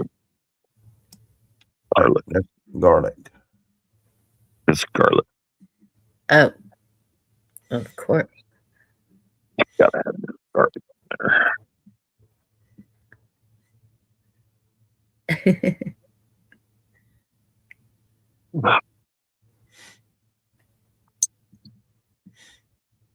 Throw a little splash of generic ketchup.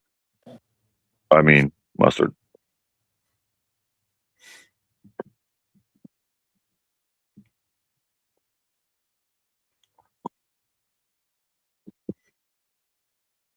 You don't want too much of that. Next, you want a splash of Worcestershire sauce. A splash, that's probably way too much. A little splash of onion powder.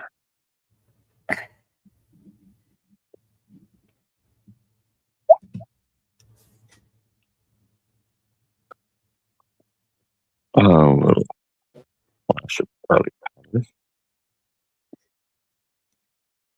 There you go, Al.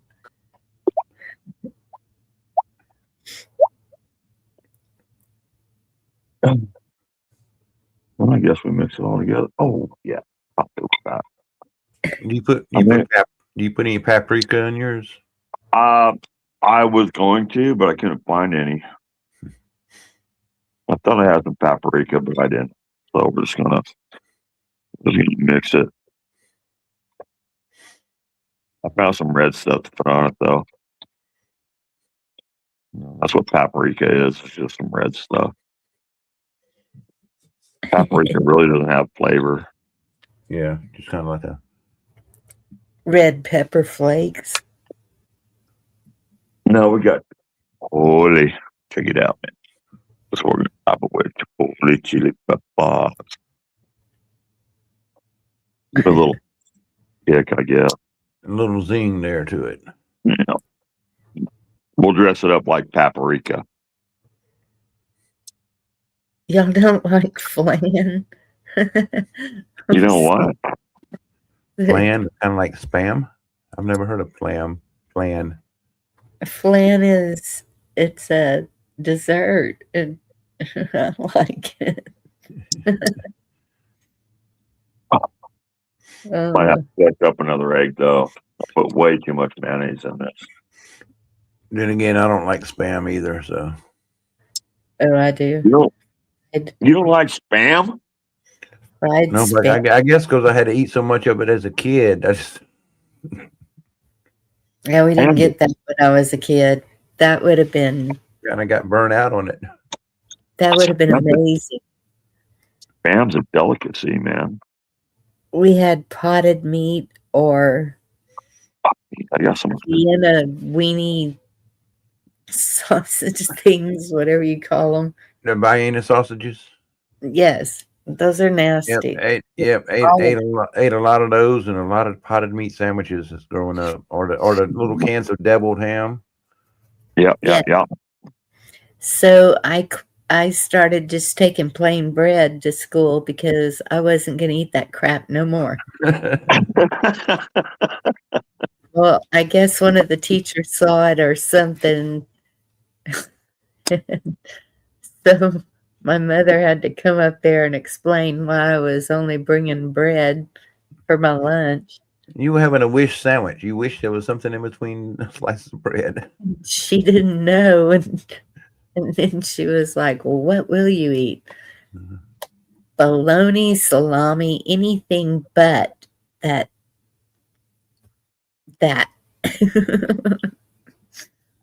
I'm not a fan. Hang on. I'm not a fan of flan. I was invited for dinner with a Mexican friend.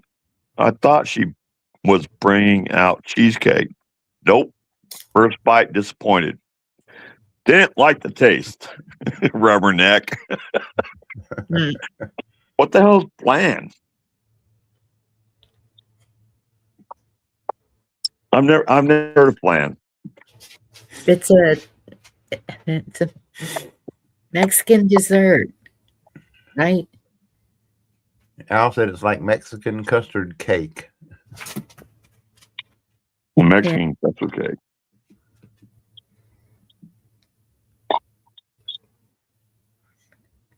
Actually, it doesn't look good. Now, Josh, you talking about bologna? Man, give me a fried bologna sandwich. Yes, with mayonnaise. Fried spam with mayonnaise.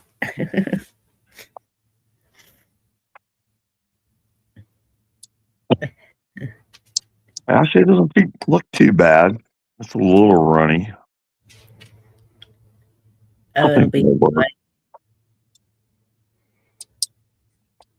That'll work. Fuck it. We'll scoop it. It's not the consistency, it's the taste. Yeah. Oh, I could taste a lot of things. Did your bologna have a first name, Josh? Oh, and the best way to eat a bologna sandwich is with Frito corn chips stuffed in there. Mmm.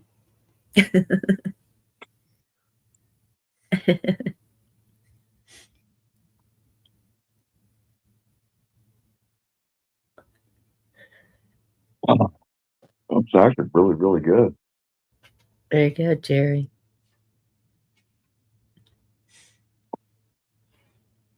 Now if it'll stay in there while you go to eat it without running out. No, it'll stay in there. It's got the right consistency. Consistency? It'll be all right. It's a little runny, but I don't feel like cracking more eggs. Just take the bread. It'll make a turd. Fritos and bean dip. Potato chips and manwich. Whenever my kids would have me making sloppy joes, because or Doritos in your chili. before I knew that I could make it homemade, I'd get the manwich. And while it was heating up, I was sitting there with the potato chips dipping in it. It was so good. Traditional birthday. They brought me in a traditional birthday. It's a wet cake crust. A wet cake. Yes, Andy. I'm not a fan of wet cake. What the hell's a wet cake? They mean like extra moist? I don't know. Rubberneck's talking about a wet cake. I mean, heard of wet pie, but Oh, I just made a big pot of beans. The kids ate the last of it. They made nachos tonight.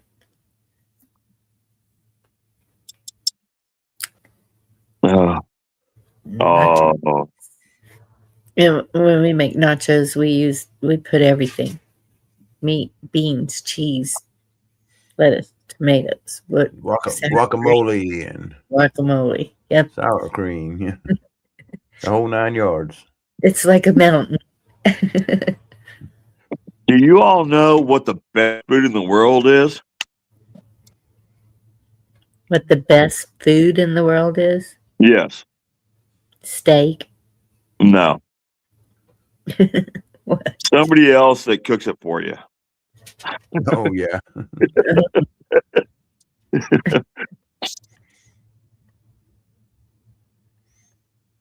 No, seriously. Gosh, man. I saw something on Marketplace today, and she was coming from Montego, which is like 30 miles away. And I was like, meet me at Dollar General. She's like, I'm in Montego.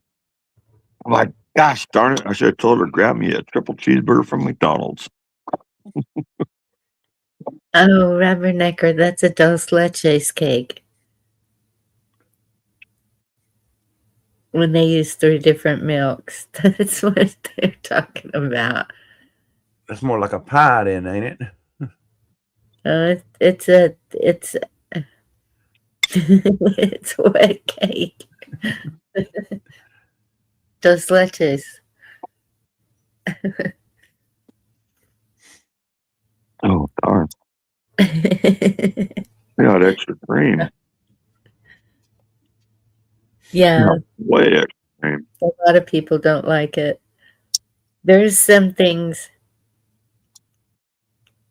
Mexican food, that I just can't eat. Menudo is Chess board, man. You're welcome. I'm sorry. Chess board. You're more than welcome. You're out of the hospital, obviously. Probably laid up at home. Just would you take care I of love what you, bud. A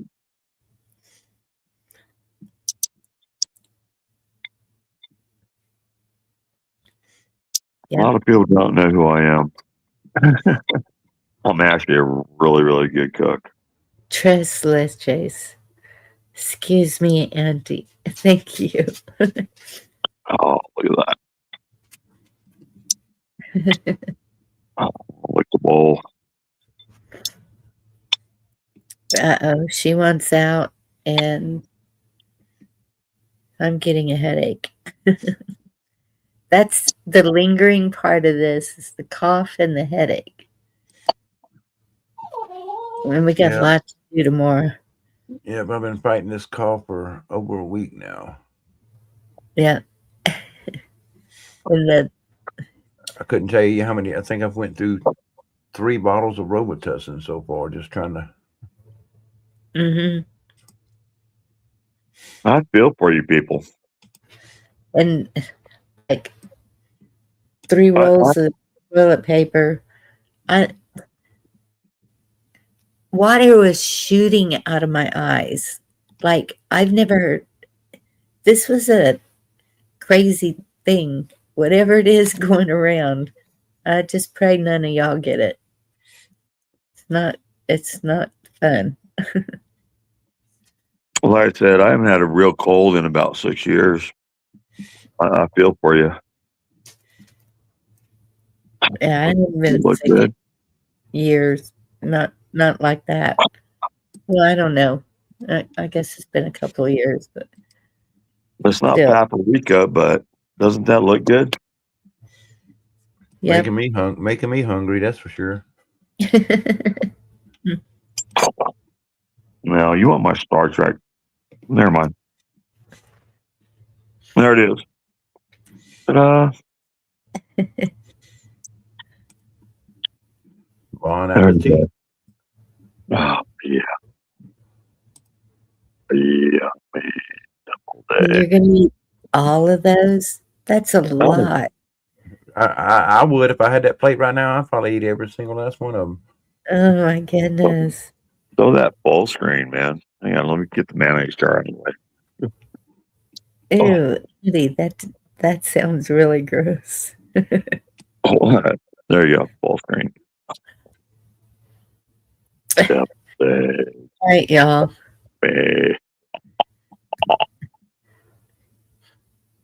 There you go. Happy now.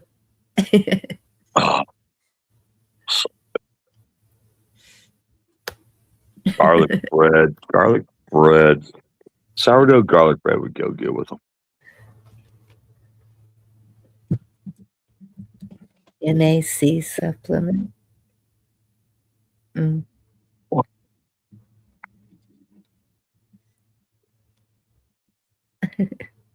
Sorry, I'm Really? looking full. All right, y'all. I'm gonna close this one down. Oh. All right. Yeah, I need to hit the bed myself. All right, Watt. Yep, me too. Good night, Bonnie. Good night, Watt. Good night, Zed. I don't know if Watt's even still here, if he fell asleep or. No. Yeah. I'm sorry, Bill. I thought you were Watt for a minute. I gotta try one of these. Gotta definitely try one of these. Ooh, man, that chili pepper has got a kick.